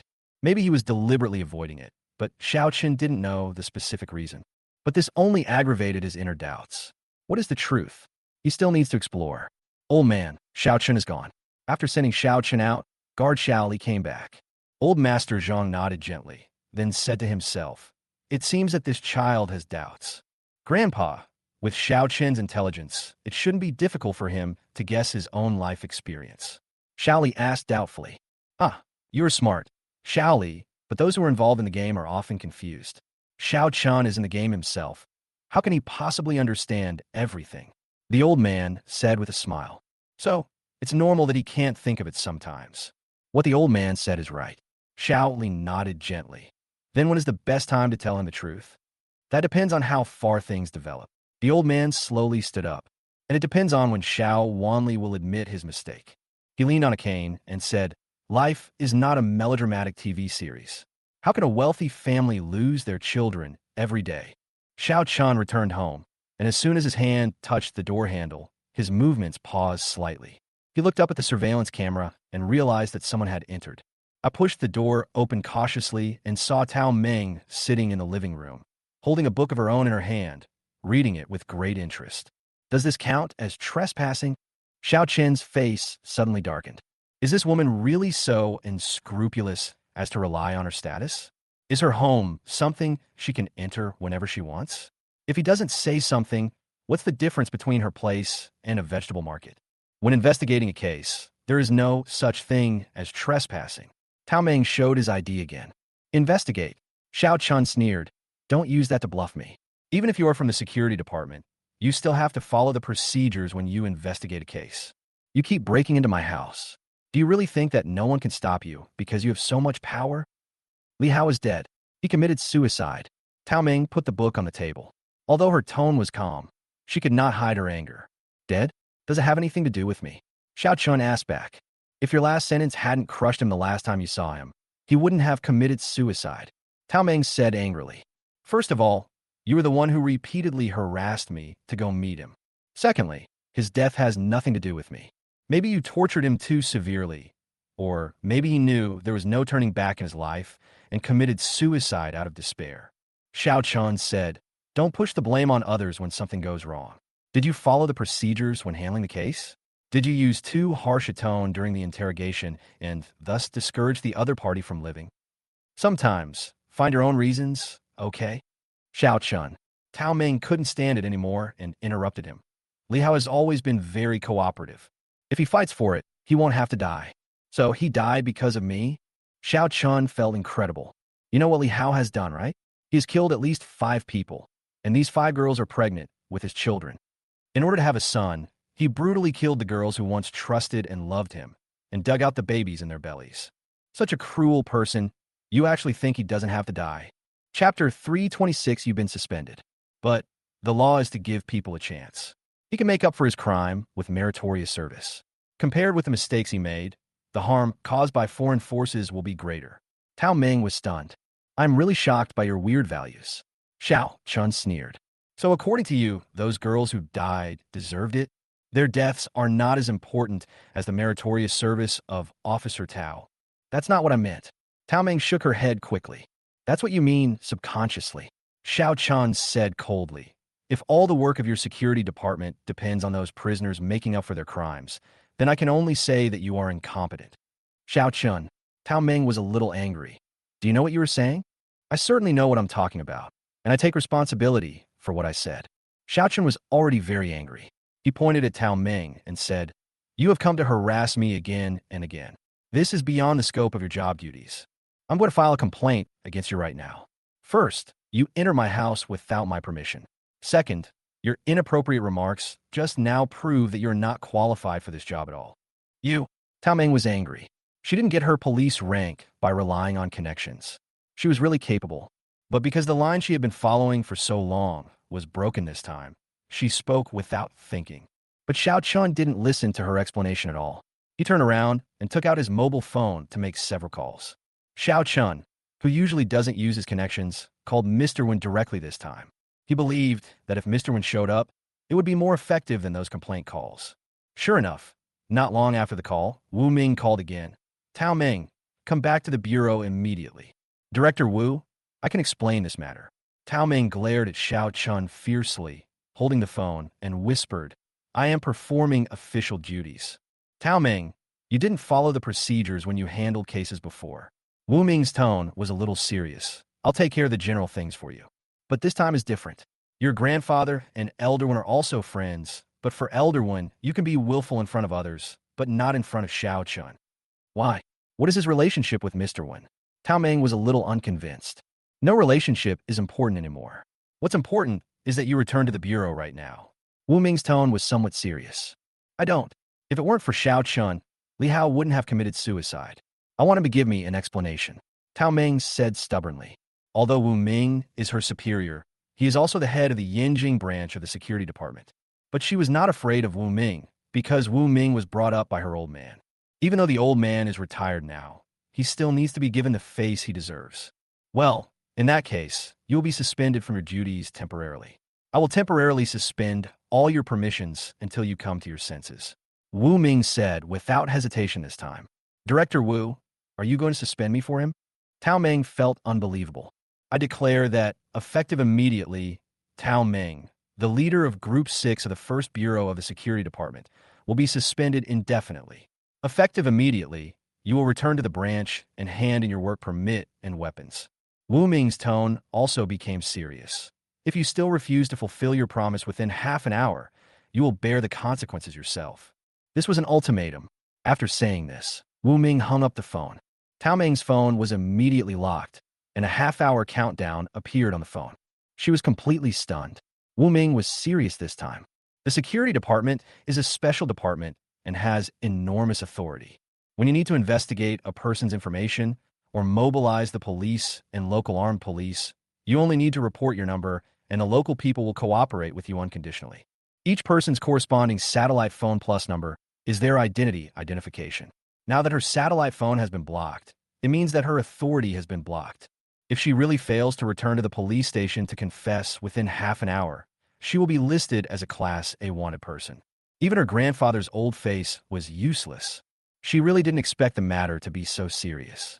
She didn't even have time to warn Shiao Chan before she left in a hurry. Hey, it works. Shiao Chan couldn't help but smile as he watched her leave in a hurry.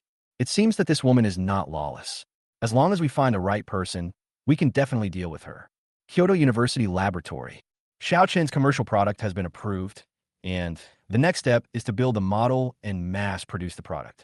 After the meeting, Wang Guangya plunged back into the laboratory and began various modeling and data debugging. All departments of the company are very busy, but fortunately the assistants are very capable, so Shiao Chan can just be at ease and become a hands-off boss. After walking around the lab and preparing to leave, Shiao Chan received a call from Su Meier. Shiao Chan, since I've helped you so much, shouldn't I treat me to a meal? Oh, you see I've been so busy lately that I forgot about it. Shiao Chan slapped his forehead and said a little embarrassedly, Sorry, I should treat you to a big meal. You decide where to eat. Let's go to Shanyuantang. I heard that the medicinal food there is good, but I can't reserve a table. Su Meier said after thinking for a while. This is easy. I'll send you the location. See you tonight. Shiao Chan said with a smile. The popularity of Shanyuantang has indeed gone beyond the circle. In today's society, many people are in sub-health without realizing it and only feel physically uncomfortable. But many people who have eaten the medicinal food here reported that their health is better than before. I no longer sweat profusely. I sleep soundly, and I can sleep through the night until dawn. My kidney deficiency symptoms have all improved. Moreover, the waiters at Shanyuantang are all trained and will provide reasonable medicinal meals based on your physical condition. This novel model was unheard of before. Firstly, it was novel, and secondly, diet therapy could indeed replace medicine. Li Yongyuan has been very busy these days, as 8 other new stores are also being selected and decorated. Su Meier was wrapped up tightly. She originally thought that she would have to eat in the living room, in public, and was afraid of encountering paparazzi. But Shiao Chan took her directly to a small box. There's not a lot of space, so I'll have to make do here. Shiao Chan apologized repeatedly. Shiao Chan, how come you want to come to the box? Su Meier took off her glasses and thick scarf. In this weather with so many ghosts around, she was really getting hot. Is it possible that I am the major shareholder here? Shiao Chan said with a smile. You are a shareholder here? Shiao Meier looked at Shiao Chan in astonishment, and then she screamed excitedly, Ah, that's great. Finally, I won't have to queue up when I eat here. Do you know, Shiao Chan, how painful it is for a foodie to not be able to reserve a table? You like the food here so much? It suits your taste, right? Shiao Chan said with a smile. Chapter 327. The Glory in Public. I like it. I really like it. Su Meier nodded repeatedly. But every time I come, I can't book a seat. I have a special status, but I can't eat in the hall. Do you know how uncomfortable this feeling is for a foodie? Su Meier took out the menu and said, Shiao Chan, it's easy since you're a shareholder. Recommend me some dishes. I see you've been staying up late for quite a while, and you've got bags under your eyes. Shiao Chan said, Let me recommend you some medicinal foods to help you recover. Okay then, everything is up to you. Su Meier giggled and sat down to wait for the food, ordered a few light-flavored dishes, and asked the kitchen to bring them up as soon as possible. Shiao Chan, your bionic robot is really popular. I will negotiate with the company to give you a lower endorsement fee. Su Meier was holding the chopsticks, already impatient. Thank you so much. If it weren't for you, my thing wouldn't have become so popular. Shiao Chan sighed. You really are a walking traffic bag. It also depends on whether your product is excellent and advanced. Su Meier said with a giggle. Okay, stop it. We don't need to praise each other in this commercial way. Shiao Chan made a pause gesture. By the way, how did you deal with the last incident? Shiao Chan asked. The company wants to hold someone accountable, but Sister Lee refuses to tell us what happened. Su Mei-sai, I think she has her own difficulties, and I have been with her for so many years, so I know what kind of person she is. So, in the end, it just ended up in nothing. Shiao Chan felt a little unbelievable. Yes, I really don't know what to do. Su Meier shook her head. She was really scared about the poisoning incident. Is she still your manager now? Shiao Chan asked. For now. I have changed a few before, but none of them were satisfactory, so I let her be my manager for the time being. Shiao Meier nodded slightly. You are a little too brave, aren't you? Shiao Chan smiled bitterly. This girl is really brave, and her manager is the closest person to her. She almost ruined Su Meier's voice before, which was almost a fatal blow to her career. Su Meier actually dared to use her? Actually, I can't do anything about it. She's the boss relative, and the boss is protecting her. Su Meier smiled bitterly. I can only be careful. In fact, I have encountered such business blows before. Besides, this business is very complicated. My boss has been really nice to me and has protected me well, so I just muddle through. Okay.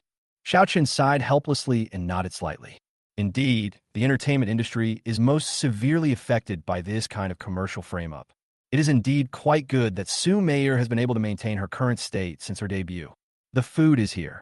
Su Meier's eyes lit up when she saw the waiter pushing the door open. Several steaming medicinal dishes were brought in.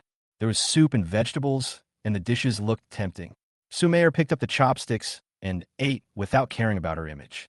Eat slowly and pay attention to your celebrity image. Xiao Chan smiled helplessly. If you want to eat in the future, just call me anytime. I've reserved a box for you, so you don't have to go through the trouble of queuing up for a number. Yeah, okay. Su Meier stuffed food in her mouth and nodded continuously. Now she only cares about eating. Eating is important, nothing else matters. I finally had time to eat something in peace, but after a while my cell phone rang. When she saw the caller ID, Su Meier's brows furrowed. She turned off the ringer and continued eating. However, the phone rang stubbornly for several times, and she had no choice but to answer the call. Hello, Sister Lee. Where have you been? Sister Lee on the other end of the phone sounded a little unfriendly. I went to dinner with my friends. Su Meier said cautiously. Sister Lee, isn't everything fine today? Nothing. Sister Lee raised her voice. I had an appointment to meet Master Zhang today. Why didn't you take it to heart? I don't care where you are. Leave now and come back soon. Su Meier was silent for a moment. Then she said, Sister Lee, you are my senior and teacher who brought me into this industry. When I entered the industry, you said that as long as you were here, no one could force me to do anything. But now, why do you want to push me over? This is also for your future. Sister Lee said sternly. You also know that there are some people we can't afford to offend. Meier, there are so many entertainers in the company who serve drinks. Ask yourself, when have I ever let you go? But this time it's different. None of us can afford to offend the other party because of his background. If you don't go, your acting career may end here. Besides, this is an opportunity that many people would never even think of, and you're going to refuse it? Then let's end it. Su Meier raised her voice. Sister Lee, I'm different from others. If the price of fame is to rely on your looks to get ahead, then I'd rather not have it. Are you rebelling? Sister Lee was furious. She changed her image of a teacher and elder and said, Su Meier, the company spent so much money on you to package you. You can't just say no to this. Come back right now and don't force me to get angry. Bang! Su Meier hung up the phone. At the same time, tears fell uncontrollably. Xiao Chun sighed helplessly. He understood Su Meier's difficulties. As a star and public figure, he has tens of millions of fans. Others only see her glamorous appearance, but don't know how difficult her life is behind the scenes. Handing over a tissue, Xiao Chun comforted her. Don't cry. Crying won't solve the problem. Thinking about how to solve it is the right way. Su Meier shook her head, took the tissue, wiped her tears, and continued to eat. I'll eat first. Xiao Chun didn't know whether to laugh or cry. He was indeed a big foodie. Before we finished our meal, Sister Lee came over with a few people from the company. How do you know I'm here? Su Meier's face changed. Did you install a positioning system on me? You are the most popular artist in the company. If I can't even track your whereabouts, then I have worked in this industry for more than 20 years in vain. Sister Lee said sternly, this game tonight is related to the future development of the company. The other party specifically asked you to go, so you must go. Sister Lee. Su Meier stood up. If that's the case, then I can only terminate my contract with the company. What did you say? You want to terminate your contract with the company? Sister Lee showed an expression of disbelief. Yes, if you force me, I will terminate the contract with the company. Su Mei note that, se dio si li. Do you know how much liquidated damages you have to pay if you terminate your contract with the company? I think you're crazy. Can you afford it? Sister Lee calmed down. Chapter 328, Can you afford the compensation? She felt that Su Meier was not just talking. She really wanted to terminate the contract. That's my business, Sister Lee. We've known each other for a while, and you know what my personality is like. Don't force me. Su Meier said, biting her lip. Sister Lee recovered quickly. She looked up at Su Meier coldly. Do you really think you can control me with this? I'm telling you, Su Meier, don't even think about it. The company has spent so much money on marketing you, and you just want to leave? Even if you leave, you have to finish today's drinking party before leaving. Sister Lee said this and stepped forward, reaching out to pull Su Meier away. Sister Lee, right? Shiao Chan stood up and said, I'm treating my friends to dinner today.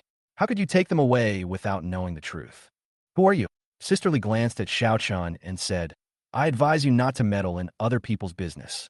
You can't afford to offend the person behind the scenes. My name is Shiao Chan. I just signed a product endorsement contract with Miss Su. How come, as a company manager, you don't even know me? Shiao Chan said with a smile. Are you Shiao Chan? Sister Lee's face changed slightly. She certainly knew that the sponsor of the endorsement contract that Su Meier had just signed was Shiao Chan. But she didn't expect Shiao Chan to be a college student. Can a student really afford the endorsement fee of hundreds of millions every year? Guaranteed genuine. Shiao Chan said, Hey, Mr. Shiao, I was just thinking about visiting you. The expression on Sister Lee's face suddenly changed, like a blooming chrysanthemum. I didn't expect to meet you here. I'm so sorry. I'm also a client, so is it okay for me to treat you to a meal? Shiao Chan pointed at Su Meier. No problem, of course no problem, but Meier does have something to do today. Sister Lee smiled and said, Boss Shiao, how about this? Meier goes first. I'll stay here with you. You? Shiao Chan glanced at Sister Lee. She was still charming given her age, but why did she think she could replace Su Meier? Yes, I am Meier's manager and I know her best. Today I will apologize to you on her behalf. I will bring her to your house to apologize in person some other day. Sister Lee said with a smile. I'm afraid that won't work. I don't like being disturbed while I'm eating. If you don't have anything to do, please leave. Shiao Chan ordered the guest to leave. Boss Shiao, please give me some face. Meier must leave today, Sister Lee said with a smile, and the young master behind him is not an ordinary person. If I make him unhappy, I'm afraid. Threatening me is meaningless. Shiao Chan sighed. Talk to me properly, or drink a bottle of vodka in public, and I might agree. But you threatened me, and the nature of the situation changed.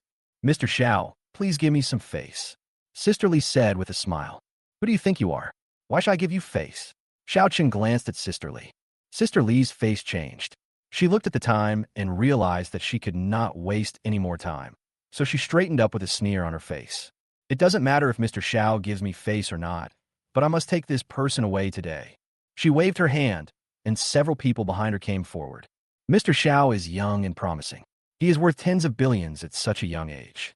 But we, who run an entertainment company, are not vegetarians. Sister Lee said leisurely. Mr. Shiao, please don't let yourself fall into a dilemma because of others. Want to play this with me? Shiao Chan glanced at Sister Lee, took a sip of water, and put the cup on the table. As the cup was placed on the table, the door of the box opened, and Su Xian walked in with a group of people. A crowd of more than 20 people surrounded the box so tightly that no one could get in or out. Sister Lee's face changed immediately, and she realized that Shiao Chan was not an ordinary businessman. Come to think of it, how many college students at such a young age can achieve what he has? Sorry, you still can't take the person away today. Shiao Chan smiled. What do you want to do? Sister Lee started to panic. Her hands holding the phone were covered in cold sweat. Let us go. If you don't let us go, I will call the police. Call the police? Shiao Chan looked at Sister Lee depressedly and said, Bring a few people with you and rush into my box to forcibly take people away. I thought you were gangsters, but you're scared now because I just called a few people over? You can't be like this. Shiao Chan, what do you want? Sister Lee calmed herself down and looked at Shiao Chan. We live in a society ruled by law now. If you want to leave, I won't stop you. Shiao Chan said with a smile, but Su Meier will have nothing to do with your company in the future. I'll send you the termination letter later. Why do you terminate her contract on her behalf? Sister Lee said angrily. She's an artist signed by our Tianhai Entertainment. Unless Tianhai Entertainment takes the initiative to terminate the contract with her, otherwise. What else? Shiao Chan glanced at Sister Lee. Su Xian took a step forward, and the dozen or so people behind him all took a step forward. The powerful aura made Sister Lee shut up immediately. She gritted her teeth and said, It's not impossible to terminate the contract, but Su Meier, you have to think it over carefully. Can you afford the penalty of more than 1 billion yuan? Su Meier's face turned slightly pale, and she bit her lip lightly. This is my business. Don't bother with it. I will draft the termination letter, and we'll see each other in the company later. Okay, okay, you're getting stronger now. You're really amazing. Sister Lee's lips were trembling with anger. She glared at Sue Mayer fiercely and said, I'll wait for you at the company tomorrow morning. I want to see who will dare to support you after you leave Tianhai Entertainment. She left in a rage with her people. She came in full force, but left in disgrace. After Sister Lee left, Sue Mayer sat down on the chair. This time, she was really not in the mood to eat. The food is getting cold. How about changing a few dishes? Shiao Chan said with a smile as he sat next to her. Sue Mayer shook her head. She was trying hard to think about how she could pay back the penalty. After all, termination of the contract is not a trivial matter. It involves so much liquidated damages that she cannot pay it back even if she sells all her family assets. But if you can't pay the penalty, the company will definitely not let it go. I don't know what to do, Shiao Chan asked. The penalty for breach of contract is over 10 billion. Even if I were to sell myself, I still can't afford it. Sue Mayer's lips flattened, and she almost cried. I saw that you were very strong in combat just now. Shiao Chan laughed and said, How come you have become like this in just a short while? I was just bluffing. The big boss behind the company is very powerful. What can I use to fight them? Sue Mei sighed. How about this? Shiao Chan said, I'll be your new manager, and I'll accompany you to the company to talk to them tomorrow. The penalty for breach of contract cannot be negotiated. There are clauses in the contract. Sue Mayer was in a very low mood. Thank you. I will find a way myself. Chapter 329, I am your aunt. Terms are terms, but the company you work for, Tianhai Entertainment, is playing such a big game. I don't believe they are clean. Shiao Chan said slowly. You, why do you want to help me? Sue Mayer asked stutteringly. You help me too, Shiao Chan said. Isn't it normal to help each other? I have something I must make clear. Sue Mayer gritted her teeth. You say. Shiao Chan felt a little puzzled by her sudden caution. I accept your help and remember your favor. I will repay you when I have the chance, but... Sue Mayer hesitated. But I won't use that method. Which way? Shiao Chan felt even more confused. Just that kind of... Sue Mayer found it difficult to speak. Don't think too much. Shiao Chan suddenly realized that this girl had misunderstood. She thought I had feelings for her? You can't be kidding. A man helps a woman for free. Isn't it just for that little thing? Sue Mayer said faintly. I don't. Shiao Chan didn't know whether to laugh or cry. I have someone I like, and I will remain pure for the person I like, no one else. Neither can I. Sue Mayer felt that there was something wrong with these words. Who is she?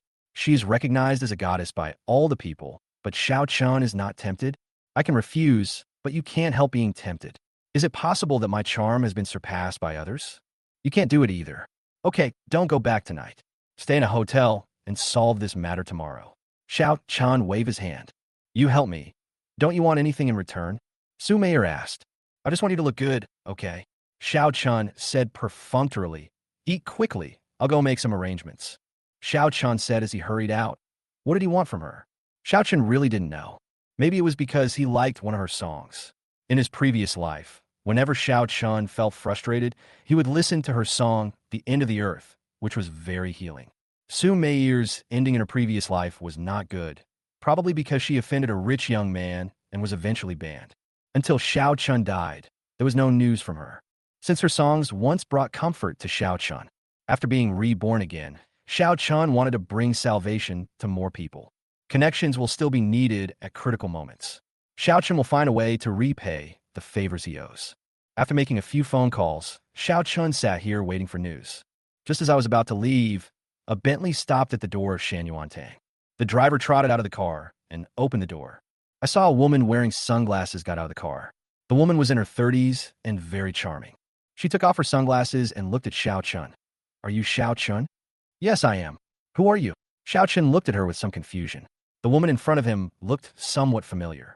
Her eyebrows and eyes are like the moon. Her figure is tall and flexible, and her eyes seem to be able to see through people's hearts. He exudes a calm aura. She looks about 40% like Wen-Yi. My name is Wen-Wan, and I'm Wen-Yi's sister. Putting on her sunglasses, the woman looked at Shiao Chan with a smile. You can call me Aunt. Auntie, Shiao Chan's CPU was smoking. You call my sister Aunt Wen. I'm her younger sister. Is there a problem with you calling me Aunt? Wen-Wan said. No, no problem. Hello, Auntie.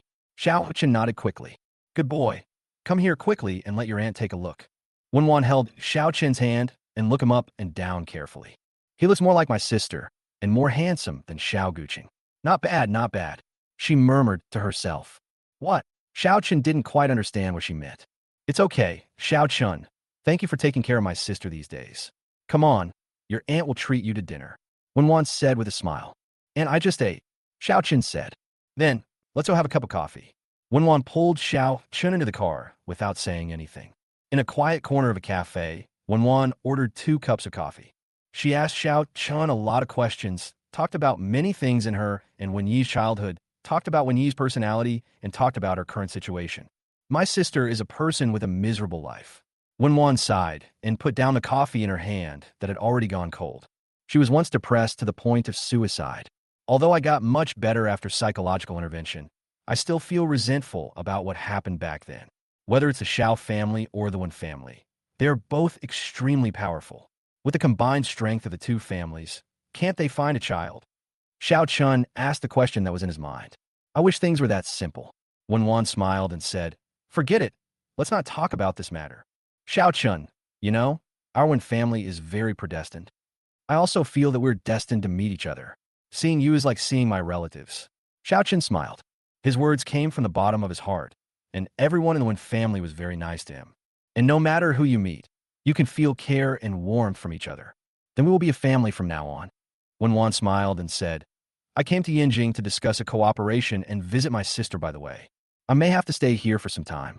When I have time, I'll call Wan Yi and we'll have dinner together. Okay. Xiao Chan nodded. I think Aunt Wan likes my cooking more, so I'll help her one day. That's even better. Wenwan giggled. At this time, her cell phone rang. She did not avoid Xiao Chan and directly pressed the speaker. Speak. Boss Wan, I've contacted Director Liang. His comic adaptation drama has an investment of about 500 million yuan. If we are interested, we can sign a contract right away. Then you can make an appointment with Director Liang, and we'll find time to sign a contract and get the funds into the account as soon as possible. Okay. The other party hung up the phone. Aunt, what business are you in? Xiao Chan asked curiously. Director Liang? Comic adaptation? This reminded him of a fantasy movie adapted from an anime in his previous life. This anime has a huge fan base, so it was noticed by investors who bought the copyright to make a theatrical film.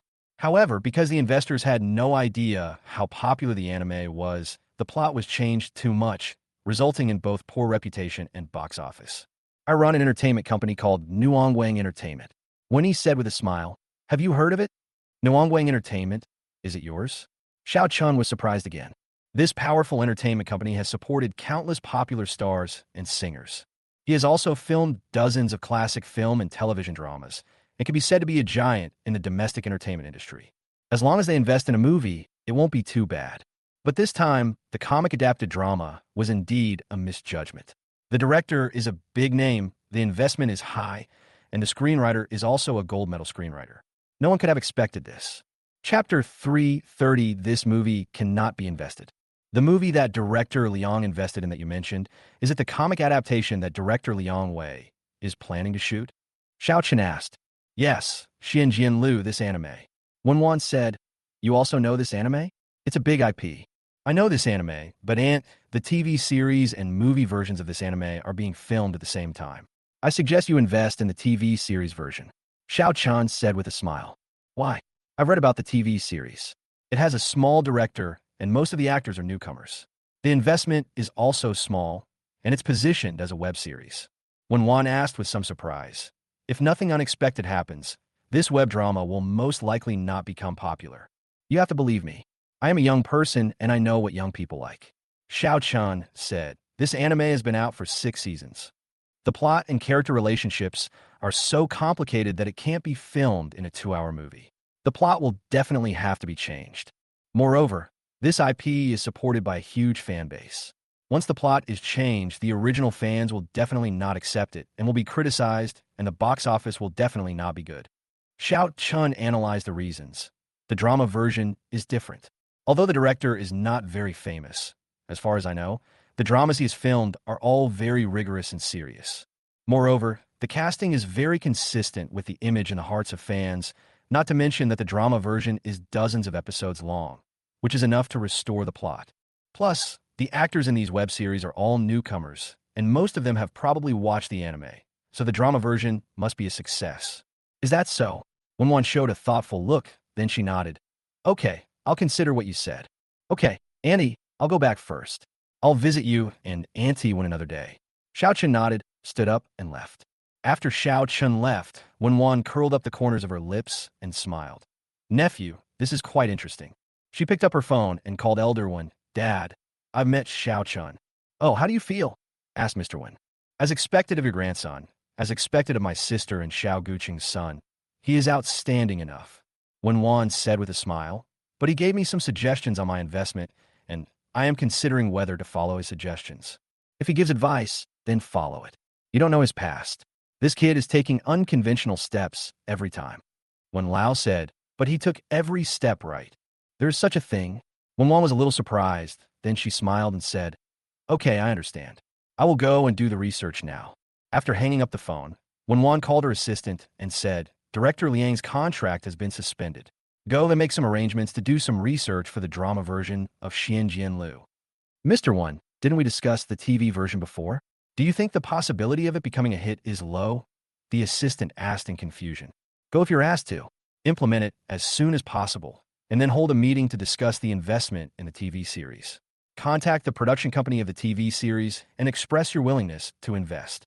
Yes, President Wen. Although the assistant was confused, he did not dare to ask more questions. After all, she knew that Wenwan's personality was always impetuous, and no one could change the decision she made. In the evening, Xiao Chan received a document about Tianhai Entertainment's tax evasion and some scandals involving its artists forcing them to drink alcohol. Good guy. Xiao Chen looked at the information in his mobile phone and couldn't help but sigh. That circle looks glamorous on the surface, but what they do behind the scenes is really shocking. He then gave this thing to Ren Yuan and asked him to give it to the public relations department to prepare. If they couldn't reach an agreement by tomorrow, then they would all die. The next day, Tianhai Entertainment. In the office, Xiao Chun and Su Meier met with Wang Tianhai, the CEO of Tianhai Entertainment. This guy has a bald head and is said to have connections with both the black and white worlds. But think about it. How could someone who could open an entertainment company in a place like Yanjing not have any background? Some people even said that this guy used to be a gangster, but he was able to transform and clean up his mess in time during the anti-gang operation. The entertainment companies that open nowadays can make much more money than those that used to make money through shady businesses. Mr. Xiao, you are a client of our Tianhai Entertainment. I will give you some face. Wang Tianhai took out a cigar and lit it. But what happened today is an internal matter of our company. It's better for you not to interfere. Wang Tianhai did not underestimate Xiao Chan, and even sent someone to investigate Xiao Chen's situation. He felt that a man who was so young and could make a fortune of tens of billions on his own must be no pushover. So he spoke very politely and did not look down on Xiao Chan just because he was young. Boss Wang, it's a bit presumptuous of me to come here today. Xiao Chen smiled and said, I really don't want to interfere in your company's affairs. But my company has just signed an endorsement agreement with Ms. Su. She is our company's image ambassador. If something happens now, it will affect the image of our company. Mr. Xiao, you can rest assured about this. We will pay every penny of the endorsement fee. Wang Tianhai exhaled a puff of smoke. But our company has spent so much money on Su Meier over the years, and she wants to terminate the contract with just one word? I'm afraid it won't be that easy. Mr. Wang, I will pay the penalty for breach of contract. I have already drafted the breach of contract. Please take a look. Su Meier's voice was not loud, but it was loud and clear. Wang Tianhai did not accept the contract. He glanced at Su Meier with a meaningful look, then put out the cigarette in his hand. Then he touched the huge bald head and said, Meier, it's just a drink and a meal. Why do you have such a big reaction? Boss Wang, if only it were that simple. Su Meier sighed. I didn't delve into the matter of the last talent show. I just want to make a big deal out of small matter. But you didn't give me this opportunity. She took a deep breath and said, I will find a way to make up for the penalty. Our cooperation ends here. Su Meier, you have to understand that the company spent money to support you. Now that you have grown strong, you want to fly solo. Sister Lee said sternly, do you still have any conscience? Sister Lee, the earth will continue to rotate without anyone. I will pay the penalty. You can use the penalty to create another star, right? Su Meier retorted. Xiao Chen smiled. What kind of shit company is supporting you? Is this kind of PUA talk interesting? It is an indisputable fact that Su Meier has strong capabilities. It is probably unrealistic for them to promote someone else who can reach Su Meier's level. Well, if that's the case, then there's no need to talk. Wang Tianhai stood up and put his hands on the desk. The penalty for breach of contract is 3 times what you drafted in the contract. Also, if you leave the company, you cannot participate in any commercial activities, you cannot show your face in public, and you cannot sign contract with other film and television companies. Chapter 331. Do you want to fight to the death? Boss Wang, when I signed the contract with the company 3 years ago, there were no conditions like the ones you mentioned. Su Meier's face changed. And why did the penalty triple? This is your contract from 3 years ago. Article 162 is clearly marked in small print at the end. Wang Tianhai took out a contract and pointed it to Su Meier. Do you agree to these terms? Sisterly, you were the one who signed my contract. You knew this long ago, right? Su Meier looked at Sisterly. Meier, I'll teach you another lesson. Sisterly said expressionlessly.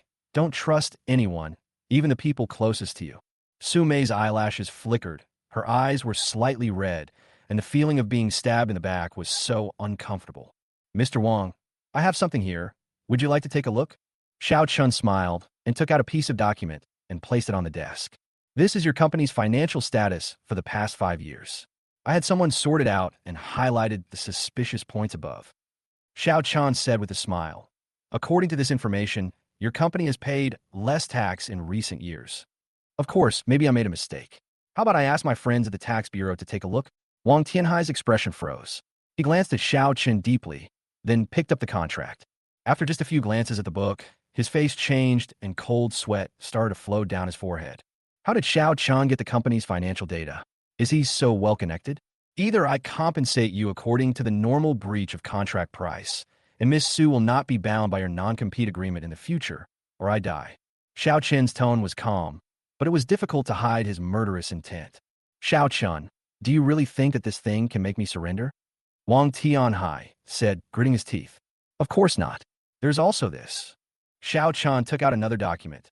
Scandals of your artists. Would you like to take a look?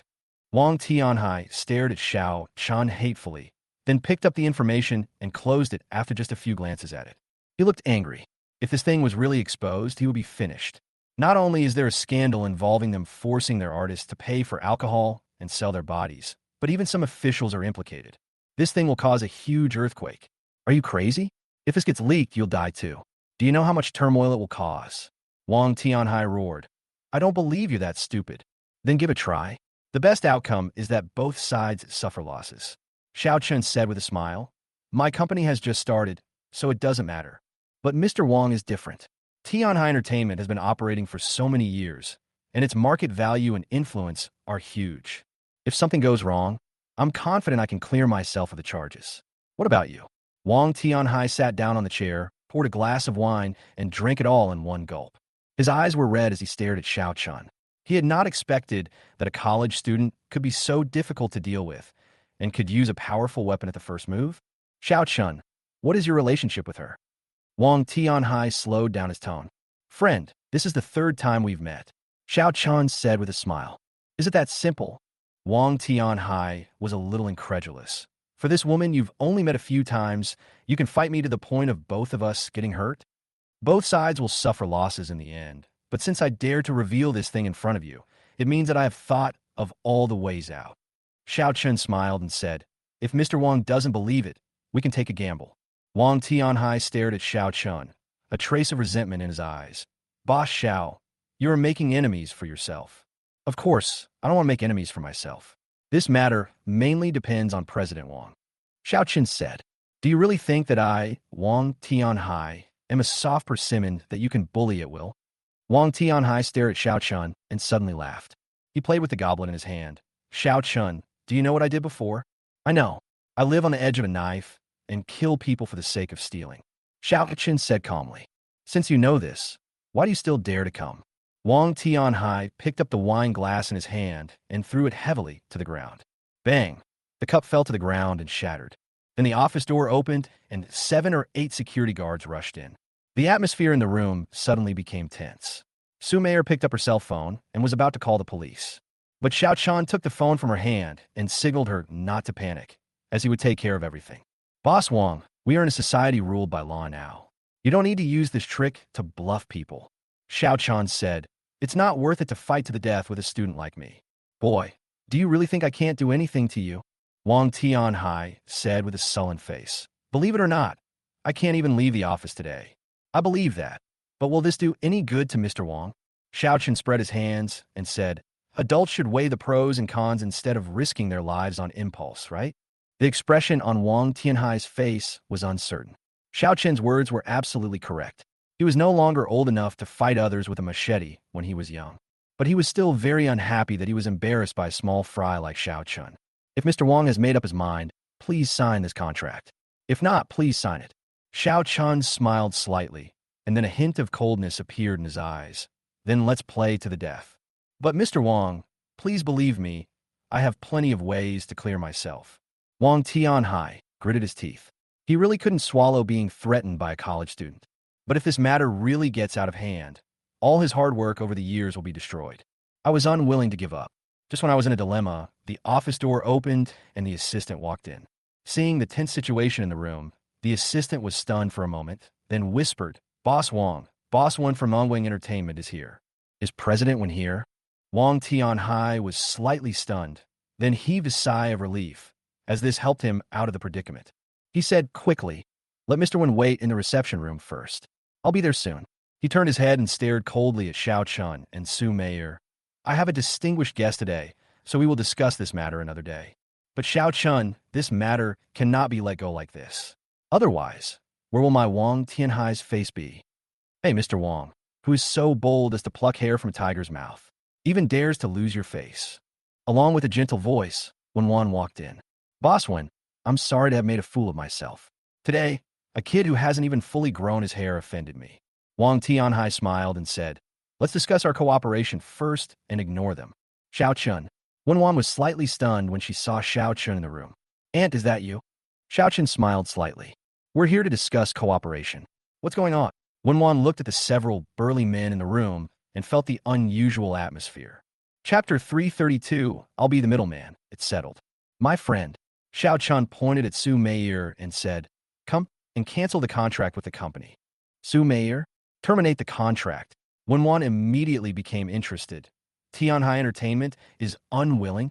It's not that we don't want to, we just put forward a lot of unequal conditions. Shiao Chun said, "Look, we're discussing what to do. We can discuss it, but why are there so many people here? Go away." Wen Wan walked to the desk. "Mr. Wan, please sit down." Wang Tianhai quickly gave up his chair. Wen Wan unceremoniously sat down on his office chair worth tens of thousands of dollars and stretched out her hand. Wang Tianhai quickly took out a cigar, handed it over attentively, and then lit it considerately. Wen Wan took a puff and frowned. "What the hell? I'm not used to it." He casually put out the cigar on the expensive desk. Wang Tianhai's face twitched as he watched cigars worth thousands of dollars, each being roughly pressed on his Italian imported wooden desk. There was also a hole burned in the desk. If it were someone else, he would have gotten angry long ago, but he didn't dare to do that in front of this woman. After all, the people in the Wen Mansion are not people he can afford to offend. He waved his hand, and several security guards in the room quickly retreated. "Tell me, what conditions did Mr. Wang offer?" Wen Wan crossed her legs and spoke in a calm tone. "Boss Wan, this is your nephew." Wang Tianhai grinned, forcing out a smile that was uglier than crying. "Shiao Chun, you should have told me earlier, this is really a flood that has washed away the Dragon King Temple. I just met my aunt yesterday." Shiao Chun smiled. "Besides, I didn't intend to let my aunt come forward for this matter." Wang Tianhai's mouth twitched, and he wanted to curse. "Damn it, you were a college student. If you didn't rely on this ancestor of the Wen family, would you have the confidence to challenge me?" But no matter how angry he was, he didn't dare to curse anyone openly. Zhili forced a smile and said, "Boss Wen, you know Su Meier is an artist that our company is promoting. Our company has spent a lot of money to promote her over the years. Now, she's leaving just like that? It's unreasonable not to give an explanation, right? Doesn't the contract specify how much liquidated damages you have to pay? Based on her publicity and promotion over the years, this price is reasonable."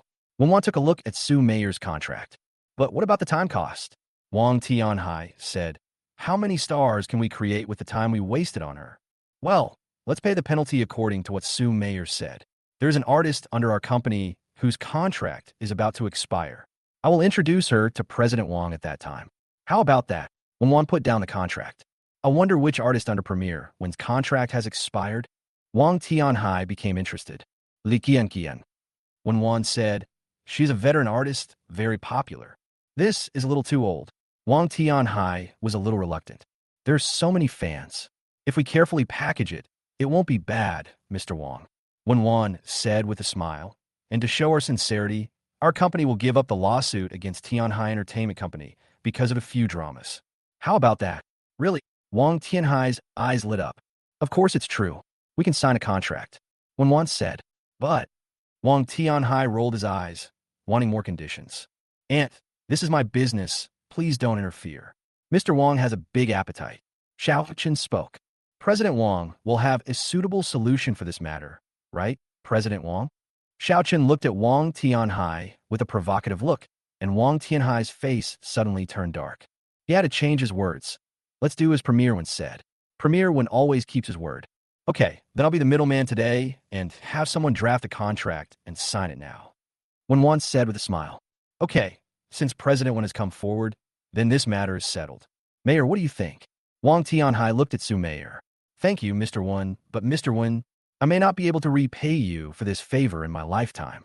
Su Mayor bit her lip and looked at Wen Wan. Wen Wan knew that the person in charge of Nwangwan Entertainment was one of the top few people in the domestic entertainment industry. She would definitely not help her for no reason. What Su Mayor was afraid of was that she would just jump out of one pit and fall into another. Who was Wen Wan? With her high emotional intelligence, she could tell Su Mayor's thoughts at a glance. She held Su Mayor's hand and said, you and Shiao Chan are friends, so you are my junior. I will help you. Don't worry about any favors. Thank you, Mr. Wan. Su Mayor had tears in her eyes. Okay, it's settled. Let's shake hands and make peace. Wen Wan clapped her hands and asked her assistant to quickly draft a contract. Both parties signed, shook hands and made peace, and the matter was settled. Mr. Xiao, you have a wide network of contacts.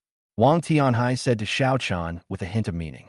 Shiao Chan knew what he was worried about and said, please rest assured, Mr. Wang, the things in my hands will disappear without a trace in no time. Well, you are worthy of being President Wen's Jr. President Wen, I really envy you for having such a junior. They are nothing like those naughty kids in my family. Each one is more troublesome than the other. Wang Tianhai laughed. Shiao Chan has been excellent since he was young. In the future in Yanjing, he will have to rely on President Wang to take care of him. Wen Wan said with a smile, Shiao Chan, now that the things here are dealt with, I will take you to see an elder. He's an old friend of my dad's. I call him Third Uncle, but you can just call him Third Master. Could it be Mr. Huang San from Liuda Lane? Wang Tianhai's face suddenly changed. He used to be a gangster. How could he not know Mr. Huang San from Liuda Lane? This old man has a very high status in the martial arts world, and he also has a very good relationship with the Lingnan Baji sect. The current rules of the underground world in Yinjing were set by Mr. Huang San. Even for him, it was difficult to meet Mr. Huang San, but he didn't expect that this person from the Wen family would be able to meet him as soon as he said so. That's right. Wen Wan stopped and looked at Wang Tianhai with a smile. When I came to Yinjing, I contacted my third uncle, and he complained that my father came to Yinjing without informing him. So I had to go visit him. Yes, that's what I should do. Wang Tianhai was dumbfounded. How could he not know that when Wan was warning him? She meant that Shiao Chan had someone to protect him in Yinjing, so he should not cause trouble for him. Okay, Shiao Chan, let's go. Wen Wan took Shiao Chan and got into the car. Aunt, thank you.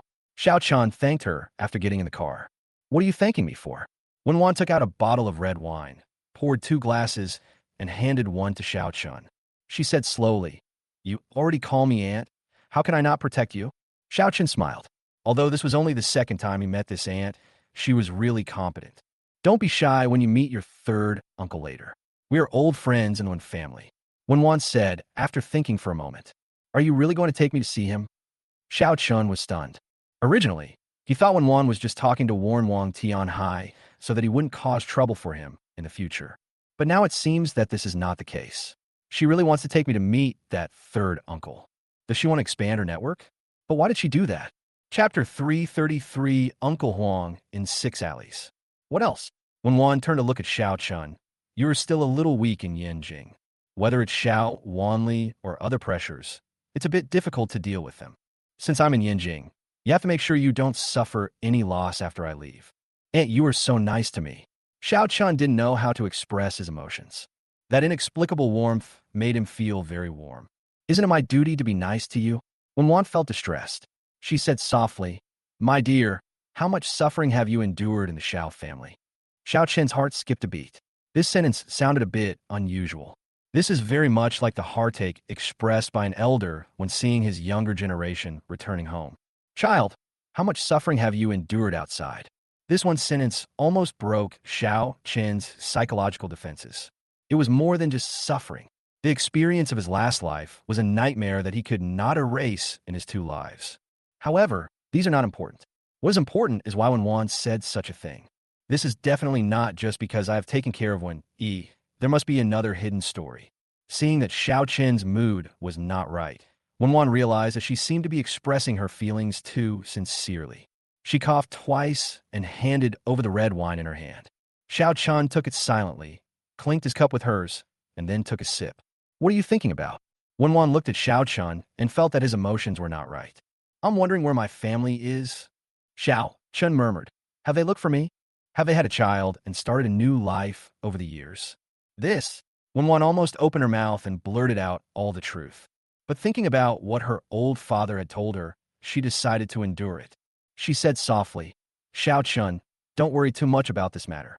I believe that in this world, biological parents will love their children very much.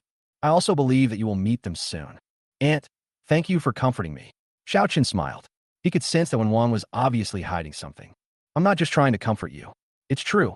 When Wan was a little anxious, but she couldn't say anything. Seeing Xiao Chan looking at her eagerly, she changed her words helplessly. Believe me, women's sixth sense is very strong. Xiao Chan rolled his eyes helplessly. He was very wary, but he felt that he could find a breakthrough in Wan. The car stopped outside an alley. Wan brought Xiao Chan to a courtyard. This courtyard alone has both a market and no market. Those who can live in the courtyards in this place are either rich or noble. He knocked gently on the copper ring 3 times, and after a moment, the door opened with a creak. A middle-aged man in a robe came out. Seeing Wan, he bowed gently. Miss Wan, you are here? I'm here to visit my third uncle. This is Xiao Chan, my nephew. Wan pointed at Xiao Chan. Ms. Wan, Mr. Xiao, please. The middle-aged man bowed slightly, moved aside, and extended his hand. Wan nodded slightly and walked out with Xiao Chan. The courtyard is simple and quaint, and the mottled walls show the vicissitudes of life.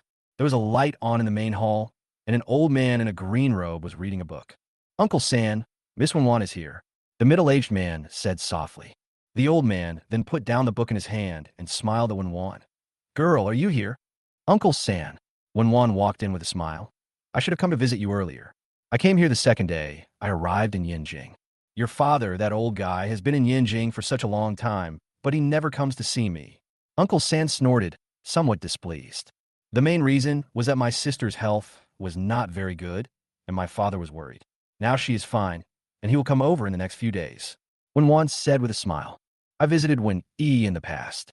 Although I've taken care of her in Yinjing over the years, she can't get over the hurdle in her heart. Uncle San sighed, his tone full of regret. Uncle San, you have helped her a lot over the years. There's no need to blame yourself. After all, no one wants to see these things happen. Wan pointed at Xiao Chun on the side and said, Uncle San, this is Xiao Chun, one of my juniors. I brought him here to visit you today. Xiao Chun. Uncle San looked at Xiao Chun with some confusion. Hello, third master. I've long heard of your name. Xiao Chun stepped forward politely. Uncle San stared at Xiao Chun's appearance for a long time before nodding gently. Okay, everyone sit down. Xiao Chun and Wan sat down, and Uncle San exchanged a look with Wan. Seeing Wan nod slightly, Uncle San already understood Xiao Chun's identity. He couldn't help but smile. Xiao Chun, how old are you this year? My dear third master, I will be 19 years old soon, and I'm studying at Peking University. Xiao Chun said with a smile. Peking University? Great, the highest institution of learning in the country. Not bad, really not bad. Uncle San nodded continuously. Then he coughed twice lightly, and the housekeeper on the side hurriedly rubbed his back.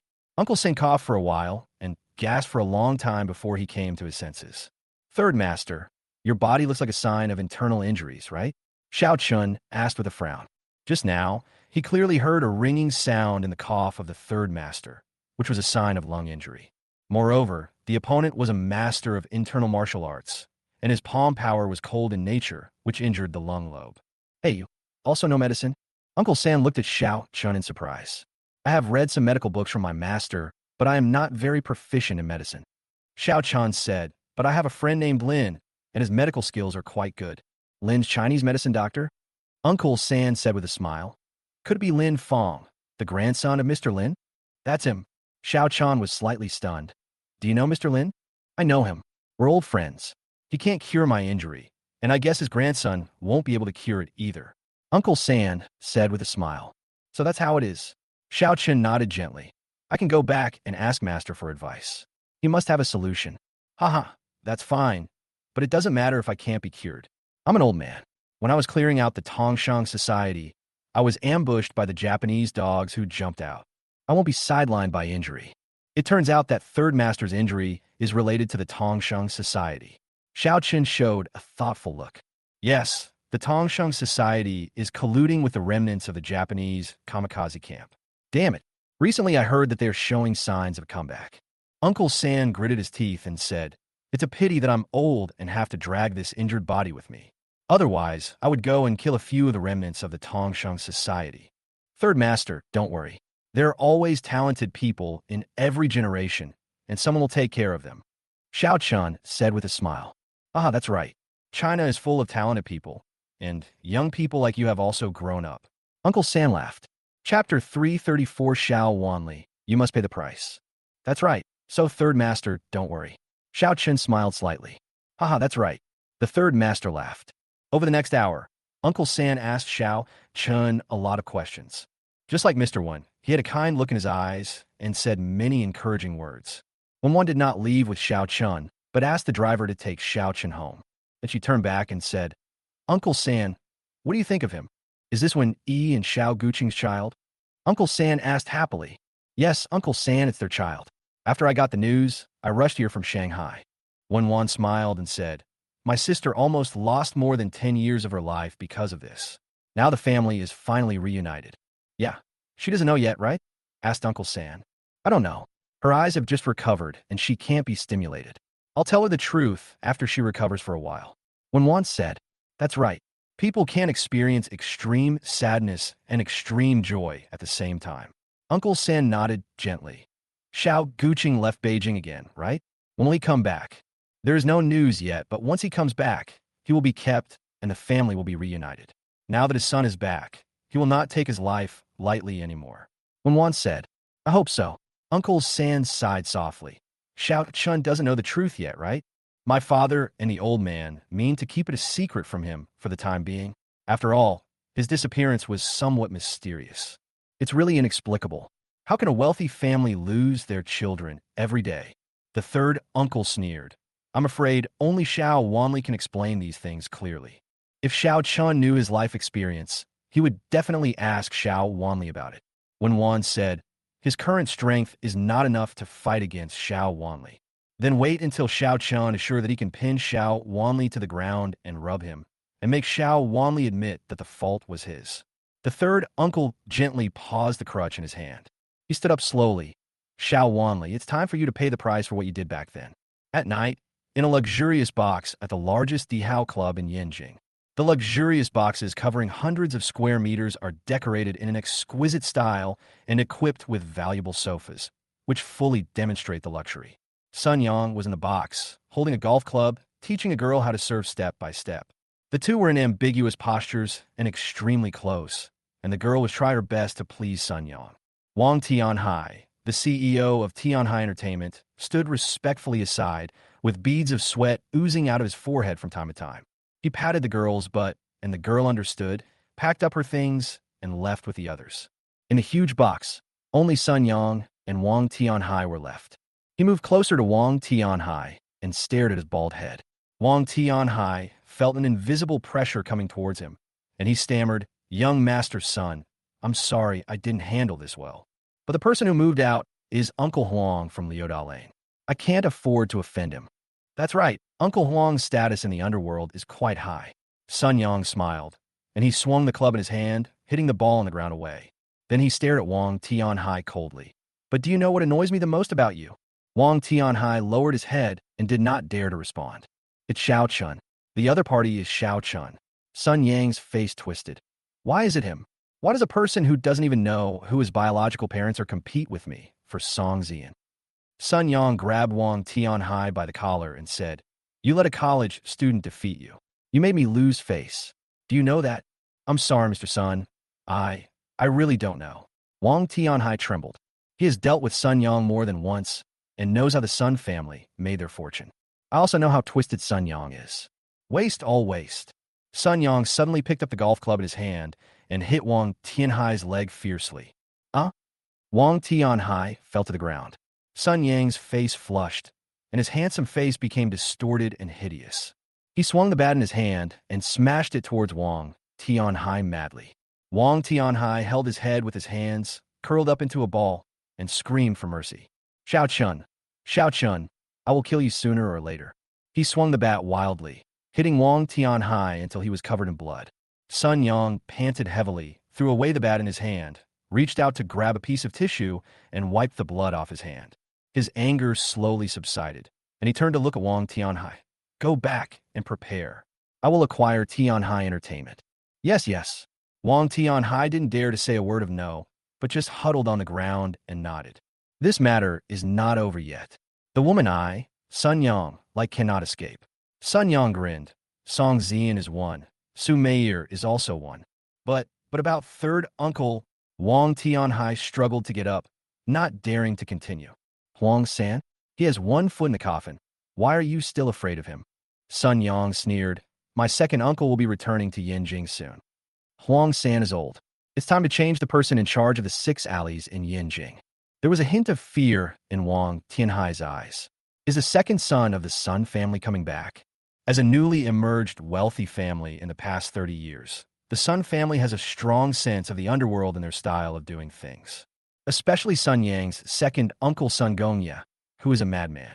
The Sun family was involved in gangs and successfully cleaned themselves up 30 years ago, but his second uncle took everything and fled abroad.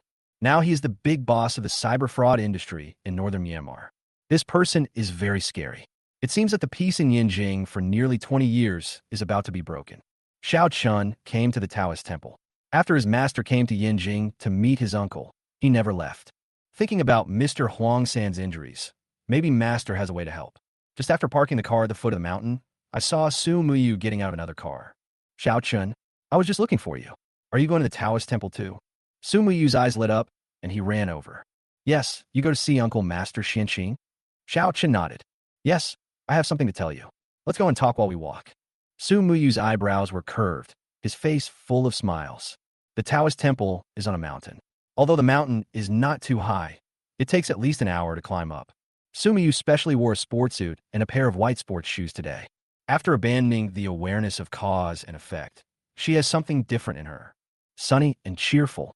According to Xianqing, Su Muyu was once blinded by the law of cause and effect, which led him to do stupid things one after another.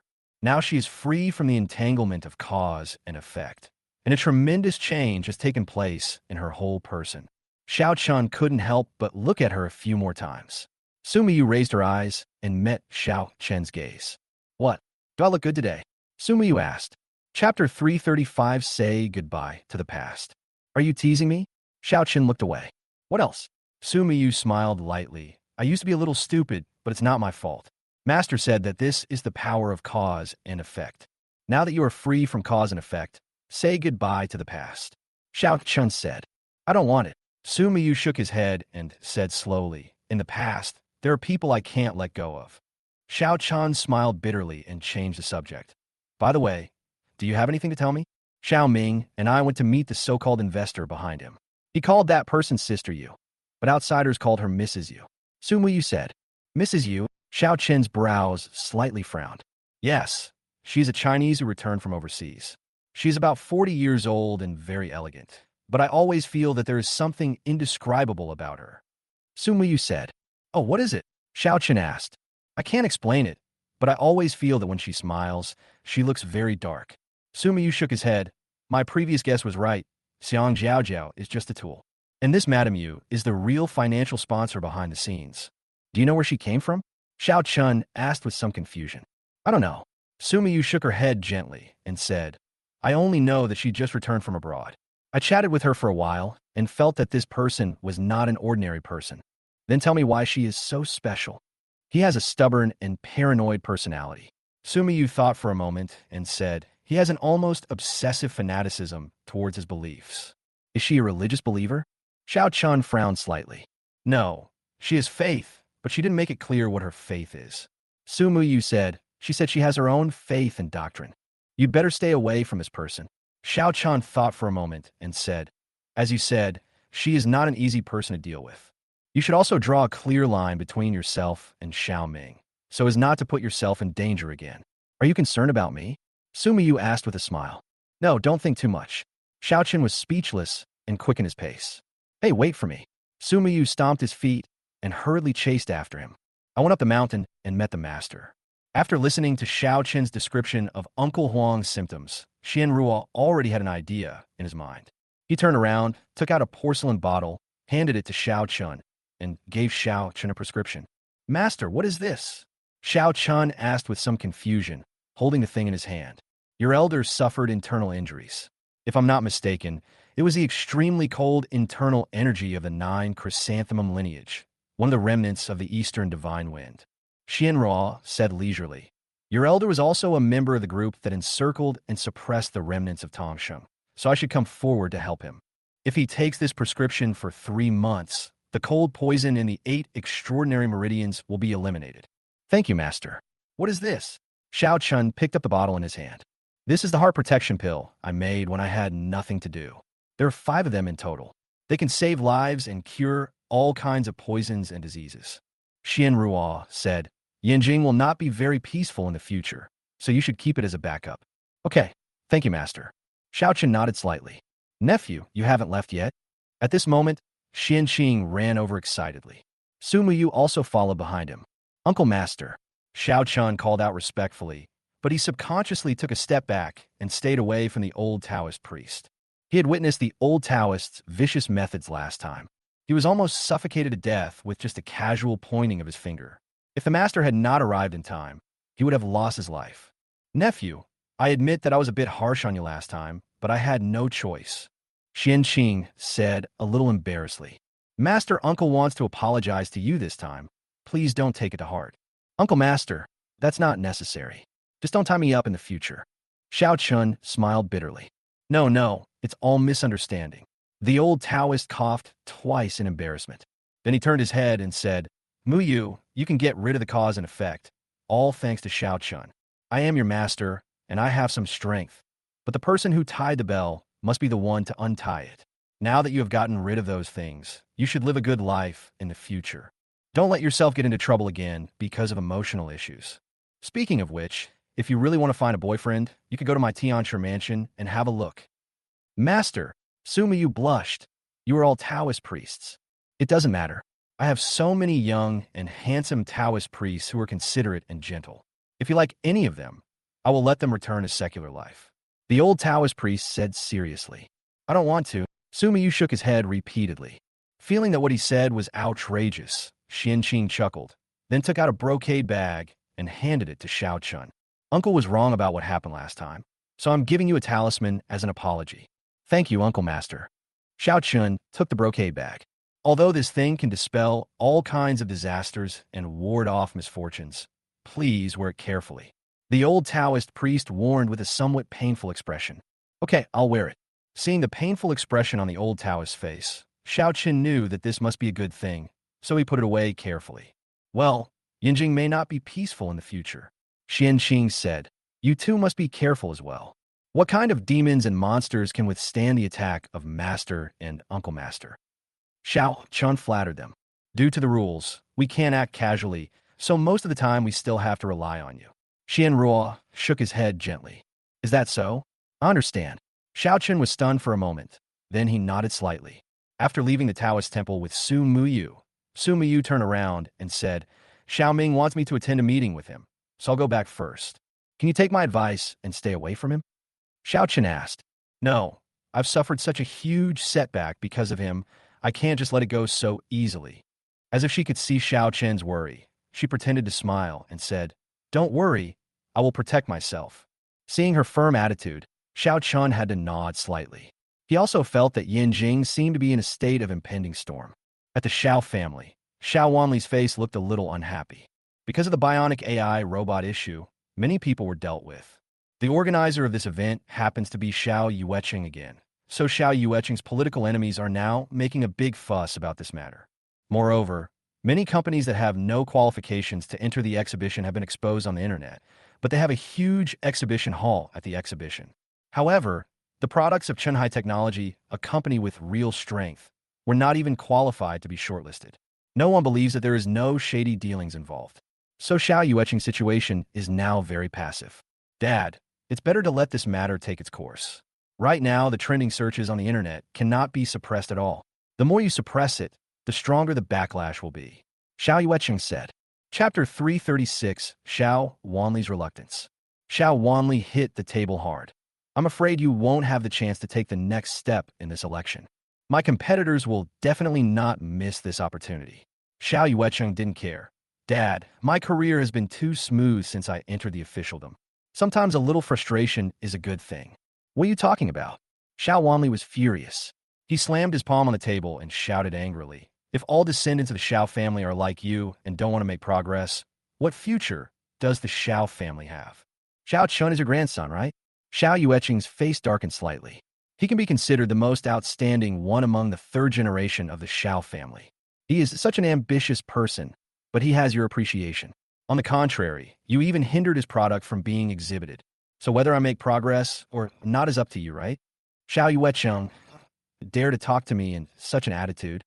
Xiao Wanli was furious. I'm 40 years old this year. Xiao Yueqing said calmly. My children are going to high school. Why? Am I still like when I was a kid? I can't even say a word of rebuttal. Xiao Yueqing, I'm not old yet. Even if you are 40, I am still your father. Xiao Wanli slammed the table. You must find a way to minimize the impact of this incident and try not to affect the next election. This is the key to whether you can enter the core in the next 10 years. It's impossible to surrender. The Xiao family has made many enemies over the years. Now several families have united to deal with the Xiao family. We can only wait for the heat to die down. Xiao Yueqing took a deep breath and said, and Xiao Chen's project has been supported. The leaders above attach great importance to it and are very optimistic about it. Are you sure you don't want a child like this? Xiao Wanli's face turned a little pale. Deep down, he looked down on Xiao Chun. First of all, Xiao Guqing was an illegitimate child and had never been favored by his father since childhood. Secondly, Xiao Chen grew up among the common people, and he didn't think such a person had any ability. However, reality slapped him hard in the face, which made him feel very uncomfortable. I will naturally make the decisions on these matters. You should figure out how to handle your own affairs next.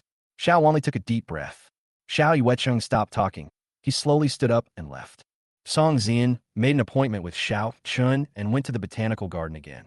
A plant exhibition is being held in the botanical garden in recent days, where various tropical plants and some rare species will be on display.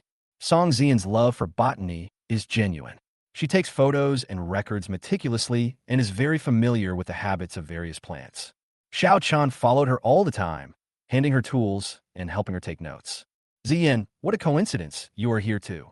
Suddenly, a voice rang out. Sun Yang, he was wearing casual clothes, and a silly boy was following behind him. This young man is somewhat similar to him and looks honest, but judging from the look in his eyes, he is definitely not an easy person to deal with. Coincidence? Xiao Chen almost laughed. People like Sun Yang usually only hang out in bars and clubs. He happened to be here? He's interested in botany? Come on, no one would believe it. Sun Yang, I don't have time today. Song Xian interrupted him directly. I haven't even asked you out yet. And you don't have time? Sun Yang looked a little embarrassed. But then he smiled and said, Xian, I'm not the only one here today. Look, do you recognize me? Sun Yang pointed at the honest young man behind him. He looked to be about 17 or 18 years old, about the same age as Xiao Chun and Song Xian. Hello, Sister Xian. I'm Sun Ming. Do you still remember me? Sun Ming walked up and greeted her in a friendly manner. Sun Ming, you're back. Song Xian then looked up at the young man. Sun Ming, Sun Yang's younger brother, went abroad for treatment a long time ago because he had an illness. They did play together when they were young, but after one time, the other dismembered a puppy. Song Xian had a memory of him and never saw him again. Yes, Sister Xian, you are more beautiful than before. Sun Ming said happily. I have been abroad for these years, and I miss you a lot. Song Zian smiled politely. They were childhood playmates, but it had been too long since then. Moreover, she also felt resistance to Sun Ming's cruel methods. Zian, there are some things I want to talk to you about alone. Sun Yang said with a smile. It won't take you too long, just a few minutes. If you have something to say, just say it directly. There are no outsiders here. Song Zian said. Sun Yang glanced at Shiao Chan. For me, there are still outsiders. Song Zian looked at Shiao Chan, and Shiao Chan smiled and said, Go, otherwise your schedule today will be disturbed. Song Zian thought about it and nodded, and Sun Yang went aside. After the two left, a strange light flashed in Sun Ming's eyes. He licked his lips and walked toward Shiao Chan. My name is Sun Ming. I know. I heard it just now. Shiao Chan nodded. He had a hunch that the boy in front of him, although he looked honest and simple on the surface. But there was a kind of restlessness in the other party's bones, and looking at his eyes, he seemed to be a little bloodthirsty. Song Zian is my sister-in-law. Sun Ming said, Stay away from her in the future. Are you two brothers sick? Shiao Chan glanced at Sun Ming with a strange expression. Song Zian is my girlfriend. We're going to get married in the future. Go back and tell your brother to give up on this idea as soon as possible. You are the heir of the Sun family after all. It is beneath your dignity to continue to insist on your request after being clearly rejected. You are so tactless. Sun Ming's face began to turn red. He pointed at Shiao Chan with a cruel look on his face. You make me very angry, and the consequences are serious. He drank the beer in his hand in one gulp, then rubbed the can in his hand vigorously. The can was crumpled into a ball, and his hand was scratched. But he was completely unaware of it. Instead, he stretched out his tongue and greedily licked the blood between his fingers. He looked twisted and perverted. Super male syndrome? Shiao Chan looked at him for a long time before he suddenly realized. No wonder this boy looks abnormal. It turns out he has super male syndrome. Generally speaking, this type of gene has an extra chromosome compared to normal male genes. He has average to low intelligence, a bad temper, and is a threat to his family when he is young. He will turn a crime when he grows up. That's right, Chao Xiong. Sun Ming grinned. Do you know why my family sent me abroad?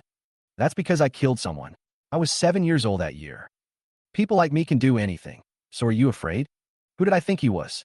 Turns out to be a moron with a genetic defect. Shiao Chan looked at him with some pity. Chapter 337. You are the typical example of failed abortion. What did you say? Who did you call a moron? Sun Ming's face had turned purple. He tilted his head and stared at Shiao Chan with fierce eyes. Isn't it?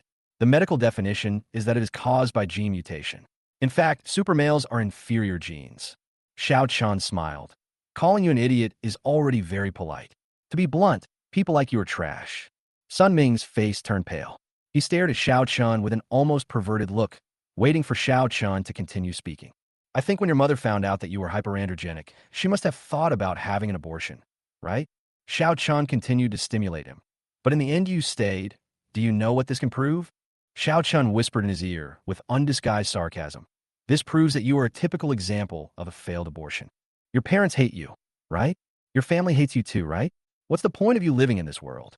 Sun Ming raised his head, and because he was too excited, his neck was even twitching slightly. His expression had become extremely cruel. Suddenly, he broke off a branch and poked it towards Shiao Chan's eyes. Shiao Chan was prepared and dodged by turning his body to the side. He knew that Sun Yang brought his brother here just to teach him a lesson. After all, this guy has super male syndrome, and even he is afraid of himself when he gets ruthless. Sun Ming missed the attack, so he pulled out a telescopic stick from behind and smashed it hard on Shiao Chen's head. This telescopic stick is made of alloy, and even bricks will be broken into pieces with one hit. Shiao Chen quickly dodged, and the stick missed his target and hit a concrete pillar on the side. Poof! Concrete flew everywhere. Shiao Chen couldn't help but get angry, thinking why should he be polite to this grandson? People with super male genes will fight for their lives. Thinking of this, Shiao Chen stopped being polite to him. After dodging the stick, he waited for the right moment and punched him on the wrist. Bang! Sun Ming's hand felt sore and the telescopic stick fell to the ground. Shiao Chen's physical fitness now is not comparable to that of ordinary people.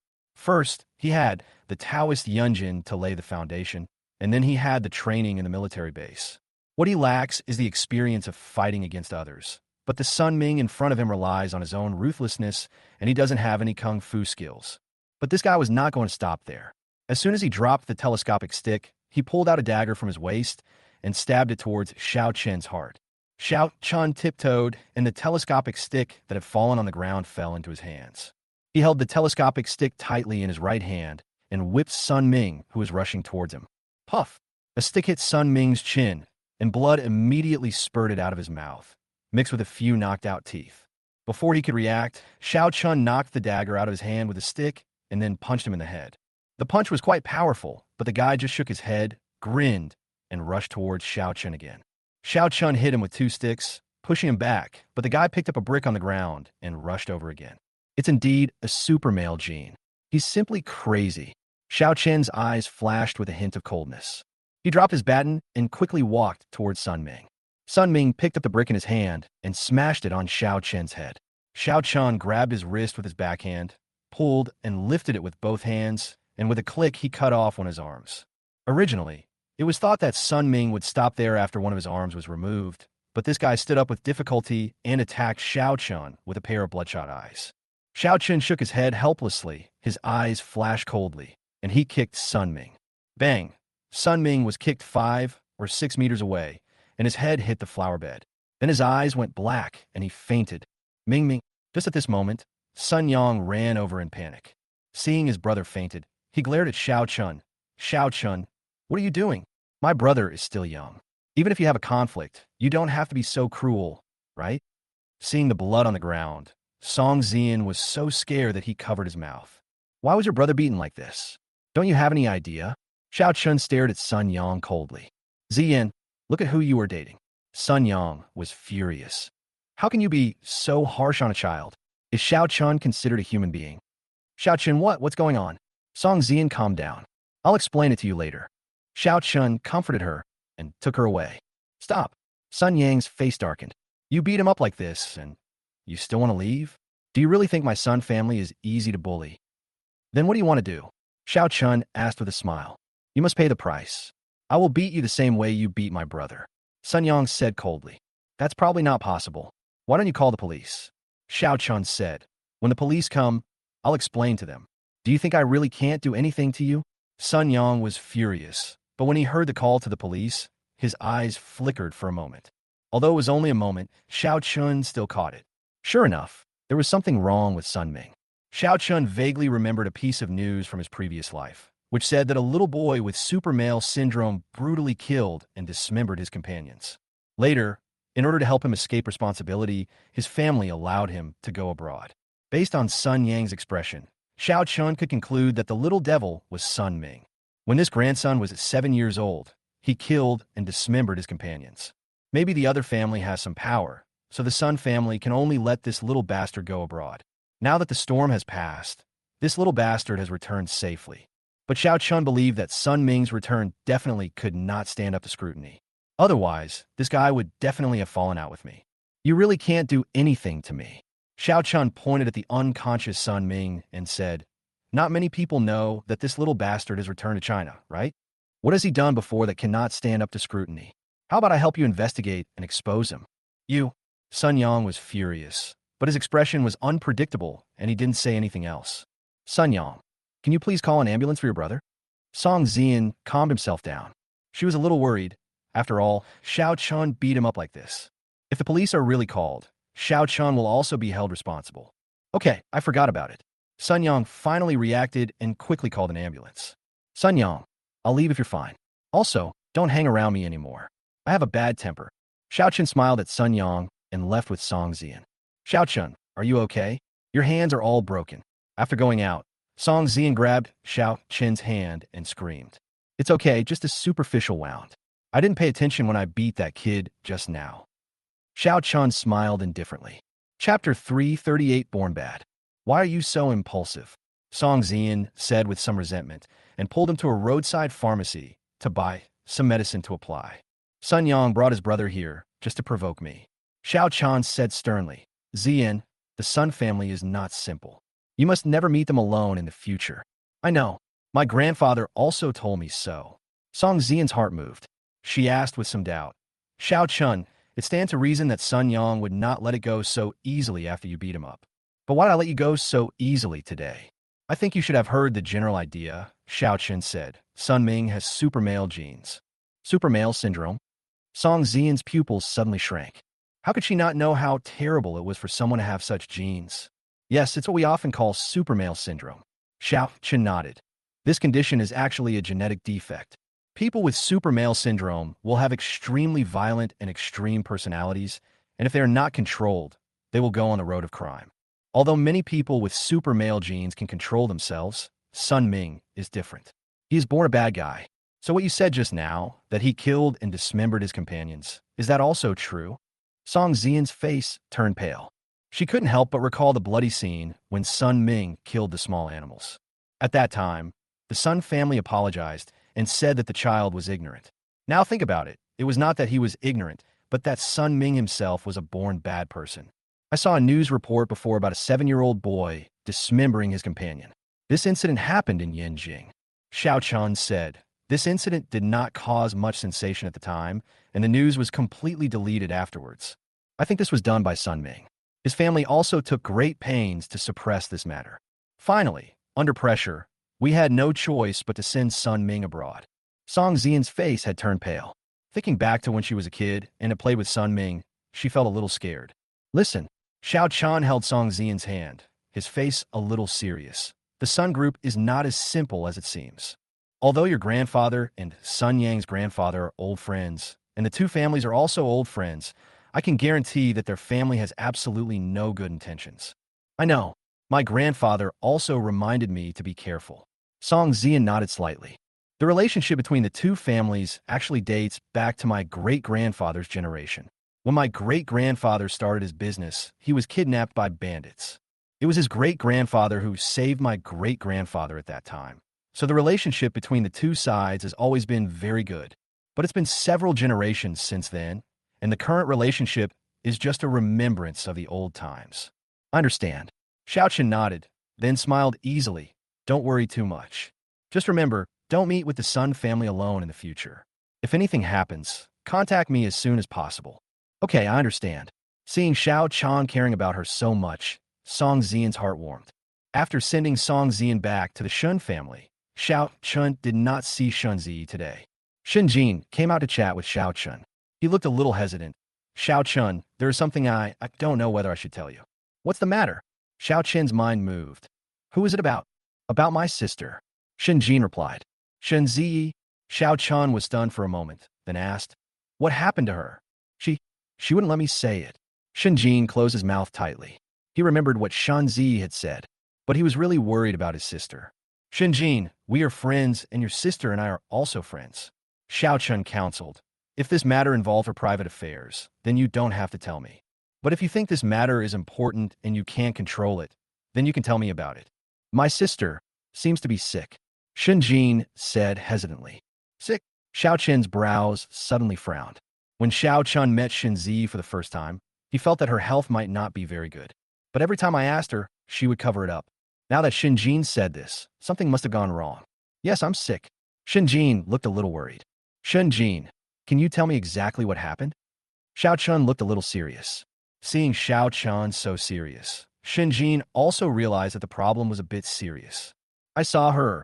Shen Jin hesitated and was about to tell Shen Zi that he saw her vomiting blood. Shen Jin, just at this moment, Shen Zi interrupted him. Sister, Shen Jin turned around in surprise, only to see Shen Zi walking towards him from a distance. He immediately looked ashamed, as if he had been caught talking behind someone's back. I won't tell you anymore. I'm Fina. I've just been feeling irritated lately. Shen Zi said with a hint of blame. Sister, I'm just too worried about you. Shen Jin said somewhat embarrassedly. It's normal to worry about me. We are family, but this kind of trivial matter doesn't need to be known to everyone. Shen Zi smiled. Ms. Shun, are you really okay? Seeing Shen Zi looking relaxed, Shiao Chan frowned. Although she wore light makeup, she looked pretty energetic. But Shiao Chan still noticed that she looked a little thinner than in the previous few days. Moreover, her eye sockets were slightly dark and her forehead was dark, which was a sign of imbalance between the yin and yang energies in the body.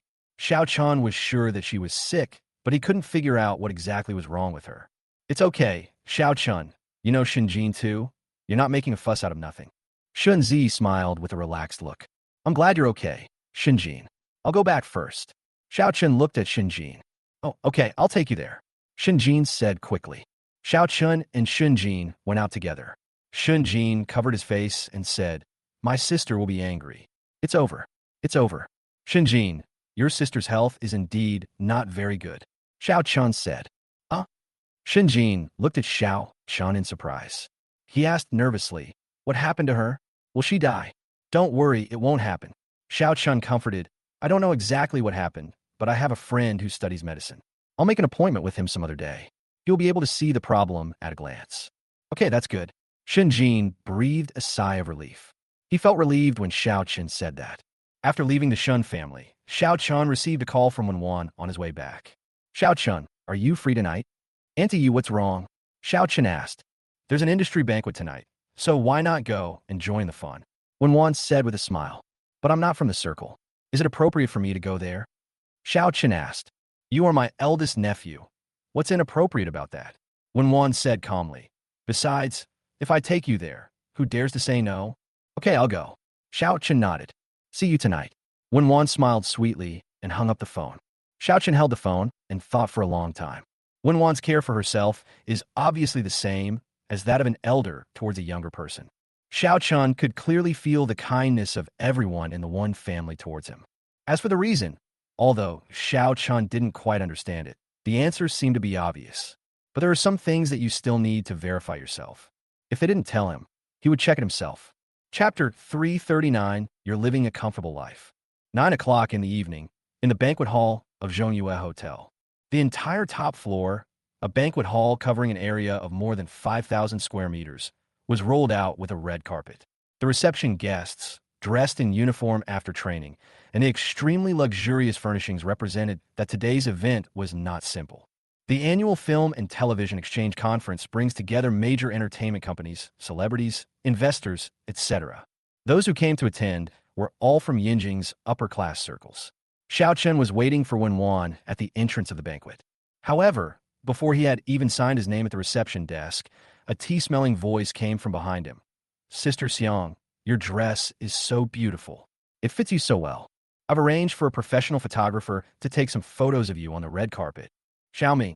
Xiao Chun turned his head, and sure enough, he saw Xiao Ming, in a white sportswear, walking inside with Xiang Jiaojiao's hand in his. Xiang Jiaojiao was timid in responding to his flattery. It seemed that Xiao Ming often taught her a lesson. After all, Xiao Ming has been devoted to her fat body for quite some time. But in public, we still have to give some face to her as the investor. Hey, brother, you are here too? Seeing Xiao Chun, Xiao Ming immediately perked up. He waved his hand to let Xiang Jiaojiao leave, then walked to Xiao Chen's side. Why are you everywhere? Xiao Chen glanced at Xiao Ming.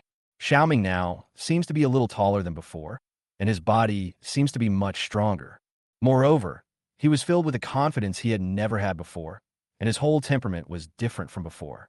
But the tea-like look on this guy's face remained unchanged. Today is a big exchange meeting for the entertainment industry. By the way, my stage name is Ming Tian. Do you know it? Xiao Ming said with a smile. I know. They hype up the hype, buy fake fans, and build up their persona. Xiao Chen nodded. You also have a band, and you're the lead singer of the band. I've been working hard. Xiao Ming's expression changed, but he still said with a smile. I also know you are working hard. Xiao Chen nodded again. But your singing is really bad. It seems that you have taken good care of Xiang Jiaojiao. She could spend so much money on you. I really envy you for being able to live off her. Xiao Chen's words undoubtedly hit Xiao Ming's sore spot. The biggest trauma he had ever experienced in his life was the time he first spent with Xiang Jiaojiao. If it weren't for Qin Yoxin, he would probably be dead now. He gritted his teeth and forced a smile. Sister Xiang is investing in me. I will bring her more rewards in the future. Yes, you are right. Xiao Chun had already signed in. He put down his pen and said, So please stop hanging around me, okay? Because of the smell of tea, I'm afraid I won't be able to help myself and beat you up. Brother, who brought you here today? This is a grand exchange meeting held by the industry. Xiao Ming smiled and said, If you don't have an invitation letter, the security guards will kick you out. Don't worry about that. Xiao Chan said, You'd better keep your mouth shut and make sure you don't hang around me. Otherwise, I promise to rip your mouth apart. After warning him, he wanted to just leave, but Xiao Ming refused to let it go. He called out, Xiao Chun, have you found your biological parents? Why? What does this have to do with you? Xiao Chun frowned and turned his head. He didn't know why Xiao Ming said such a thing out of nowhere. Did this guy know something? You are really powerful now. Xiao Ming's face, which originally looked handsome, now looked a little distorted. But this will never change the fact that you are a bastard who doesn't even know who your biological parents are. Are you trying to provoke me on purpose? Xiao Chun couldn't help but laugh. In that case, I will help you. Xiao Chun clenched his fist, aimed it at Xiao Ming's face, and punched him hard. With a plop, Xiao Ming screamed and fell exaggeratedly to the concierge desk.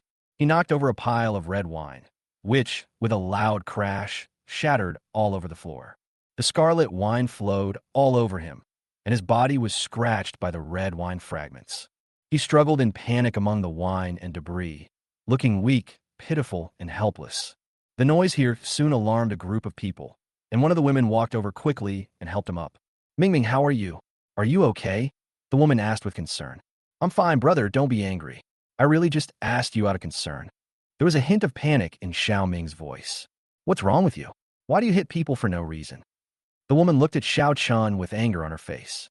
Sorry, this is a matter between me and him. Who are you? Xiao Chun glanced at the woman. The face that had plastic surgery was a little stiff and looked somewhat familiar. You should be a new artist promoted by a film and television company. Oh, by the way, the heroine who became famous for filming a fantasy web drama some time ago has been spotted by investors. Isn't there a drama in which she plays opposite a top-notch popular handsome boy? Remember her name? Wu Ke? Xiao Ming is my brother. You can't bully him. Wu Ke said sternly. Apologize to Ming Ming right now. Sister Wu, don't blame my brother. This is my fault. Xiao Ming pulled her hypocritically. Besides, he is not from the circle. He just wants to squeeze into join the fun and make some connections. So he wanted to sneak in and take advantage of the situation without an invitation. She sneered. I've seen many people with this kind of background trying to get ahead. But what kind of occasion is this? How can we allow him to run wild here? Mind your own business. Xiao Chun wiped his hands. His fist had just touched Xiao Ming's face, and he felt his hands were dirty. No matter what happened, it's not a reason for you to hit others. Wu Ke became angry when he saw Xiao Chen's attitude. She snapped. Apologize now. What will happen if I don't apologize? Xiao Chen asked. I'm sorry, but I will make it impossible for you to gain a foothold in Yanjing. Wu Ke was very confident, and his tone was a bit overbearing. After all, she had just been recognized by investors and was in the limelight, and the entertainment company behind her also had a huge background. She didn't care who Xiao Chan was, but she couldn't let him bully her good brother. You still haven't changed your bad habits. Xiao Chen glanced at Xiao Ming, pretending to be innocent and pitiful in front of a woman, and finally letting a woman stand up for you. Xiao Chun stared at Xiao Ming with caring eyes for the mentally retarded. This grandson has always played like this. But women just fall for his tricks. And Wu Ke, who was standing up for him, probably didn't know that if she continued like this, her acting career would probably end here. Don't try to change the subject. Apologize to Xiao Ming right now. Wu Ke looked cold and stared at Xiao Chun. Chapter 340. Is it fun to be used as a gun? Xiao Chun ignored her. He had seen this kind of stupid behavior in Su Muyu before. But Su Muyu was bound by cause and effect, so he was a little confused. This woman was simply stupid. She looked at Xiao Ming and said, Xiao Ming, if you are still a man, then stand up and solve the problem yourself. Instead of hiding behind a woman, you'll make me despise you even more. Brother, I know that you have good grades, and you have always looked down on me. Xiao Ming wiped his tears hypocritically. But I really don't have any ill will towards you. As he spoke, he pulled Wu Ke's hand and said, Sister Wu, let's go. Don't let me make you feel bad. Don't worry about it, Xiao Ming. I'll stand up for you today. Wu Ke sneered. Besides, I don't believe that a person who tries to sneak into the banquet without an invitation can have any background. How do you know I don't have an invitation? Xiao Chun stared at Wu Ke. Yes? Then take it out and let me see it. Wu Ke sneered. I have attended many such banquets. I've seen many good-for-nothings like you trying to climb the social ladder at high-end banquets. If you don't apologize today, I'll have security kick you out right away. Then call the security to chase me away. Xiao Chun spread his hands. He really didn't have an invitation letter. It's not that he doesn't have one, but when did Wan need an invitation for the people she brought? Do you really think I don't dare? Wu Ke sneered. She shouted, Security? Where are the security guards? Such a big commotion here had already attracted the attention of the organizers. The hotel manager and several security guards hurried over. Excuse me, ma'am. Please let me go. May I help you? This man doesn't have an invitation letter and is beating people here. I demand you kick him out. Wuka pointed at Shiao Chan arrogantly. Sir, please show us your invitation letter. The manager walked to Shiao Chan politely. I don't have an invitation. Shiao Chan spread his hands. Look, he really doesn't have an invitation letter. Get him out now. Also, how do you do your hotel work? Do you let anyone in? Wuka asked arrogantly. Brother, I didn't expect that you really don't have an invitation. Xiao Ming on the side acted surprised and unbelievable. If you really want to go to the banquet, you can come to me and I can get you a ticket. If you sneak in like this, it will be very despicable. He obviously hit you, and you still care about him? You are just too kind. Wuka looked at Xiao Ming with a distressed face. You will suffer in society if you do this. You shouldn't be soft on people like this. My brother must have his own reasons. He is starting a business, and his company must have run into a funding gap. So he wants to sneak in and try his luck. Xiao Ming said with a distressed look on his face. After all, those who can come to this banquet are all people of status. It's really not easy for my brother. I'm sorry, sir. You can't come in without an invitation, the manager said politely. I don't have an invitation letter, but you should have a list. Xiao Chan said, my name is Xiao Chan. Check your list, and you'll find my name. You mean the VIP list? The manager was surprised. Probably. Xiao Chan nodded. Go check our VIP list and see if Mr. Zhao's name is on it. The manager put away his contemptuous attitude and quickly asked someone to get the list. Are you kidding me? The VIP list is only for a small number of people, and the organizers have to give them some face. Wu Ku sneered. You are a student. Why are you on the VIP list? I'll know soon if you're on the list. If I were you, I'd shut up right now. Xiao Chen glanced at Wu Ku and asked, is it fun to be used as a gun? Who do you think is being used as a gun? Xiao Ming is my good brother. It is my duty to help him. Wu Ku said angrily, I will make you pay the price and see if you dare to bully others casually in the future. Ignorant. Xiao Chen rolled his eyes. He had no interest in even bringing up a fight with such a brainless woman. Who are you calling ignorant? Wu Ku exploded. She was in the limelight, and it was the highlight of her life recently. No matter where we hold an event, the organizers treat us like ancestors, and there are fans everywhere. She had never met anyone like Xiao Chan who didn't give her face. Where are the security guards? What are you doing? Why haven't you brought the list yet? She asked sternly. I'm sorry, Miss Wu. I'll be there right away. The manager bowed and apologized, sweating profusely. The service industry is the most difficult for them, and the grandmother in front of him is very popular, so he can't afford to offend her. But if Xiao Chan really had a VIP list, he couldn't afford to offend him. Fortunately, the security guard ran over quickly with a gold-stamped list in his hand. Manager, here is the list. The manager quickly took the list. There were only a few people on it, and he saw Xiao Chen's name at a glance. Sir, your name is Xiao Chan, right? The manager confirmed carefully. Yes, my name is Xiao Chan. Xiao Chen nodded slightly. Why are you talking so much nonsense to him? Wu Ku said impatiently without waiting for the manager to speak. How could he be on the list? Get him out. Immediately, right now, or I will vote with you. Ms. Wu, Mr. Xiao is on the list. The manager said quickly. He's there? How is that possible? Look at him. He's just a poor student at most. Wu Ku didn't believe it at all. Xiao Chan was speechless, wondering if this woman was really brainless. The custom-made suit he was wearing and the Vacheron Constantine watch on his wrist cost at least hundreds of thousands of dollars. Is he a poor student? A nouveau riche is a nouveau riche. Even though they have money, their horizons are really not that high. No matter what the manager said, Wu Ku still didn't believe it. She grabbed the list and took a look at it. And sure enough, Xiao Chen's name was on it. How was it possible? How could your name be on it? She was stunned for a moment, then suddenly realized. I know, you must be pretending. Can you use your brain? Xiao Chen was speechless. Can this thing be impersonated? Do you want me to show you my ID card? No, with this woman's IQ. Even if the ID card was shown to her, she would probably think it was a duplicate name. So what is there to say to this idiot? Who are you calling brainless? Vulkiskiviko exploded. She pointed at Xiao Chan and said sternly, Get him out, now, or I'll file a complaint against you. Am I on the list? Xiao Chan said to the manager. Yes, Mr. Xiao, you're on the list. The manager replied politely. Then can I go in? Xiao Chan said again. Okay, please come in. The manager quickly made a gesture of invitation. Xiao Chen was about to go in, but was stopped by Wu Ku. Stop, you can't go in. Do you have any other questions? Xiao Chan asked patiently. I don't care how you ended up on the VIP list, but you must be an imposter. You're not worthy of being in this kind of place. Get out of here right now, or I guarantee that you will never be able to survive in Yinjing again. Hey, which wealthy family in Yinjing is this girl from? Or is she from a famous family? Why is she speaking so loudly? At this moment, a gentle voice came over. Chapter 341. Hey, which rich daughter is this? She was wearing a burgundy evening gown, looking graceful and elegant, and followed by several bodyguards, exuding a strong aura. Who are you? When is it your turn to speak here? Wuke turned around and said angrily, What's going on in Yinjing now? Who dares to refute me? Little girl, I don't know what happened to Yinjing, but you are very rude. Wenwan was in a rare good temper. She smiled and said, Didn't your elders teach you how to disrespect others? What did my elders teach me? It's none of your business. Wuke retorted, Who are you? Although the woman in front of him looked extraordinary, Wuke didn't take it to heart. After all, she thought she was familiar with the upper class in Yinjing and had never seen someone like Wenwan, and her accent was not that of a local. Besides, people nowadays like to brag about themselves.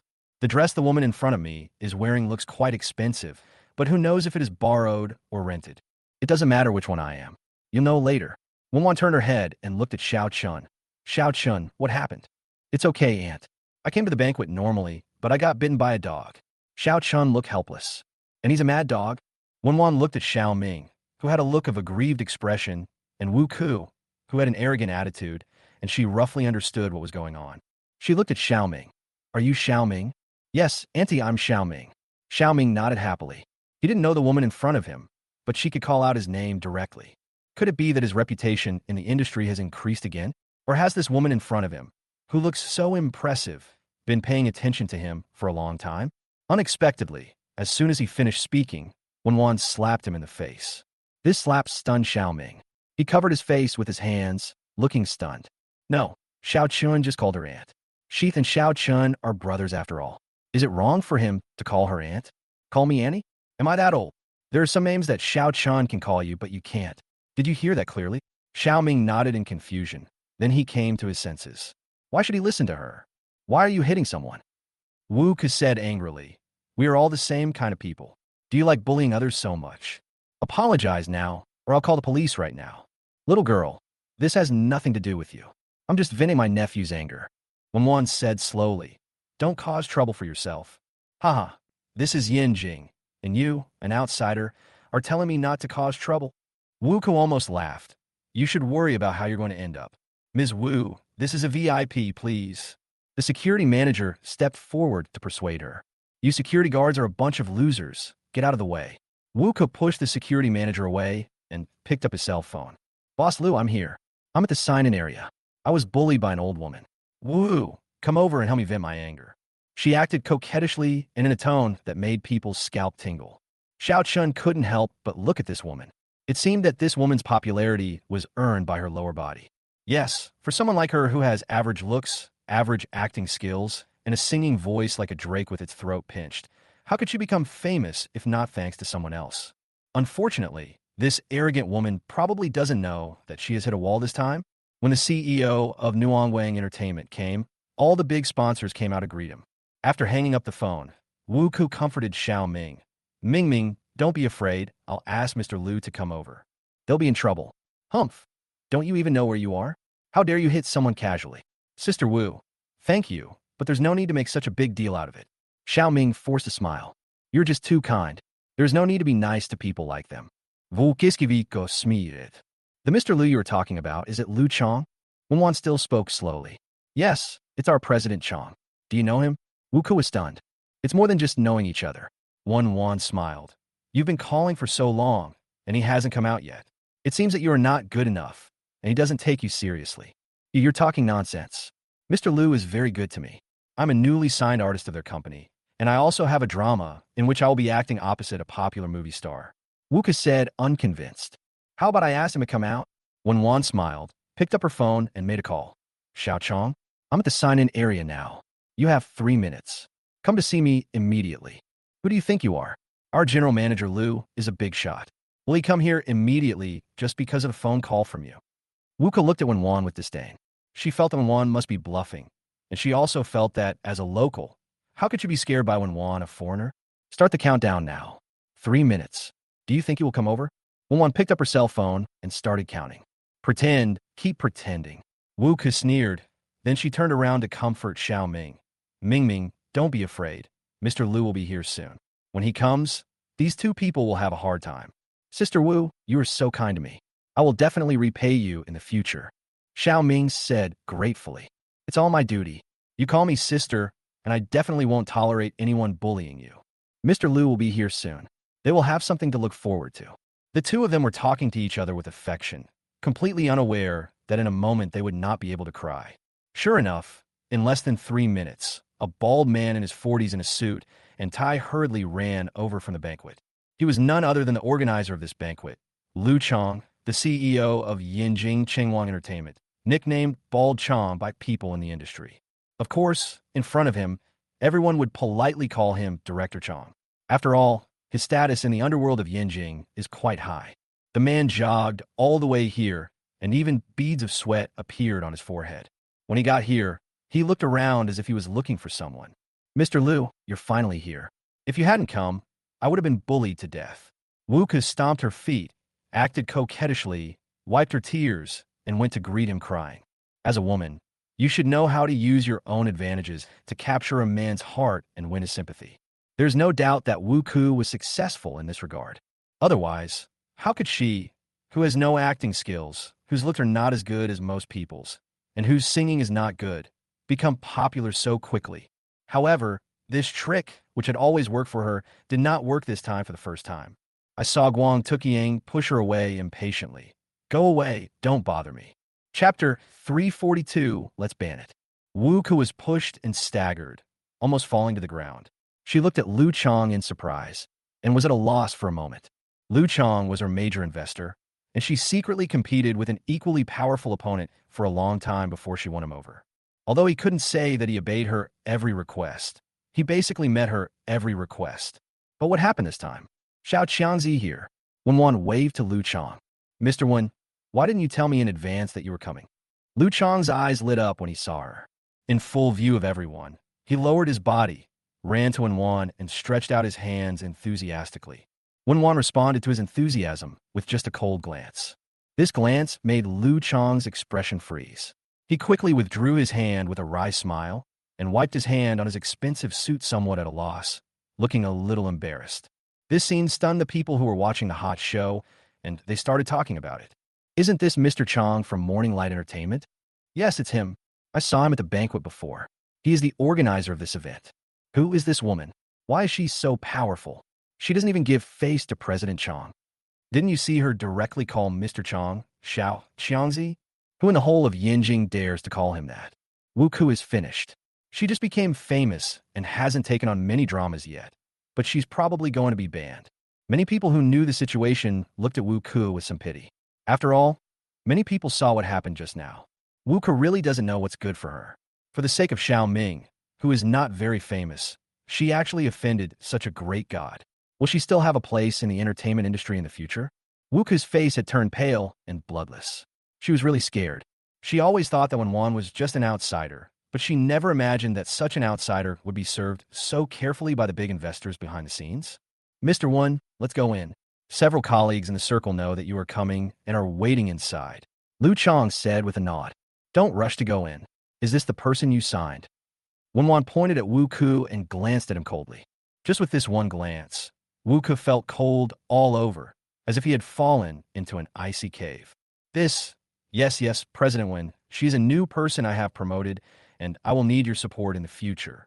Bald Chong was confused and hadn't figured out what was going on. He had no choice but to agree while looking at Wenwan's expression. Promote? Ha! How can an outsider like me be worthy of this? Wenwan sneered. This newcomer you are promoting is going to make me look bad. This is a misunderstanding. It must be a misunderstanding. Ms. Wen is a new employee and doesn't know who you are. Lu Chong's expression froze. I'll ask her to come over and apologize to you now. No need to apologize. I can't accept it. I don't think there is any need for me to participate in today's game. Wenwan said slowly. There are too many blind things that affect my mood. No, Mr. Wen. This is a welcoming party I organized for you. It won't be possible if you leave. Lu Chong almost cried. How many projects? How many investors are waiting to meet this grandmother? The one mansion in Shanghai was a place that many big bosses had looked up to all their lives. Now that she was leaving, all this plan of his had been set up in vain. He immediately yelled at Wu Ku, "Why don't you come over here?" Wu Ku was so frightened that her body trembled, and she moved to Lu Chong's side with difficulty. She called out timidly, "Boss Lu." Slap. She was responded with a loud slap. Wu Ku screamed, and half of her face quickly became red and swollen. She covered her face and cried in grievance. "You blind man, do you know who President Wen is? Apologize to President Wen immediately." Lu Chong shouted angrily. "Do you know who Ms. Wen is? She is my savior. If it wasn't for her, I would have been bankrupt by now. Without me, how could you be so glamorous now?" "I'm sorry, Mr. Wen. I didn't know it was you who should be sorry." "I'm sorry." Wu Ku cried and kept apologizing. "Be more sincere." Lu Chong slapped him angrily again. Wu Ku cried even harder. She stood there with her hair loose, at a loss as to what to do. "Forget it. I'm not the kind of person who would never give in even if I'm right." Wan said calmly. "It doesn't matter if you bumped into me, but open your dog eyes and see clearly. This is my eldest nephew, Shiao Chan. Whoever provokes him in the future, I will make him pay." "I understand, President Wen." "I'm sorry, President Xiao. It was my fault." Wu Ke bowed his head again and apologized to Shiao Chan. "Hey, where's your good brother? Why's he gone now?" Shiao Chan asked. Wu Ke turned around and saw that Xiao Ming, who had been standing behind her just now, had disappeared back into the crowd without her knowing when. She cried even harder at that moment. The reason why she was in such a difficult situation today was because she stood up for Xiao Mingqiang. But this good brother who usually treats his sister like this has now disappeared without a trace. So, she was using her kindness on a dog? No, the dog was better than him, right? "Mr. Wen, please come in, please." Seeing that Wan's anger had subsided a little, Lu Chong bowed quickly. Wan nodded and turned around and said, "Xiao Chun, let's go in." "Okay, Aunt." Xiao Chun nodded and walked in with Wan. Wu Ke breathed a sigh of relief. She thought the matter was over. But she couldn't swallow the humiliation of having lost such a big person in public today. She, Wu Ke, has never been one to suffer in silence. She must work hard in the future, because sooner or later she will shit on this old woman's head. But her hatred was too strong. Xiao Chun, who was walking in front, frowned. He turned his head and looked at Wu Ke. "Aunt, what should we do with this woman?" "You make the decision," Wan said with a smile. "If you think the skin is good, then keep it. Don't think too much. I don't like women like this." Xiao Chen didn't know whether to laugh or cry, but I think she is not convinced. "Hey, are you not convinced?" Wan turned her head and looked at Wu Ke. "Without President Wan, I deserve it. I'm not dissatisfied." Wu Ke was startled. She quickly bowed her body to show weakness. "I see that you are indeed a little unconvinced. Your eyes can't lie. I've seen a lot of wolf cub-like looks in the entertainment industry." Wan smiled. Then she pulled Xiao Chan inside and said, "Xiangzi, don't make it too difficult for her. Just ban her." Yes, we'll all listen to President Wen." Lu Chong was stunned for a moment, so he gritted his teeth and agreed. "No, Mr. Chong, I know I was wrong. Please don't ban me." Wu Ke looked up in horror. "Kick her out and go through the contract termination process for her immediately." Lu Chong waved his hand and instructed his assistant. The assistant nodded, waved to the two bodyguards to come over, and carried Wu Ke out.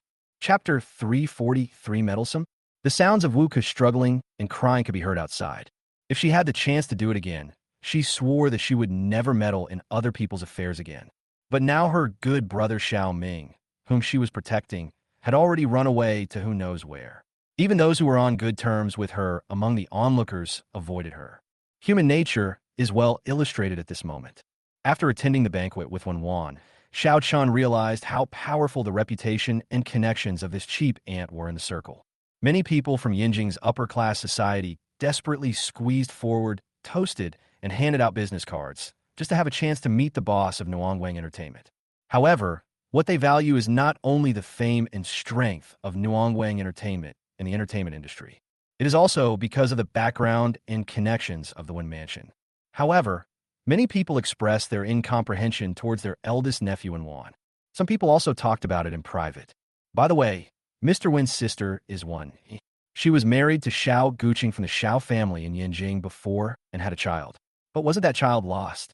Yes, I heard about this incident too. Did the child get found? I don't know. This Xiao Chen also has the surname Xiao, and he calls Ms. Wan Annie. So, according to their relationship, he is the child of Miss Wan. But the Xiao family never mentioned this matter. right? Now that the missing child has been found, shouldn't the Xiao family explain it so that the child can return to the Xiao family with a legitimate reason? Haha, you're overthinking it, aren't you? Xiao Wanli is a man who cares about his reputation. Xiao Guqing is an illegitimate child. Whether he recognizes this lost child is another matter. That's right. Besides, it's not certain how the child was lost. Which wealthy family loses children every day? Shameless. Most of what the Xiao family has was earned at the cost of Xiao Guqing's life. Be careful with your words. Be careful with your words. A group of people were talking together in low voices, but no one dared to speak loudly. After all, this harmless-looking and somewhat graceful woman in front of him was a living grandmother in Yinjing more than 10 years ago. It was almost 11 o'clock when I finished dealing with this situation with Wenwan. I'll ask the driver to take you back. Wenwan said with a smile. No need, someone is here to pick me up. By the way, Aunt, I have a prescription here. Shiao Chan took out the prescription given by his master. This prescription was given to me by my master. He said that Mr. Huang's injury was caused by the extremely cold internal energy of the descendant of the 9 chrysanthemum lineage, one of the remnants of the Japanese divine wind. If you follow this prescription, the cold poison can be eliminated in half a year at most. What does your master do? Wenwan looked at Shiao Chan with some surprise. A Taoist priest who is said to have some connection with the Shanqing Tianshi mansion. Shiao Chan smiled slightly. He has great medical skills and unknown strength. That's amazing. Wenwan didn't take the prescription. Tomorrow I'll take you to Lihao Lane to meet Uncle San, and you can hand this prescription to him in person. Okay then. Shiao Chan nodded and did not refuse. He knew that Wenwan wanted to expand his network of contacts and wanted him to establish a good relationship with Mr. Huang San. After all, Uncle Huang has a very high seniority in the underworld, and his ancestry can be traced back to the Qing gang. The Huang family's reputation is not only good in Yanjing, but also in overseas Chinese circles. The two walked and talked as they left the hotel lobby. Just at this moment, a young girl suddenly rushed over with a file in her hand. Who are you? Stop. The bodyguard behind Wenwan quickly stepped forward and stopped Wenwan. Boss 1, I'm a student at the performance department of Yinjing Film and Television Academy. My name is Li Mengmeng. The girl tried her best and shouted excitedly. I am also your fan. This is my resume. I have a talent for acting and I sing very well. The most important thing is that I am obedient. Can you take a look at my resume? Just take a look, okay? She almost spoke in a pleading tone. After all, for someone like her who had no connections or resources, she could only rely on luck if she wanted to make a name for herself in the entertainment industry. She tried her best to wait until Wenwan came out, just to have more hope.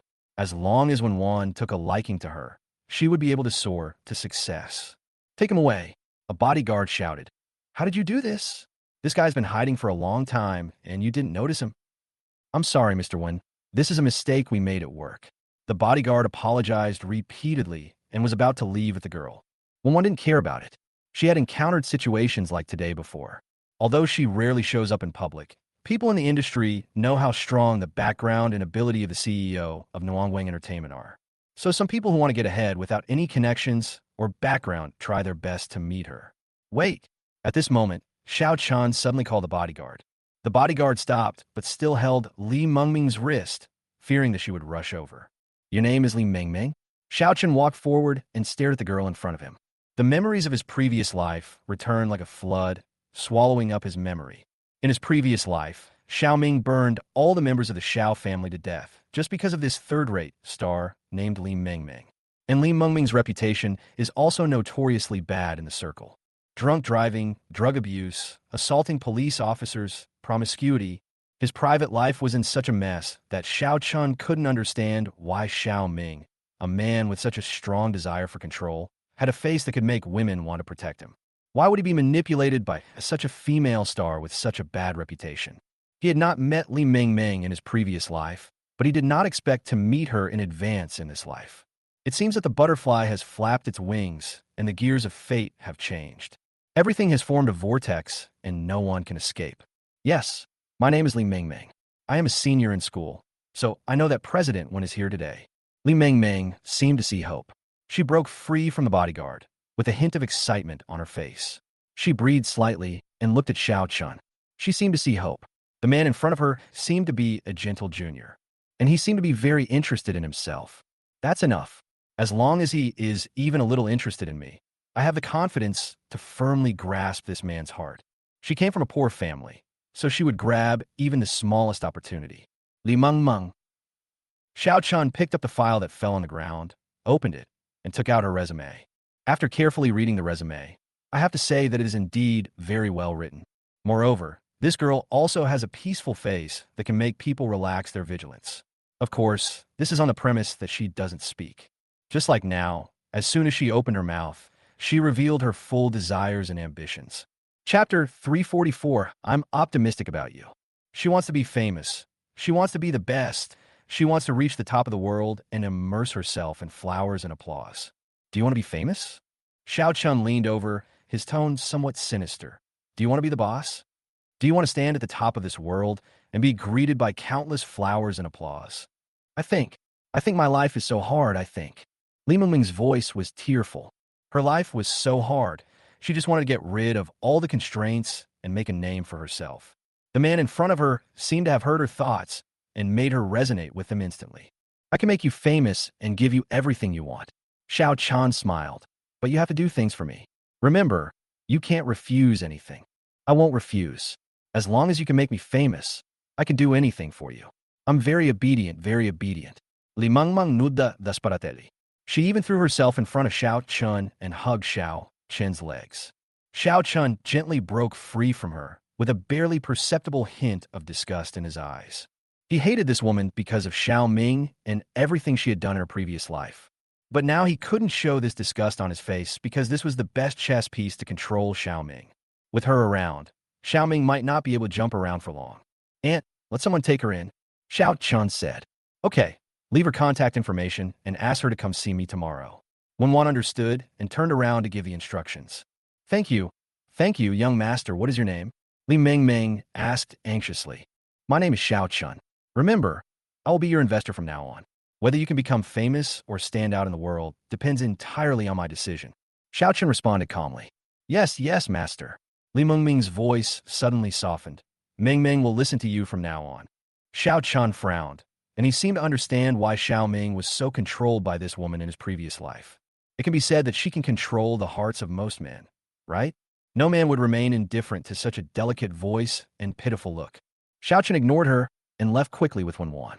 A bodyguard took out a business card, handed it to Li Mingming, and left.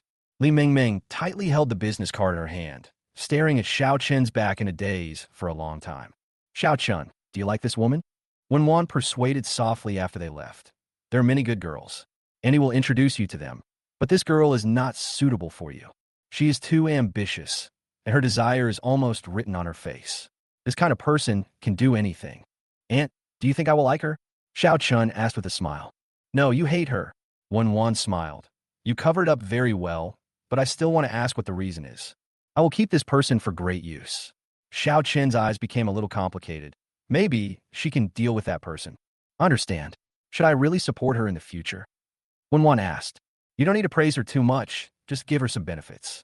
Xiao Chan said. She doesn't need to be too famous, just third-rate. Give her resources on the surface, but suppress her secretly. Because if she gets too excited, she'll get out of control. Okay, leave it to me. Wan nodded gently. Controlling people is her specialty. The company has so many gold medal managers, and they are not pushovers. Since she is the person that the eldest nephew wants to control, then just keep her hanging and make sure she will never get ahead. Thank you, Andy. This person is very important to me. You must take good care of her. Xiao Chun breathed a sigh of relief. Don't worry. I will take good care of her. Wan smiled faintly. You don't have to be polite to me. I am your aunt. Xiao Chun raised his head and looked at Wan. After a long while, he sighed. How great would it be if you were really my aunt? After saying that, he turned around dejectedly, leaving behind a lonely back. Xiao! Wan opened her mouth and wanted to call Xiao Chun. She really wanted to tell Xiao Chun, I really am your aunt. Seeing him so distraught, her heart almost broke. Xiao Guqing, when can you come back? I've never been a tight-lipped person, so it's really hard for me to keep this secret. She stamped her feet, turned around, and got into the car. I don't care.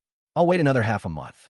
After half a month, no matter what the situation is, I will tell him the truth. At the hospital, Sun Yang drove to pick up Sun Ming and take him home. Sun Ming was silent and kept silent. His head was wrapped in bandages and one of his arms was in a cast.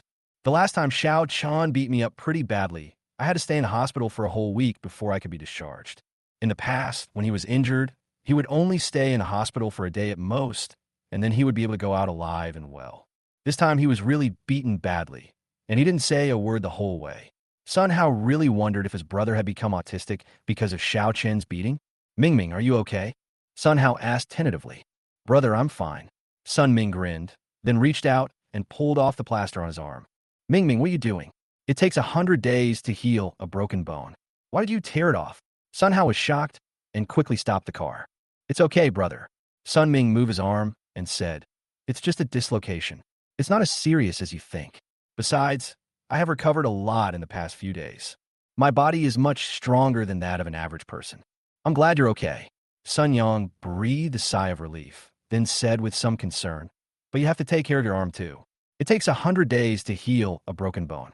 You need to pay more attention to maintaining it.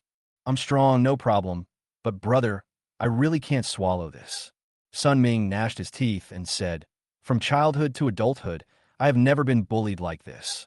Who the hell is Shiao Chan? How dare he beat me like this? If I don't take revenge, I will die with my eyes wide open. It's my fault. Your identity is quite sensitive now. I shouldn't have taken you to see him. San Yang sighed pretenduously. Xiao Chan is not someone you want to mess with, so don't look for him for now. In Xiao Ming, the Zhou family has been brooding over what happened back then, and this matter has not really passed yet. It's not appropriate to make a big deal now. You should be patient for now. When second uncle returns, there will be plenty of ways to teach them a lesson. Haha, brother, I'm different from you. I won't remember a grudge, and I will take revenge on the spot. Xiao Chun, just wait for me. Sun Ming said coldly. Seeing Sun Ming's cold gaze through the rearview mirror, Sun Yang's lips curved up. This fool is really not easily stimulated. His goal has been achieved. Chapter 345. Show your camp. The next day, Xiao Chan followed Wenwan to Liuda Lane and met Uncle Huang again. Handing the prescription to his uncle, Xiao Chan said, Third master, this is the prescription my master gave me. It will work wonders for your injury.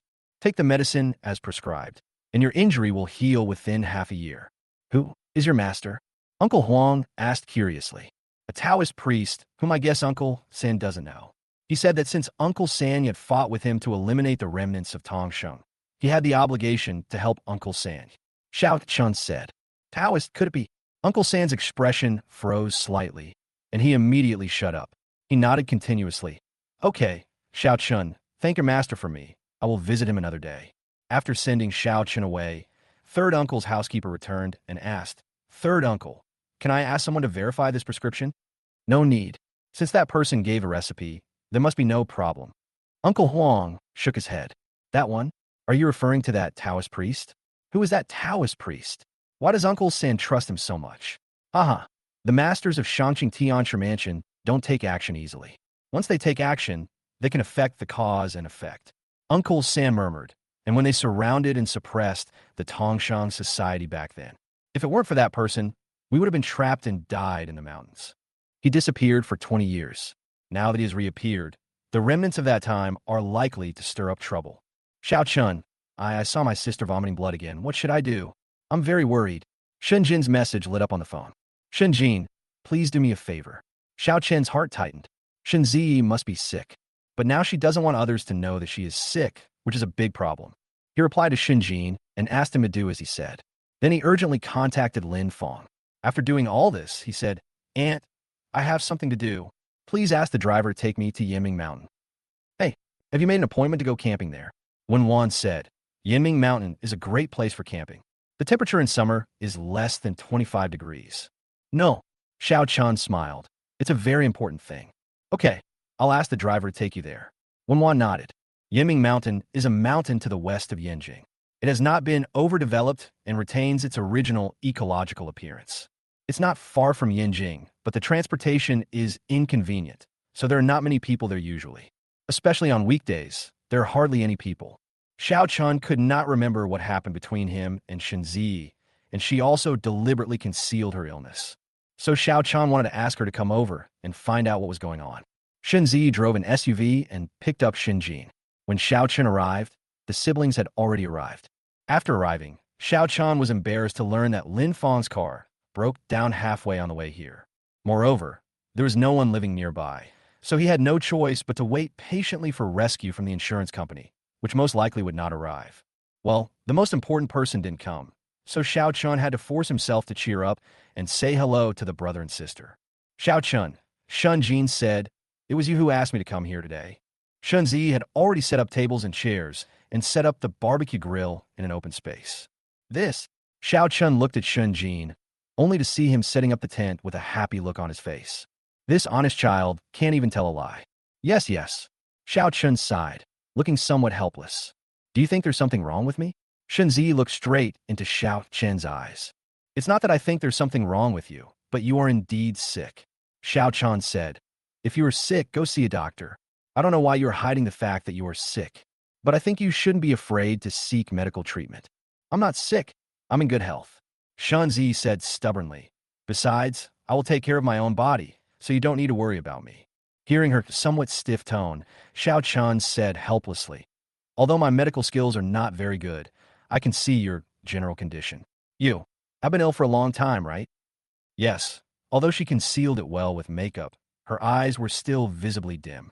Shiao Chan only noticed today that she was indeed very ill, and even her face looked lifeless. Shun Zi stared at Shiao Chan for a long time before saying, Shiao Chan, my affairs have nothing to do with you. Thank you for caring about me, but please don't bother me anymore. Shun Zi. Shiao Chan's expression became serious. There are some things I must clarify. What's the matter? Shun Zi was stunned by his serious attitude. Do we know each other? Shiao Chan asked. I'm not talking about ordinary acquaintance, but the kind of acquaintance that has gone through ups and downs and experienced life and death. Shun Zi's heart trembled slightly, and she blurted out subconsciously, we don't know each other, we. As soon as she said this, she felt that something was wrong and that her reaction shouldn't be like this. Sure enough, we have known each other for a long time. No wonder I felt you were different from the first time I saw you. Shiao Chan murmured. His eyes gradually became deeper. Who are you? What happened between us? Are you, like me, someone who has died once? Shun Zi suddenly raised his eyes and looked at Shiao Chan in surprise. She really found it a little hard to believe. She knew that this was Shiao Chan's biggest secret, and he probably hadn't even told Song Zian about it. But he said these words in front of me without any hesitation. What are you talking about, Shiao Chan? Shun Zi stood up suddenly and looked around in panic. Fortunately, Shun Jin was busy setting up the tent, and no one noticed their conversation. Sure enough, you are the same as me. Shiao Chan looked at her reaction and immediately confirmed everything in his mind. She was also a reborn person, and the relationship between her and me must be deeper than that of ordinary friends. Shiao Chan, how can you tell these secrets in front of others casually? Shun Zi looked at Shiao Chan, and she suddenly became angry. You've already been to hell once, and your life has been so hard. Why don't you know how to protect yourself? Shun Zi, tell me the truth. Shiao Chan stepped forward and stared into her eyes. What truth? Shun Zi was a little stunned. We obviously know each other, and I've died once, so I know we're more than just ordinary friends, but why is there no memory of you? Shiao Chan looked straight into her eyes. What happened between us? Why did you hide your illness? Rumble. The originally clear sky was covered with dark clouds without anyone noticing. The thunder rumbled one after another, and the sky was so gloomy that it seemed as if water was about to drip. Chapter 346, Life and Death. I didn't. Shun Zi uttered 3 words with difficulty. Sister, it's going to rain. Shun Jin went into the tent. Come quickly. I have set up the tent. Tell me the truth. Shiao Chan pressed on. I really didn't. Shiao Chan, don't ask anymore. Shun Zi shook her head and turned to leave. Shun Zi, if you don't tell me the truth today, I'm afraid I will repeat the mistakes of my previous life. You want to watch me die? Shiao Chan said in a deep voice. What? Shun Zi looked back in disbelief. The reason she concealed it was that she didn't want Shiao Chan to repeat the same mistake. But if Shiao Chan still can't escape the fate of his previous life, then what's the point of her persistence? Raindrops fell. The summer rain came very quickly and instantly submerged the two of them in the heavy rain. Tell me, what's going on between us? Shiao Chan looked straight at her. Shun Zi looked straight into Shiao Chan's eyes, her haggard expression full of stubbornness. Shiao Chan, stop asking. Shun Zi shook her head. She didn't want Shiao Chan to repeat the same mistake. Maybe if she died, everything would change. Let's just pretend we've never met in this lifetime. My life and death has nothing to do with you. Please don't interfere in my affairs anymore. Shun Zi's tone was cold. She slowly turned around and was about to leave. Suddenly, her legs went limp and she fell headfirst to the ground. Shun Ziyi. Shiao Chan stretched out his hands and embraced her. Blood was seen flowing out of Shun Ziyi's mouth and nose. Under the heavy rain, even her expression was a little blurry. Shun Ziyi, wake up. Shiao Chan was anxious. The situation was really critical at this moment. He picked up Shun Ziyi horizontally and rushed to the front of the car. Sister, what's wrong with you? Shun Jin rushed out in panic. Let's go to the hospital. Shiao Chan shouted. The two put Shun Ziyi into the car. Shiao Chan started the car, turned on the heater, and drove back. Shun Jin was in the back row, holding Shun Ziyi. He shouted in panic, Sister, what's wrong with you? Don't scare me. Speak. Shun Ziyi's face turned pale, and her condition became worse after being drenched in the rain. She forced a smile. I'm fine, don't worry. Sister. Shun Jin started crying. He was really scared. Shiao Chan. Shun Ziyi struggled and sat up straight. Stop the car. The nearest hospital is more than 30 kilometers away. Sit down and fasten your seatbelts. Shiao Chan drove and calmed himself down. My disease is terminal and incurable. You're driving too fast. It's not safe. Shun Ziyi shouted, Stop. I have something to tell you. If you have anything to say, tell me after we get to the hospital. Shiao Chan stepped on the accelerator and got on the ring road. It's raining so heavily right now that even though we're driving a car, there's already water on the ground. Speeding too fast will cause the car body to become unstable, and the rain today was unusually heavy, as if the car had opened a hole and was pouring down. The vision was also extremely unclear, and Shiao Chan had to remain calm in order to reach the hospital safely as quickly as possible. No, if you don't say it now, it will be too late. Shun Ziyi shook his head. Then you sit in the passenger seat, and I'll listen while you talk. Shiao Chan looked straight ahead. That would be very dangerous. Stop, Shiao Chan. If you don't say something now, you will never have another chance. Shun Ziyi shook his head. Shun Jin, take good care of your sister. I'm going to speed up. Shiao Chan simply ignored her. I beg you. Shun Ziyi's tone was pleading. Shiao Chan sighed and slowed down the car. You talk, I listen. Shiao Chan, don't waste your time on me. My illness is incurable. Shun Ziyi paused and said, You are right. We know each other. And you once died. After you died, your body lay in the cold morgue, and no one claimed it, so As soon as he said this, Shiao Chen's pupils shrank slightly, and a strong sense of uneasiness surged in his heart. The benefits of practicing Taoist Yunjin for many years became apparent at this time. Yunjin can greatly improve his physical fitness, even his reaction ability and perception. Sure enough, through the rearview mirror, he vaguely saw a pickup truck roaring towards him, creating huge splashes of water. A Ford Raptor with a tall body, huge wheels, and it was coming with great momentum. Shiao Chan quickly switched to sports mode and stepped on the accelerator to the bottom. Boom! The car accelerated forward rapidly, and a strong sense of pushing back was felt, and the speed increased instantly. Bang! The front of the Raptor has hit the rear of the sedan. The body of the car paused slightly, but the two cars quickly distanced themselves. The car body shook violently, and Shun Jin's head hit the seat heavily. The words that Shun Ziyi hadn't had time to say were knocked back by this collision. Shiao Chan, what's wrong? Shun Jin asked in surprise. Fasten your seat belts and hold on to your sister. Shiao Chan gripped the steering wheel tightly. Through the rearview mirror, he saw the Raptor behind him step on the accelerator and rush over. The two cars were driving side by side. The opponent intended to provoke him, and the Raptor suddenly turned to the right and crashed into Shiao Chan. Shiao Chen's car shook violently and almost lost control. Shiao Chan had to hold the steering wheel tightly and slow down. However, the Raptor swayed from side to side, collided with other cars, and overturned, creating a dangerous situation for a while. At this time, the ring road was still in the mountains, with steep slopes on both sides. If the car lost control, the consequences would be disastrous. Just as Shiao Chan was shocked and angry, thinking about countermeasures, his cell phone rang. Shiao Chan answered the call from an unfamiliar number and asked in a deep voice, Who are you? What do you want? Shiao Chan. A low voice came over. Sun Ming. Shiao Chan instantly recognized the other person's voice, that super masculine man. Yes, it's me. Sun Ming laughed. You didn't expect that I would make a comeback so soon. You have a pretty good physique. Shiao Chan sneered. You're being discharged from the hospital so soon? Thanks to you, I was discharged from the hospital very quickly and recovered very quickly. Sun Ming's tone was full of ferocity. So, today, I specially gave you a big gift. Beep.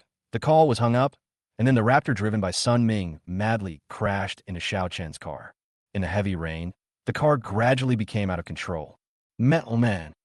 Xiao Chen cursed and dealt with the other party calmly. Xiao Chen's driving skills are quite good, but after all, the car body has suffered too much damage. This big raptor has a body width of 2 meters and 2 meters, and its wheels have been modified, so it is extremely stable even on the highway on rainy days. Everything went dark before my eyes, and I entered the tunnel. There was no water on the road, so Xiao Chen's car briefly had the advantage. He seized the opportunity, stepped on the gas, and rushed forward, quickly leaving Sun Ming behind. Xiao Chen, you can't run away. Sun Ming grinned and accelerated to catch up. After rushing out of the tunnel, a landslide suddenly appeared in front of us, and huge fallen rocks blocked the way. Xiao Chen's pupil shrank, and he braked quickly, but Sun Ming was chasing him closely. Bang! The rear end of the car was hit by Sun Ming. The car body lost control and spun several times on the road, finally breaking through the guardrail and rushing down the steep slope to one side. The steep slope on a mountain road is at least 10 meters high. If you go down with your car, you'll be in great danger. Chapter 347. Have you ever killed someone? Ha ha ha. Xiao Chen, you're still alive? I see you're still alive this time. Sun Ming grinned triumphantly, but when he saw the falling rocks ahead, he braked, but it was too late. Boom! His car hit the fallen rocks, the road became slippery, and he lost control, rolling down the steep slope along with the car. Xiao Chen's car rushed down a steep slope of more than 10 meters and finally crashed heavily into a tree. The airbag popped out, hitting a large part of Xiao Chen's forehead and causing varying degrees of abrasions on his body. He didn't care about the injuries on his body, unbuckled his seat belt, and pushed open the car door. But the car door had already been deformed, and he kicked it hard once, twice, and 3 times. Bang! The car door finally loosened, and he quickly opened it and ran to the back seat. Shunzi, Shunjin. I knocked on the window and saw that both of them were unconscious. He broke the window and carried Shunzi out. He saw that she had no serious injuries, and he felt relieved. After putting her under a tree, Xiao Chun turned back and dragged Shinjin out. Xiao Chun. Shinjin woke up and felt a splitting headache. It's okay, don't worry. Xiao Chun comforted him, and then went to check Shunzi's injuries. Xiao Chun. Shunzi woke up. Her whole body was hot, and she had a high fever. I'll take you to the hospital. Xiao Chun helped her up and was about to carry her on his back. Xiao Chun, let me go. None of us can leave like this. Shinzi calmed himself down and broke free from Xiao Chun. Don't say such discouraging words. Xiao Chun said in a deep voice. You'll be fine. We will all be fine. There was a moment of tenderness in Shunzi's eyes. You'll be fine. We'll be fine. In her previous life, when she was suffering from illness, it was these words that rekindled her determination to live. However, after she was discharged from the hospital, she received the sad news that such a sunny and strong boy had died. She didn't even get to see him for the last time. She shook her head desperately. No, he must live well in this life. Xiao Chun, please take Shinjin away, even if I beg you to do so, okay? If you take me with you, neither of us will survive. Xiao Chun, don't have the habit of abandoning my companions. Come with me. Xiao Chun held her hand and carried her on his back without saying anything. Xiao Chun, are you still alive?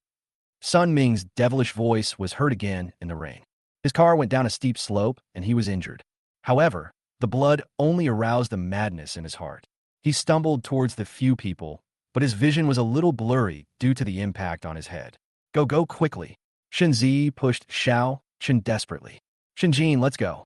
Xiao Chen picked up Shinzi and asked Shinjin to leave together. Brother Xiao Chun, you go in front, and I'll protect you from behind.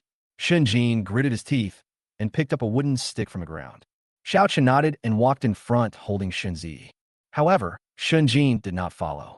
After Xiao Chun walked for a distance, he turned around and walked toward the direction where Sun Ming's voice came from. It was getting late, and in the heavy rain it got dark very quickly. Sun Ming breathed heavily and walked forward based on his feeling. He believed that Xiao Chun was right in front of him, and sure enough, not long after he walked, he saw a car crashed into a tree. The door opened, and the car was empty. Ha! He grinned. Xiao Chun, you're not dead after all. Where are you? If you're still a man, come out and fight me. He smashed the glass with one punch, and then turned around staggeringly. At this moment, Shunjin rushed out from somewhere. He picked up the wooden stick in his hand and smashed it on Sun Ming's head with all his strength. Snap, the wooden stick broke. However, Sun Ming's body turned sideways, and his stick hit the opponent's shoulder. Although he was slightly injured, it was not serious. I don't allow you to hurt Brother Shiao Chan and my sister. You are a bad person. Shen Jin yelled at Sun Ming while grabbing a half-broken wooden stick. You bastard. Sun Ming instantly became furious. He stepped forward, grabbed Shun Jin's neck, and lifted him up. Shun Jin struggled desperately, but Sun Ming, who possessed super male genes, was incredibly strong. Shun Jin stretched his legs out and almost suffocated. You deserve to die. Go Di. Sun Ming grinned. Everyone around Shiao Chan deserves to die. Sun Ming, let him go. With an angry roar, Shiao Chan rushed out from the rain. He locked his hands, hugged Sun Ming's waist, and knocked him away. Sun Ming loosened his grip, and Shun Jin fell to the ground. He hit his head on a rock and fainted immediately. Plop! Sun Ming and Shiao Chan fell into the mud together. Sun Ming turned over, with a dagger in his hand. He wiped the rain off his face and said with a fierce smile, Shiao Chan, you finally dare to come out. Shiao Chan knelt on one knee, supported himself with one hand on the ground, and made an attacking posture. He stared at Sun Ming coldly. It's my fault. I should have beaten you to death last time. Haha, do you dare? Have you ever killed someone? Do you know what it feels like to kill someone? Sun Ming laughed. I killed someone when I was 7 years old. Murder, dismemberment. You've never even killed a chicken. I handed you the knife and stretched out your neck, but you didn't dare to do it. You have made some mistakes. Shiao Chan wiped the blood and mud from the corner of his lips, and with his hand resting on the ground, he had already grabbed a piece of broken bamboo. I haven't killed anyone, but I have killed chickens. The reason I didn't kill you last time was because I thought you were a human being. But now I realize I was wrong. You're not a human being at all. Then come on. Shiao Chan is different this time than last time. Sun Ming laughed. Last time we were fighting, but this time we are risking our lives. You don't have enough cards to gamble with me. Sun Ming gripped the dagger tightly in his hand, took a step forward, and bent his body slightly. He grinned and said, Come on, let me cut your throat with the knife in my hand. I like the feeling of someone's throat being cut open and blood splattering. Sun Hao asked you to come. Shiao Chan stared at him, as if he understood something. Are you stalling for time by asking these irrelevant questions? But unfortunately, no one will help you here. Sun Ming grinned. Not really. Shiao Chan shook his head. Sun Ming, have you ever thought about why Sun Hao wanted you to become an enemy with me? Because no matter if you die or I die, he will be the beneficiary. If I die, he will have one less rival. If you die, he will have one less person to share the Sun family fortune. It's like killing two birds with one stone. Stop stirring up trouble here, come on. Sun Ming grinned grimly. His eyes were red and glowed with bloodthirsty light. He can't wait. Then he let out a roar like a wild beast and rushed toward Shiao Chan. Chapter 348. So this is what it feels like to kill someone. Shiao Chan pushed his feet on the ground and jumped up. During the time of training at the base, he improved more than just his physical fitness. The instructor taught him the skills of killing. He was taught how to kill people using anything around him, from a knife or a gun to a branch or even a piece of paper. Under extreme conditions, everything around you is your trump card for counterattack. And when a person is facing life and death, all the public order and conscience in the world become empty words. Sun Ming rushed over roaring, waving the dagger in his hand, his eyes shining with excitement. It was as if the dagger in his hand had already cut Shiao Chen's throat, and the other's warm blood had even splashed onto his body. The two figures crossed each other. The clothes on Shiao Chen's chest were cut open, and a cut of more than 10 centimeters appeared on his chest. The blood spilled out and was quickly washed away by the rain. The bamboo in his hand appeared behind Sun Ming. Sun Ming slowly lowered his head and saw a piece of bamboo piercing through his chest. A sharp pain came from his heart, and then blood gushed out of his chest. He fell to his knees with a thud, his eyes wide open with an expression of disbelief. Shiao Chen's hands were trembling slightly. He suppressed his inner discomfort and looked back at Sun Ming. The latter turned his head with an expression of disbelief. Shiao Chen, you. Sun Ming pointed at Shiao Chan with trembling hands. Shiao Chan picked up the dagger that the other party dropped on the ground and slowly walked up to him. An expression of horror appeared on Sun Ming's face.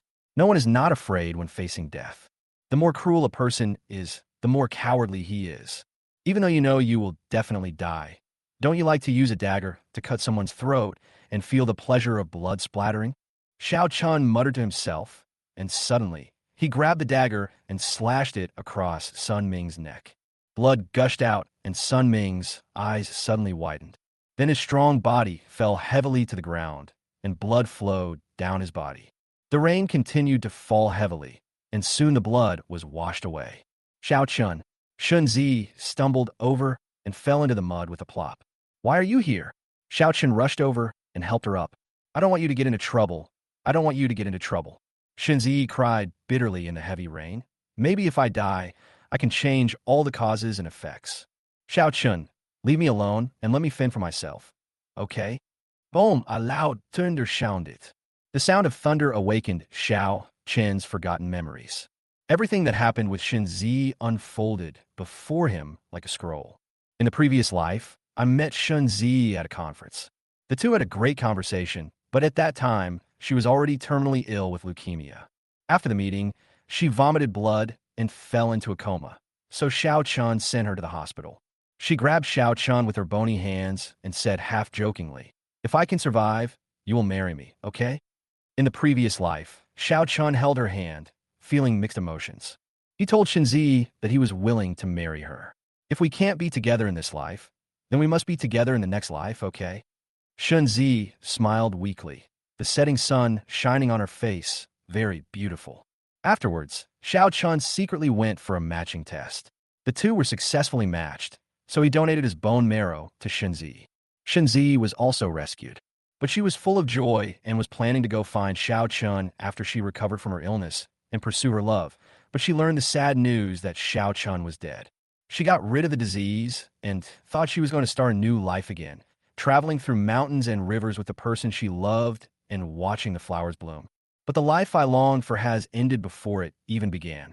It turns out that the person in his memory, who was wearing a black gauze dress and collecting his body as his wife, was her. Shiao Chun hugged Shunzi tightly and cried bitterly. A few days later, in the hospital, Shiao Chan was holding a medical examination report. "Mr. Xiao, you and Miss Shun are a perfect match. A doctor said, based on your physical condition, you can have a bone marrow transplant at any time. Then let's prepare as soon as possible." Shiao Chun put down the physical examination report in his hand. "Shiao Chun, have you really decided?" Shinjin was also in the ward. His head was still wrapped in gauze, and his face was a little swollen. But his voice was deep and without the childishness from before. "Yes, he is completely recovered, and his IQ has returned to the level of a normal person. It's just that over the years, his life experience has been almost blank, but he is also working hard to catch up. This time, it can be considered a blessing in disguise. I have made up my mind." Shiao Chun smiled. "This matter itself is not a life-threatening matter. Then recover like a normal person. This is mainly because it can save your sister's life. But she seems to have forgotten you." Shinjin sighed. Although I don't know what happened between Shiao Chun and his sister, but he knew that they were definitely not just ordinary friends. The two seemed to have experienced life and death together, and he didn't understand why his sister wanted to hide her illness. Now it seems that it was to reject Shiao Chen's bone marrow matching. But why did she do that? After that night, Shunzi was in a coma for several days, and his condition further deteriorated. She urgently needs a bone marrow transplant, but after she woke up, she seemed to have forgotten Shiao Chun. "It's all God's will."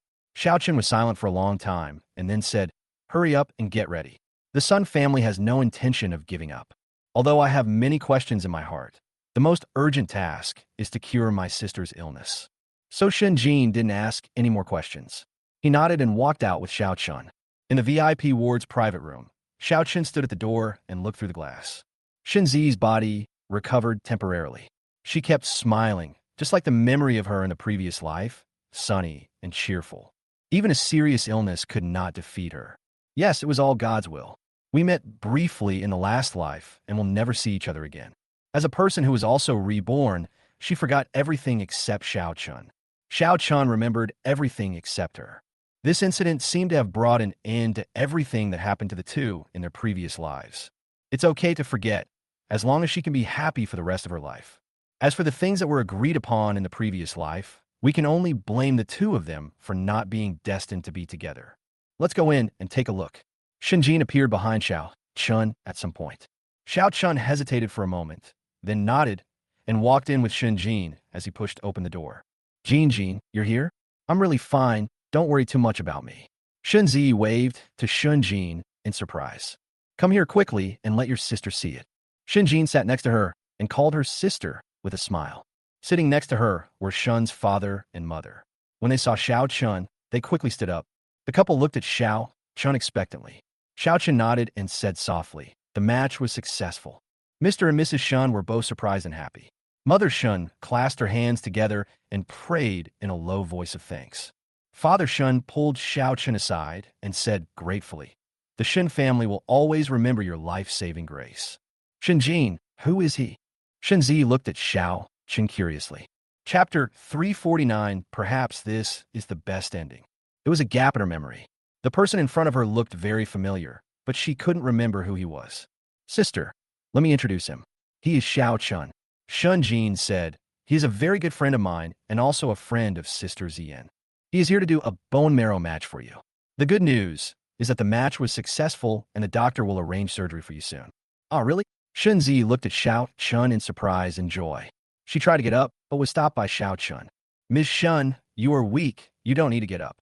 Thank you so much. Shunzi looked at Shiao Chan, a hint of doubt in her beautiful eyes. Have we met somewhere before? I met Shunjin several times at Shun's house when I went to see him before. Shiao Chan smiled and said, Miss Shun may not remember after she was injured. But it doesn't matter, we can get to know each other again. Hello, I am Shiao Chan. Shiao Chan extended his hand to her. Looking at the hand that Shiao Chan stretched out, Shunzi's expression was hazy for a moment. The hand was so close at hand, but suddenly it seemed as if it had crossed over past and present lives to come to her side. She hesitated for a moment, then stretched out her hand and shook hands with Shiao Chan. At the same time, he smiled and said, Hello, my name is Shunzi. Please take care of me in the future. Ms. Shun, please call me Shunzi. Hands held together, everything was just like when we met in the last life. The scene from his previous life could not help but emerge in Shiao Chen's mind. Hello, I am Shiao Chen. Hello, my name is Shunzi. Please take care of me. Ms. Shun, please call me Shunzi. Shiao Chan smiled, and the knot that had been tangled deep in his heart for recent days was immediately untied. Isn't this the best ending for her? Starting over again, everything will be different. As long as Shunzi can live happily in this life, isn't that better than anything else?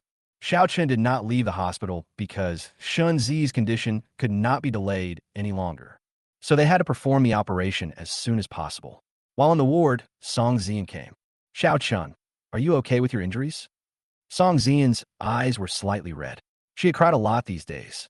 What she could not imagine was that Shiao Chan slipped off the cliff and experienced life and death.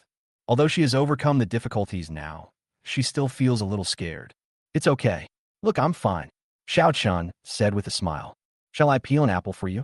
Song Zian brought some fruit, and she was busy washing it. No, the doctor specifically told us not to drink or eat anything. Shiao Chen held her hand and said, Sit here and keep me company, okay? Song Zian sat down next to Shiao Chan in a daze. She held Shiao Chen's hand tightly, and then tears rolled down from the corners of her eyes. Are you going to be okay, Shiao Chan? You should have performed bone marrow donation surgery on Feng Shou more than once, and everything turned out fine, right? Shiao Chan said with a relaxed smile. But a doctor said that any surgery will have risks. What should I do, Shiao Chen? I'm very scared. Song Zian's tears fell even harder. Did you go to Baidu? Shiao Chan smiled bitterly. Yes.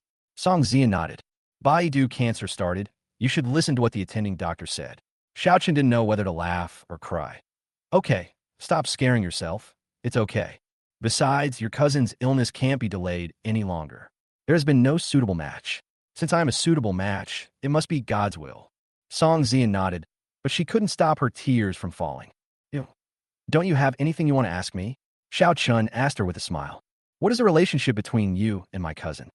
Song Zian hesitated for a moment, but finally asked the question in his mind. Actually, the first time you met, I felt that the way she looked at you was different.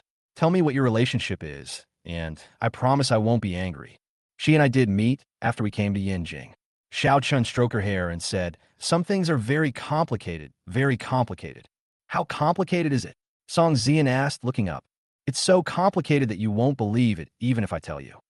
Shiao Chan said with a smile. You say it, and I believe it. Song Zian looked at Shiao Chen stubbornly.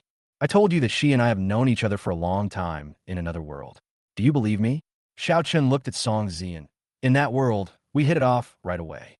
She was seriously ill like today, and I donated my bone marrow to cure her illness, but then I left that world for some reason. Wait, are you telling me a story? Song Zian felt something was wrong. See, I told you, but you didn't believe it. Xiao Chen didn't know whether to laugh or cry. I believe it. Song Zian nodded. You and her must have had a past.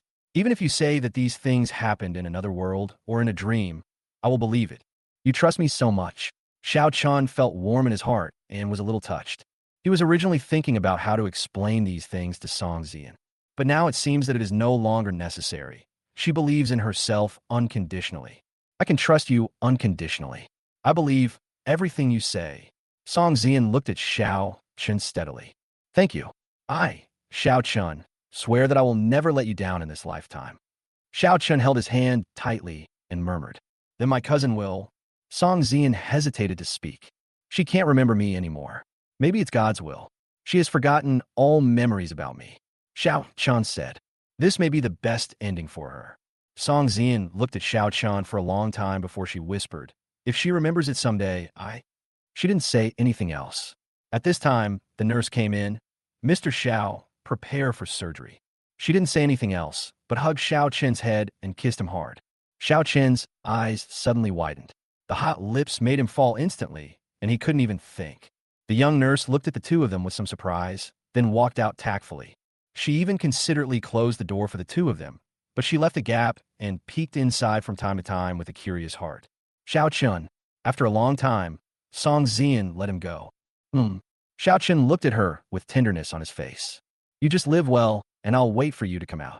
Song Zian said, I promise you, I will come out safely. Xiao Chen nodded slightly. Sun's house, in a dark basement. Sun Ming's body had been left there for 3 full days. An old man looked angry and sad. He looked at Sun Ming and cried out in grief.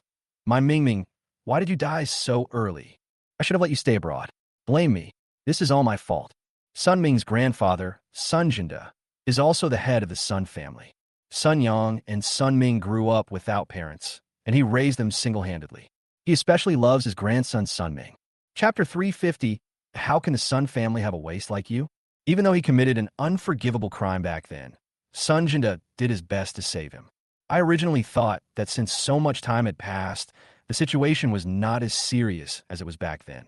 So I let Sun Ming return to China. But who could have thought that Sun Ming, who was lawless abroad and even dared to offend the mafia, would die so miserably in his country? Sun Yang knelt on one side, his voice a little hoarse. He cried out, Grandpa, please accept my condolences. Sun Ming is gone, but I am still here. I will support the Sun family. Please take care of yourself. Sun Jinda slowly walked to Sun Yang's side and stared at him with a pair of bloodshot eyes. Sun Yang felt frightened when he was stared at. Suddenly, Sun Jinda kicked Sun Yang hard. Sun Yang screamed and was kicked to the ground, screaming hysterically. However, what greeted him was only a beating from Sun Jinda.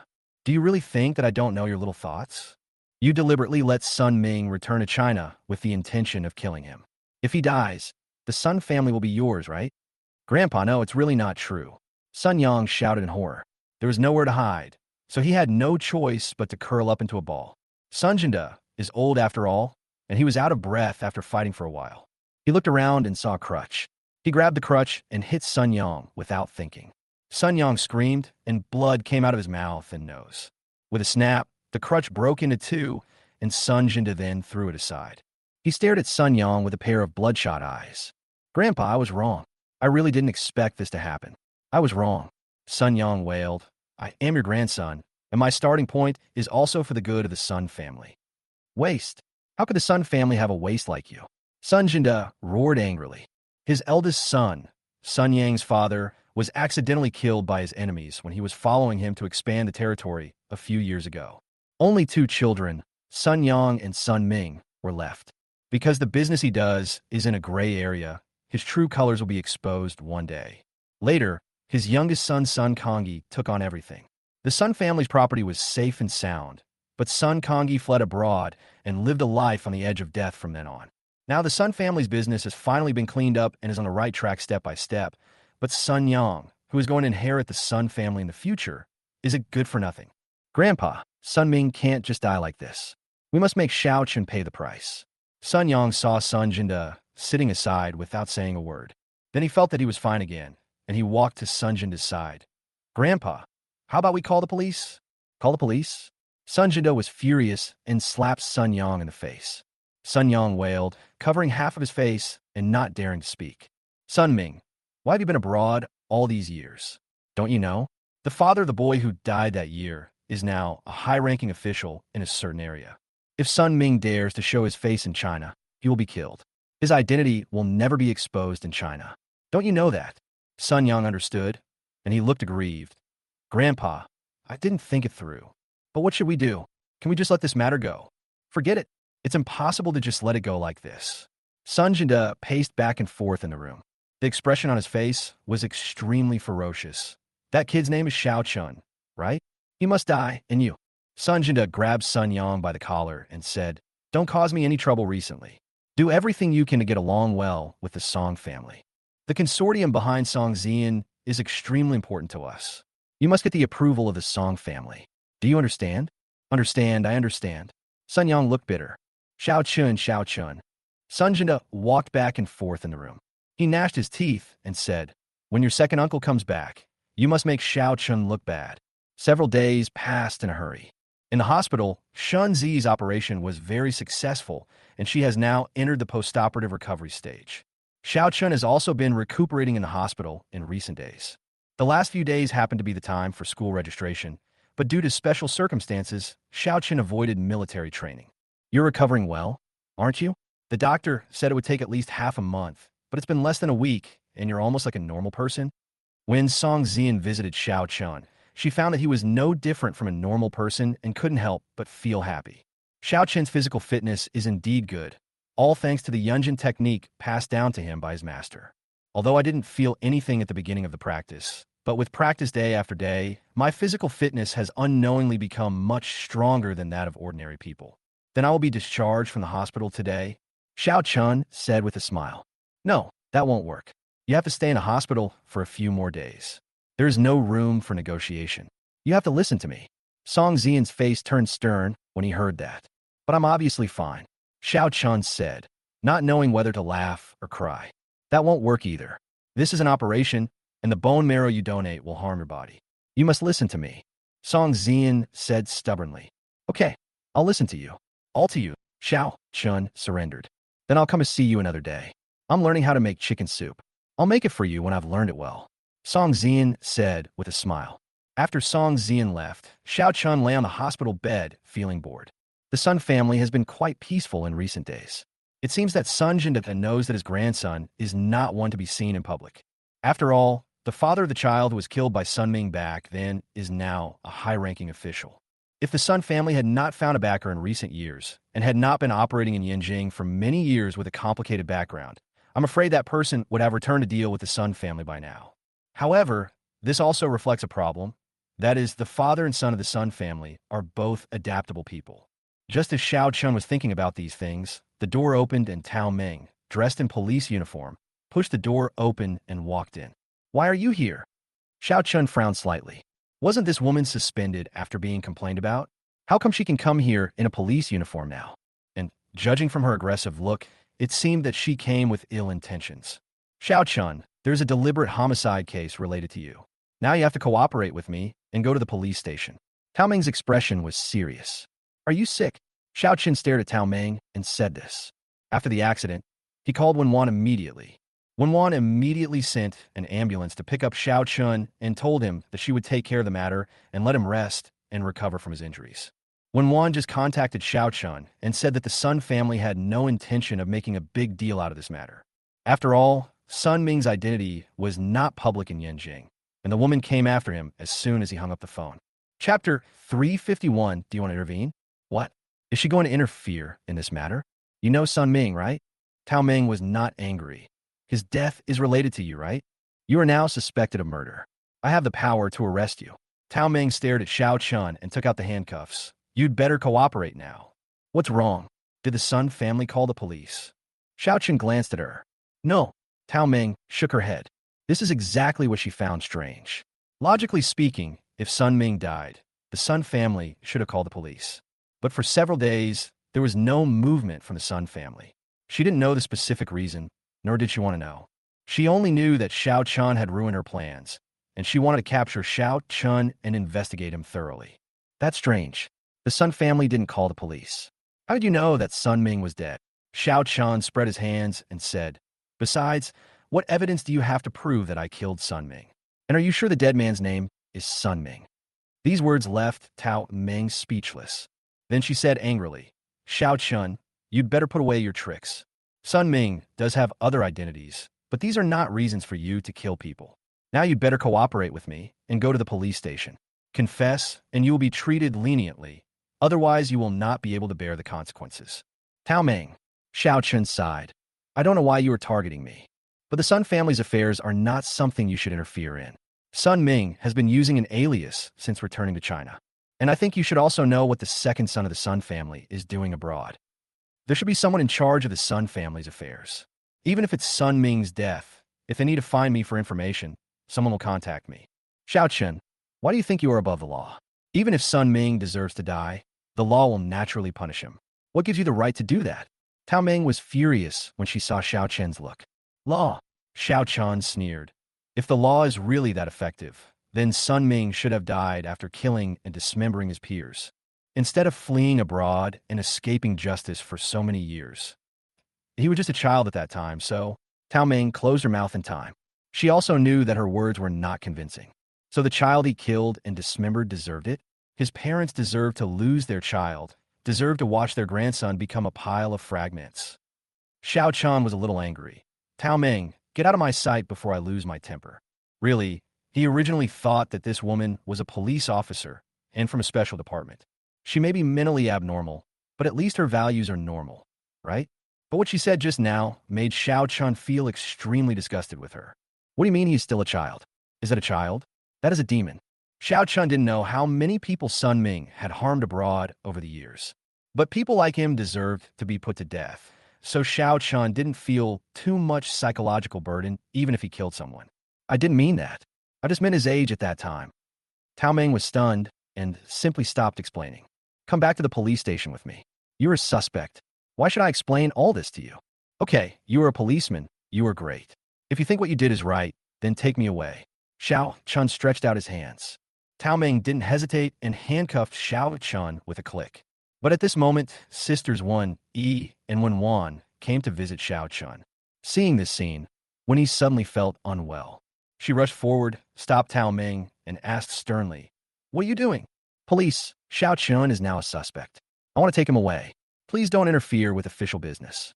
Tao Ming said coldly. "Suspect? I think you are mistaken. I know what kind of person Shiao Chan is better than you. Let your leader come to see me." There was uncontrollable anger in Wen Yi's tone. She seldom gets angry with others, and even rarely gets angry when arguing with others. But today she was really angry. She already had a general understanding of Shiao Chen's affairs, so she came with Wen Wan to visit Shiao Chen today. But when she saw this scene as soon as she entered the door, she was instantly furious. Anyone who obstructs public duties will be held legally responsible. "Ma'am, please move aside," Tao Ming said calmly. "Sister, let me do it." When Wen Wan saw that Wen Yi was getting angry, she quickly stood up. She walked up to Tao Ming and said, "Please show me your police ID." Tao Ming said nothing and took out his police officer ID from a security department. After taking a look at the police ID, Wen Wan smiled and said, "So he's Wu Ming's man. Do you know our director?" Tao Ming frowned. "I know him. We're old acquaintances." Wen Wan returned the police ID to Tao Ming. "No matter who you know, this matter is not negotiable." Tao Ming stared at the other party. "Little girl, I think you're mistaken. I don't intend to discuss this matter with you." Wen Wan smiled lightly. "Today, you can't take the person away." "What makes you say that?" Tao Ming's brows furrowed even tighter. For some reason, she was completely controlled by the aura of the woman in front of her. "No reason. Wu Ming will come over soon, and let him explain to you."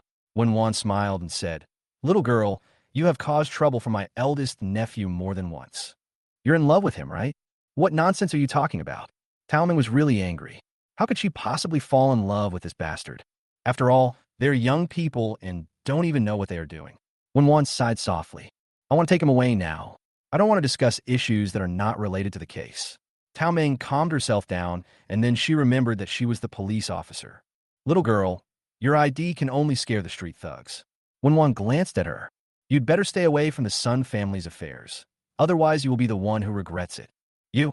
Tao Ming was really angry. She can only scare the little thugs on the street. She has solved many major cases since she entered the industry. Why does she say that? Just as she was about to take the person away by force, her cell phone rang again. A call from Wu Ming, her director and immediate superior. Her expression suddenly hesitated, and she held the phone, wondering whether to answer it. Go ahead and answer it. You dare not answer your boss's call. When Wan said leisurely, you are very brave. Gritting her teeth, Tao Ming answered the phone. Director Wu. Stay there, don't move, I'll be there soon. Wu Ming said only one sentence and hung up the phone. After hanging up the phone, Tao Ming felt helpless. She had to stay there and wait patiently. Wu Ming came over quickly, and Tao Ming opened her mouth to say something. But Wu Ming ignored her and walked up to Wen Wan, his expression like a blooming chrysanthemum. Wen Wan, long time no see. Chapter 352, you should be thankful that she has cultivated her character. The person who is looking for you? Wen Wan pointed at Tao Ming. Yes, he is mine, the child from Mr. Tao's family. Wu Ming replied with a smile. That attitude was so good that Tao Ming was a little stunned. Is this still her usually serious and stern boss? Each generation is really worse than the previous one. Wen Wan scolded. Do you have the procedures? Are you just going to rush over and arrest people? Shiao Chan is still lying on the hospital bed. If anything happens to him, I won't forgive you. I'm sorry, young man. I'm a little too utilitarian. Wu Ming kept trying to smile. Take her back and tell her to stay away from Shiao Chan. I won't have such patience next time I see her. Wen Wan waved her hand. Tao Ming. Wu Ming turned around, and his expression gradually became serious. Director Wu, come out, Wu Ming said with a stern face. Tao Ming stomped her feet in anger, but there was nothing she could do, so she had to follow him out obediently. Director Wu, this time we are really not being unreasonable. Shiao Chun is a murderer. He was the one who killed Sun Ming. I don't know why the Sun family didn't call the police, but as a police officer, it is my responsibility to bring every criminal to justice. You are very free, right? Wu Ming interrupted Tao Ming directly. If you're really free, then well, the Civil Service Department is sorting out the files of the past 10 years. Just go there and help. We won't need you to get involved in criminal cases anymore. Stop it, Director Wu. Did I do anything wrong? Tao Ming was anxious. Let her transfer to a civilian position? How is this different from killing her? Anyway, she would never be able to work as a clerk in her life. Never. So, she could only fight on the front line. Do you know what the Sun family's affairs involve? Sun Kongi fled back then. Do you know what he is doing in northern Myanmar now? Wu Ming said with some regret. Our people have been keeping an eye on the Sun family for a long time, waiting for Sun Kongi to return to China, and then we will start closing in. Sun Ming's death was a fuse in itself. We have been planning for 10 years and just need this final push. But you chose to come out and cause trouble at this time. Director Wu, I don't know. Tao Ming was stunned. She really didn't know that the Sun family was involved in so many things. No wonder the relevant departments turned a blind eye to the Sun family's actions. So this is the reason the big fish is about to return home. You know the confidentiality regulations. Starting tomorrow, you will be transferred to a civilian position, and you will never be allowed to touch any criminal case without my permission. Wu Ming said seriously. Director Wu, Tao Ming's face was full of pleading. Don't think you're great just because you have solved a few cases. Let me tell you, you still lack a lot of experience. You have no idea how vicious and evil the international gangsters are, or how cruel the overseas organ traffickers are. Starting today, go to the clerical department. Don't bargain and don't force me to sack you. Wu Ming said seriously. Yes. Tao Ming nodded aggrievedly. Also, apologize to Shiao Chun. Wu Ming said again. Yes, huh? Tao Ming was a little surprised. Did she still need to apologize to Shiao Chun? Go immediately right now. Wu Ming said in a tone that left no room for doubt. Also, do you think Wen Wan is a good person? You should be thankful that she has cultivated her mind and temper over the years. Otherwise, I wouldn't be able to save you based on what you did just now. As Wu Ming spoke, he couldn't help but think of Wen Wan's previous great achievements in Yanjing. He even shuddered. This woman was terrifying. Tao Ming had no choice but to do as she was told. When Yi sat beside the bed, peeling fruit for Shiao Chun. She even packed some simple luggage. She didn't plan to leave and would stay in the hospital to take care of Shiao Chan. When pouring water for Shiao Chan, he tested the water temperature for fear of scalding Shiao Chan. And considering that Shiao Chan had just undergone surgery, she stubbornly fed Shiao Chan little by little with a spoon. Shiao Chan felt a little embarrassed at first, but the warmth from Wen Yi made him adapt quickly. Don't worry, Wen will solve the problem for you. If it really doesn't work, the Wen Mansion will officially step in, and the people above will seriously consider it. Then you comforted Shiao Chan. After all, human lives are at stake. She doesn't know how serious this incident will be, but she is prepared for the worst. It's okay, Aunt Wen. I know what I'm doing, and the Sun family knows what's going on. Shiao Chan smiled. He had been thinking about how to deal with the Sun family's affairs. But judging by the Sun family's reactions in recent days, it seems that they are more afraid of making a big deal out of this matter. It seems that Sun Ming committed more than one crime in the country back then. He also had a hunch that the Sun family's business was not to be seen in public. Recalling the incident when Song Xian was kidnapped, Shiao Chan vaguely grasped something, but he was not sure. Just rest assured and recuperate in the hospital. I won't be going back these days. I'll take care of you here. When he said, no need, Aunt Wen. I'm already planning to be discharged from the hospital and don't need anyone to take care of me. Shiao Chan was stunned for a moment, and he realized that Wen Yi was serious. After all, she had brought the luggage with her, which made him even more touched. Are you touched? If you ask me, my sister doesn't have any children, and you don't have any parents, so you might as well just become mother and son. When Wan came back after dealing with the matter, she was sharp-tongued and always spoke her mind. Is this appropriate? They were both stunned at the same time. It's not inappropriate. How about it? Consider it. When Wan giggled and encouraged the two of them. Or, let's say goodbye. What if Aunt Wen's child comes back? How sad would that be? Xiao, Chen murmured. It's a good thing that you're back, kid, but it shouldn't affect the relationship between you and your mother, Wen Wan said. Let's talk about this later. Xiao Chen's body hasn't recovered yet, so don't irritate him by saying such things. Van Yi it. Yes, Xiao Chan gave her the feeling that he was her biological son. She also hoped that the other party would change his address. But what about her own son? The pain she experienced 18 years ago is a hurdle deep in her heart that she will never be able to overcome. She was crying silently in her heart. Xiao Guqing, you cruel guy, when will you come back? Will you face the reality? Sun family. Sun Ming's body has been cremated. Not many people came. All of them were direct descendants of the Sun family. When the ceremony ended, Sun Jinda had a box of ashes in his hands. Holding the ashes in his hands, he was filled with mixed emotions. The Sun family's origin was not very good, and their ancestors were bandits. Even after arriving in Yanjing, he couldn't change his bad habits. However, he was able to clean up his name later during the anti-gang campaign, but the numerous crimes he committed during those years could not be erased. Mr. Sun, I'm sorry. Yes, I'm sorry. I still have Sun Yang to support me. A group of people came forward to comfort Sun Jinda. At this time, the housekeeper of the Sun family came over in a hurry. Old Sun, the third uncle from the 6th lane is here. Chapter 353 Warning. Uncle Huang? Did he send someone? Sun Jinda looked a little confused. The 6 great alleys where Uncle San is located have always been the place where order in the underground world exists. In the past, the Sun family had violated the rules many times and had conflicts with the 6 Great Lanes. After being cleansed, they are at the point of never having any contact with each other again. But why did Huang send people here now? It's not someone sent here. It's Uncle San who came here in person. The housekeeper said in a low voice. Why is Uncle Huang here? Isn't he going to retire? It must be to see off the second son of the Sun family. Is third uncle going to come forward to administer justice for this matter? The people in the room were talking about it, and many of them even stood up to greet him. After all, Uncle Huang's status in the underworld is unmatched in Yanjing. Uncle San, please. Sun Jinda did not dare to be negligent and hurriedly went up to him, respectfully welcoming Uncle San in. Uncle San brought a few bodyguards with him. He nodded slightly to Sun Jinda, then walked to Sun Ming's portrait and lit a stick of incense. Everyone at the scene looked surprised. With third uncle status in the underworld, he personally came to burn incense for Sun Ming, which really gave enough face to the Sun family. After all, Sun Ming was just a boy of 18 or 19 years old. It was simply impossible for third uncle, who had such a high reputation, to come and offer incense to Sun Ming in the past.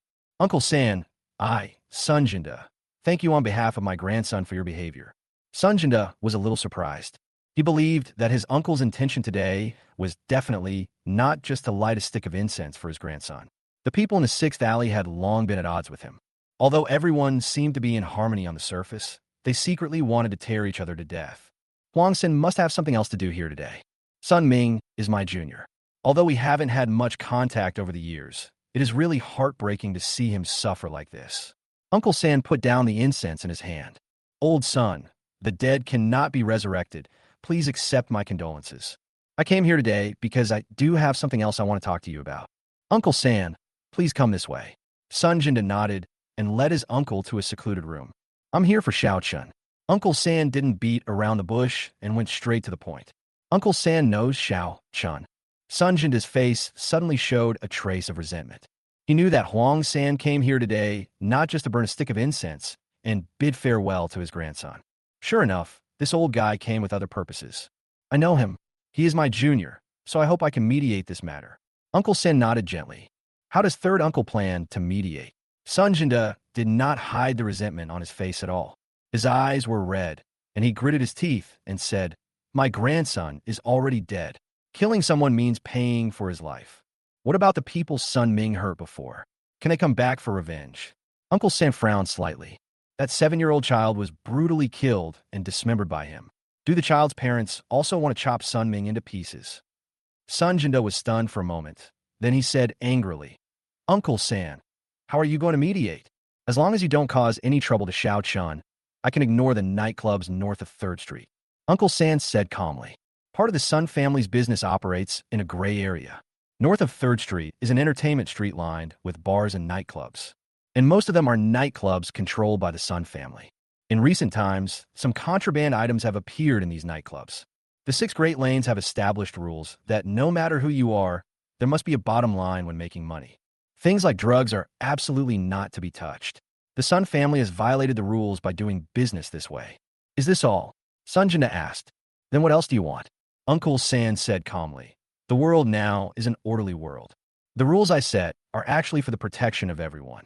If you keep violating them, it will be risky in itself. I still advise you to stop. After all, the Sun family has made a lot of money over the years. You should just abandon those shady businesses. Haha. Third uncle, this alone is not enough for me to let Shiao Chan go. Sun Jinda sneered. My grandson's life will require many people to pay for it. Then you might as well tell me your conditions. Uncle San looked at Sun Jinda. I want a line, a safe transportation line.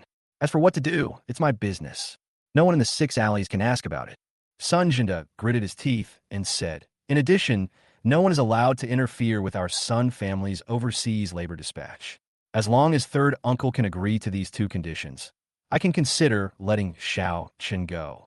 Uncle San stared at Sun Jinda, his eyes gradually becoming sharper. Others may not know what the second son of the Sun family is doing outside, but he knows it very well. He slammed the cup in his hand down on the table. In that case, there is no need to talk. Shiao Chan belongs to my 6 great alleys. No one can touch him. If anything happens to him, I will blame you for everything. Then I want to see if your son Lao heirs overseas businesses can withstand the turmoil. Sun Jinda's face turned ugly. He could see that the old man Huang San was serious. In fact, the Sun family's industries in Yinjing now account for less than 1/3 of all their assets. They are more concerned about Sun Lao's overseas industrial parks. After all, that guy's become a big name in northern Myanmar. But Huang San's identity is also extraordinary. He is a disciple of Qingmen. During the Republic of China period, this huge gang was scattered all over the world and was said to have 100,000 members. Even if Huang Sanjin used his connections, Sun Lao's industrial park would not be able to gain a foothold. After hesitating for a long time, Sun Jinda had to grit his teeth and put on a smile. Uncle San, since you are the one who came forward to mediate, I will give you this face. But this matter cannot be let go like this. Let Shiao Chan be more careful. I will not touch him in Yinjing. If he leaves Yinjing, don't blame me for being rude to him. Okay, I'll definitely take care of your words. Uncle Huang nodded gently, stood up, and left. The guests saw Uncle San coming out and stood up to greet him. Uncle San nodded and left with his entourage. But some careful people noticed that after the meeting between Uncle San and Sun Jinda's expression was not very good. After staying in the hospital for a few more days, Shiao Chen's health finally recovered, and he couldn't wait to be discharged. Shunzi's operation was also very successful, and what followed was a long recovery period. Fortunately, her physical condition is still pretty good. With Lin Feng's traditional Chinese medicine and the combination of Chinese and Western medicine, she should be able to resume normal work and life in a few months. Chapter 354. First day of registration. On the day of discharge, Shun Jin and Song Zian came to pick up Shiao Chan. Shun Jin held a bouquet of flowers and handed it to Shiao Chan. Shiao Chan, congratulations on your recovery. Thank you. Shiao Chan took the flowers and looked around. Hey, where's your senior sister? Why didn't she follow me? Li Jingyi and Shun Jin are destined to be together. This senior student is a bit of a loner and doesn't like dealing with people. After Shun Jin recovered, he always wanted to find an opportunity to confess his feelings to her, but she always avoided him. She was originally planning to come along today, but she was stumped by a math problem, and so she focused on that one. Shun Jin smiled bitterly. Then you go find her quickly. I don't have anything important to do. I could just report to school later. Shiao Chan smiled. Shiao Chan, are you really okay? After Shun Jin left, Song Zian asked with some concern. It's really okay. Look, I'm as strong as a bull now. Shiao Chan smiled slightly. Let's go, don't worry about me. Shiao Chan and she went directly to the school, found the counselor, and explained the situation. Living off campus was somewhat inconvenient after all, so Shiao Chan still applied for a dormitory. It's a 4-person dormitory, but they are in different departments. Today is the last day of military training, and my roommate hasn't returned yet. Shiao Chan found the last empty bed and made his own bed. During the time Shiao Chan was in the hospital, he perfectly avoided military training. I had just rested in the dormitory for a while when I heard a sound outside the door. Lao Mo, change your clothes quickly. I'm going out for a big meal and then SBA. I've been exhausted these past few days. My delicate skin has been tanned. Woo-woo. You were just being pretentious. Old Six hasn't replied yet. I just asked, and will be here soon. Following the sound, the dormitory door opened and 2 freshmen walked in. Hey, there's a new roommate? One of the tall boys with fair skin was stunned when he saw Shiao Chan. Hello everyone, my name is Shiao Chan. I didn't go to the military training because I was sick. Shiao Chan greeted the 2 of them. Hello, my name is Chun Tao. You can just call me Taozi. This is Su Mo's family seafood business. You can just call him Lao Mo. The fair-skinned boy said with a smile. There's another guy in the dormitory named Lu Yuming. We call him Lao Lu. Shiao Chun, are you from the Department of Physics? I've heard of you. Lao Mo said. Chun High Technology is your company? Well, this might be someone with the same name. Shiao Chun coughed awkwardly. It's you. Oh my god. When will your company produce a beautiful housekeeper robot? I want to reserve one. Chun Tao rushed forward in surprise. Yes, the popularity of the AI robots displayed by Chanhai Group is still high. Especially the 2 robots that look almost exactly like Su Meier made many otakus very excited. This, Shiao Chun said, not knowing whether to laugh or cry. Currently, the laws and regulations related to the project are not yet sound, so it cannot be used for civilian purposes for the time being. However, some small electronic butlers and pets can go online, such as tidying up the room and chatting with the owner. The biggest selling point of these things is the self-learning AI. Don't worry. Do you admit that you were Shiao Chun from Chanhai Group? Lao Mo asked. Sure, just let everyone know, don't leak it out. Shiao Chun said awkwardly. Indeed, after all, the robots at the exhibition caused too much of a sensation. He doesn't want to be an internet celebrity. It's enough for Ren Yuan to take care of everything. He just wants to be a hands-off boss quietly. I understand. When you are famous, you will be surrounded by gossip. But classmate, why do you have to be so low-key? Chun Tao said with a chuckle. It's better to be low-key. We should be low-key. Shiao Chun coughed twice. Are there any friends who haven't come yet? Only Lao Lu is left. Hey, Lao Lu is waiting for us in the restaurant outside. Let's change our clothes and go out. Lao Mo glanced at his cell phone. Are we having a dinner together? Shiao Chan asked. Yes, we finally made it through the Devil's Week. It's time to have a good meal. Let's go together. Chun Tao blinked. But I have to wait until I finish taking care of my skin. Taozi, why don't we just forget about it today? It will take 2 hours for you to finish taking care of her. Lao Mo on the side was scared. Ahem. Okay, I won't take care of myself today. Taozi coughed twice, feeling a little regretful. It was a pity that his delicate skin had to suffer a little. The 3 of them went out together, took the subway for 2 stops, and arrived at a business district. The college students who had finished their military training were wandering around the business district like wild horses. When we arrived at a hot pot restaurant, a simple and honest young man from Northeast China was already waiting. He was the one they called Lao Lu. Old Six, thank you for your hard work. Let me introduce Shiao Chan, the new person in our dormitory. Lao Mo said, Shiao Chun, this is Liu Yuming. You could just call him Old Six. Hello, Shiao Chun. Shiao Chun stepped forward and shook hands with Lao Lu. Shiao Chun, I've heard of you, the boss of Chun High Technology Group. Lao Lu said happily. It just so happens that I'm also doing research in this area, so we'll have to communicate more in the future. Okay, no problem. Shiao Chun didn't know whether to laugh or cry. He was thinking about changing his name or code name. Otherwise, the words Chun High Technology would be too eye-catching. Let's go, I'll treat you today.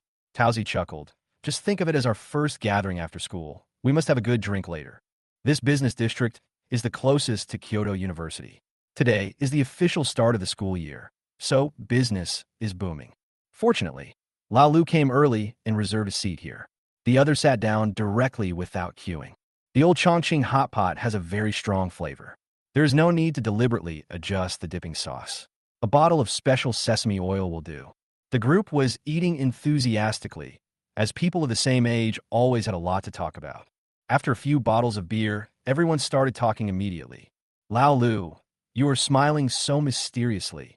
Did you see something?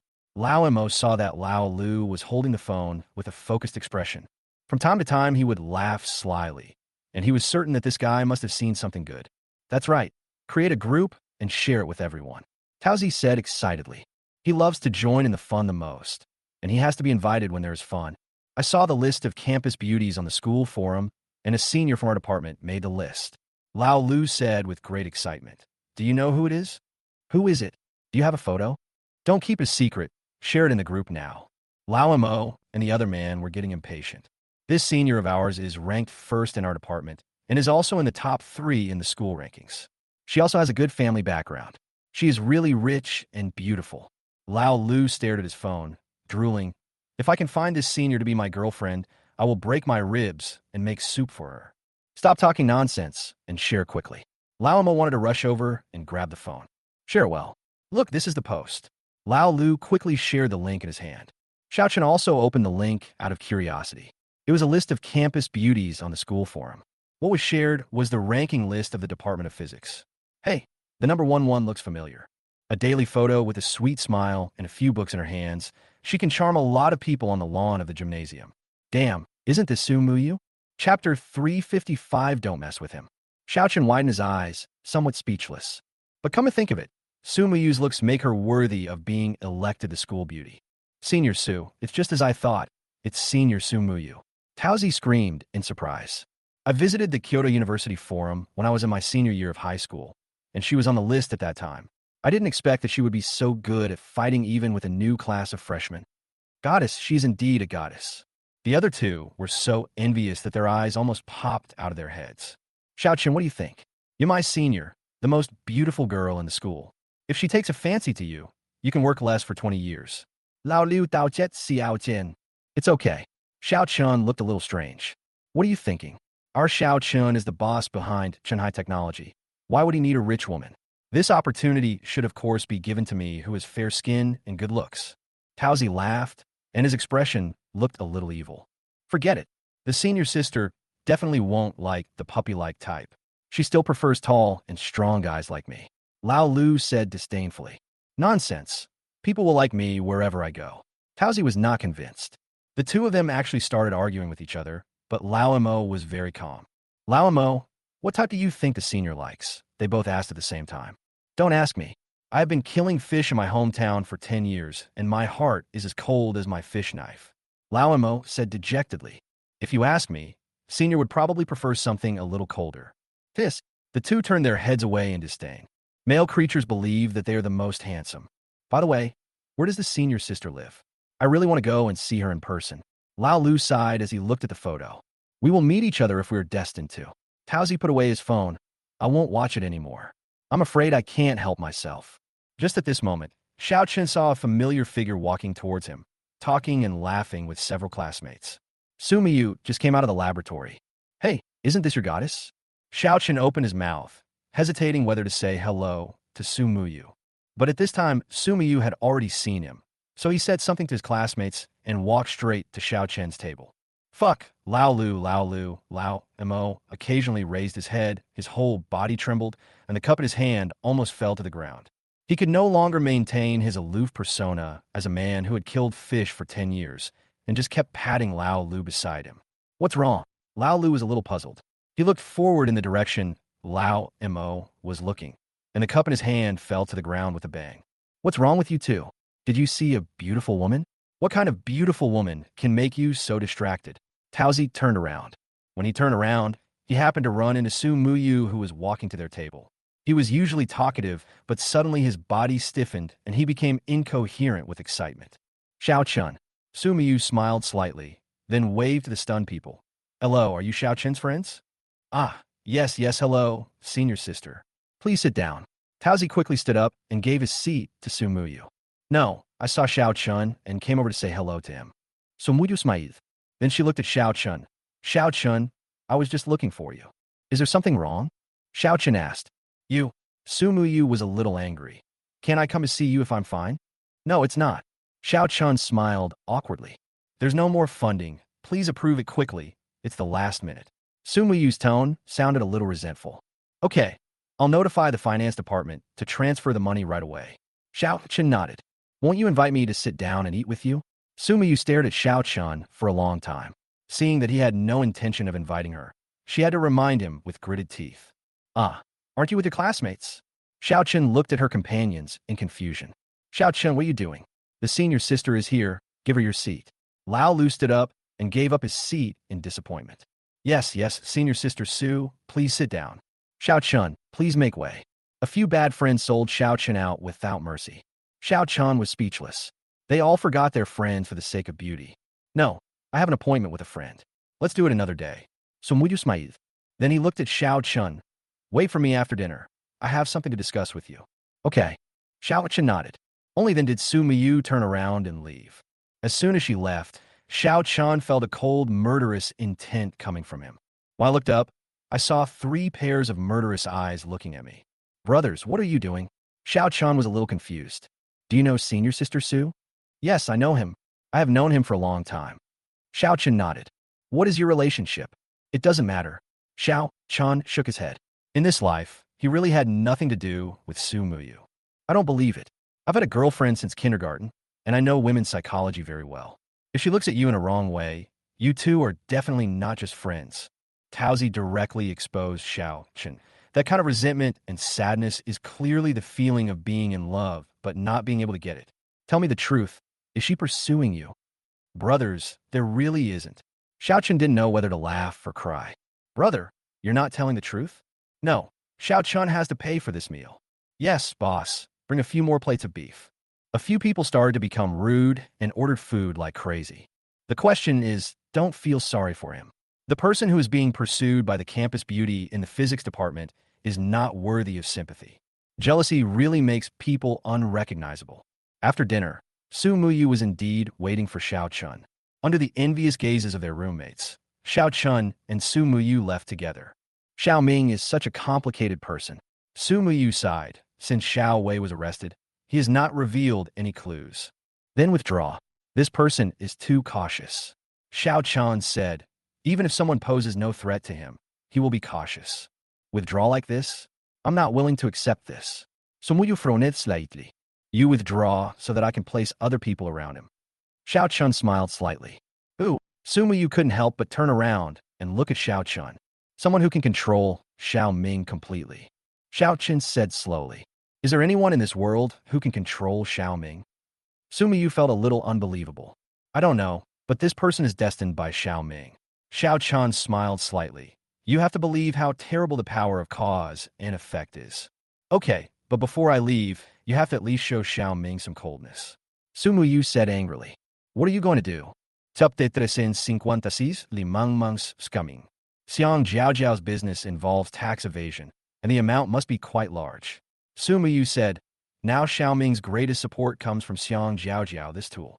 Moreover, this person also tried to scam Xiang Yuming, the party secretary of Jiangxi province. What do you mean? Didn't you say Xiang Yuming is her relative? Shiao Chan frowned slightly. She has always claimed this to the outside world, but in fact it is not true. Xiang Yuming does not have a relative like her at all. Su Muyu said. She neither denied nor explained the rumors, which made everyone believe that Secretary Xiang is her elder.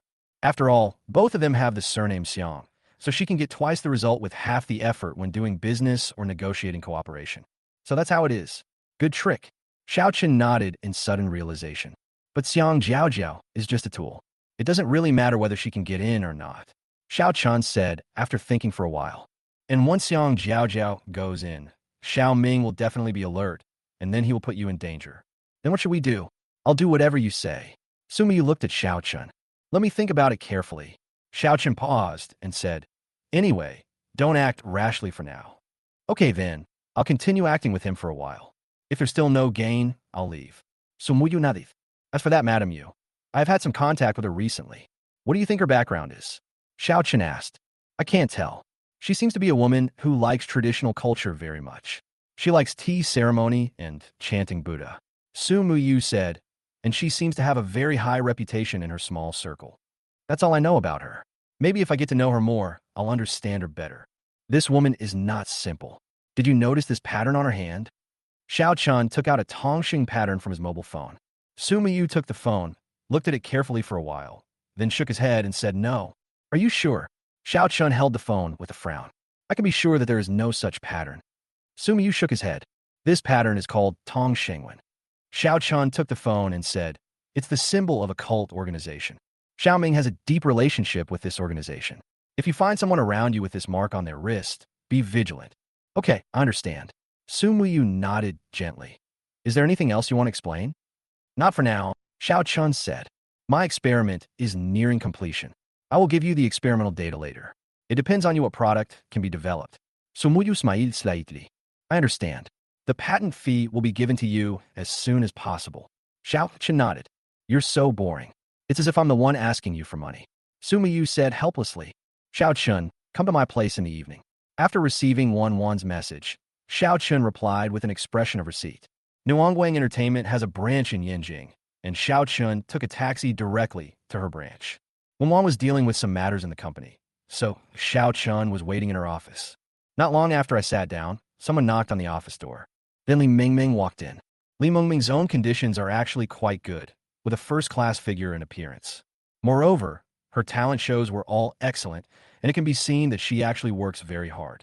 But Xiao Chun didn't understand why she was so cruel in her previous life. Maybe it's because she wants to climb up so much that she has no limits. It is not difficult to see from her performance that she has a deep pursuit of money and power. Master, have some tea. Li Mingming handed over a cup of tea. Xiao Chun frowned. Just call me Xiao Chun from now on. I'm not used to you calling me that. Li Mingming was stunned for a moment, then whispered, Okay. Xiao Chun took the water she handed over, but did not drink it, but put it aside. How about I make you a cup of coffee? Li Mingming stood aside, her eyes full of hope. She is a smart person, and she is always observing people's expressions. She also understood that the reason she had this opportunity was all because of Xiao Chun. If it weren't for Xiao Chun, Wan would never have given her the chance to become famous. But she could see that Xiao Chun didn't like her. On the contrary, there was even some disgust in the way he looked at her. But this is her only chance, so she must seize it firmly, even if Xiao Chun hates her. She will also try her best to make Xiao Chun like her. No, I don't want to drink what you handed over. Xiao Chun shook his head. The woman who was able to control Xiao Ming in the previous life must have some extraordinary qualities. Moreover, in his memory, Li Mingming was taking drugs, so Xiao Chun tried not to touch anything that had passed her hands. Do you know why I chose you? Xiao Chun suddenly wanted to talk to her and understand the inner world of this woman. In other words, I want to know how smart she is. Am I of use to you? Li Mingming bravely raised her head and looked into Xiao Chen's eyes. You are very smart. Xiao Chen nodded slightly. Yes, you are useful to me. So do you know what you have to do next? I'll be obedient and follow any arrangements you make, said Li Mingming. Very good. You're the person I'm looking for. Xiao Chen smiled. Then what do I need to do next? Li Mingming looked at Xiao Chun with anticipation. You don't have to do anything next. Just obey the company's arrangements. Xiao Chun said, Since I promised to make you famous, I will definitely do it. But the premise is that you are obedient. Understand? I will be very obedient. Li Mingming swore while gritting her teeth. Okay, then you can go out. I want to be alone. Xiao Chun waved his hand and said, Li Mingming nodded, moved out, and closed the door before leaving. When Wan came back soon, she smiled and said, I asked you to come here today, mainly to let you see Li Mingming. These are some of the packaging plans for her. This girl is very smart and very ambitious. As long as she is given a chance, she will do whatever it takes to climb up, so I have to take advantage of her and tailor a contract for her. Just take care of these. Have you looked into her information? Shiao Chan asked. I checked. When Wan took out another piece of information and said seriously, her background is not good. She lived in a remote rural area. Her father died when she was 12, and her mother remarried. My stepfather was not kind to her and even had other ideas about her. Then what? Shiao Chan frowned. When she was 16, her stepfather was found dead in the cellar from lack of oxygen. When Wan flipped through the information, she experienced bullying in high school, and the girl who bullied her fell into the water and died. She did it. Shiao Chan was a little surprised. As expected, she is Xiao Ming's nemesis. This woman's methods are really cruel. Chapter 357, Let Them Fight. There is no evidence to prove that she was the one who did it, but she is closely related to these two lives. When Wan put down the information in her hand, the danger level is at least 5 stars. Wouldn't it be risky to keep her in the company? Shiao Chan pondered.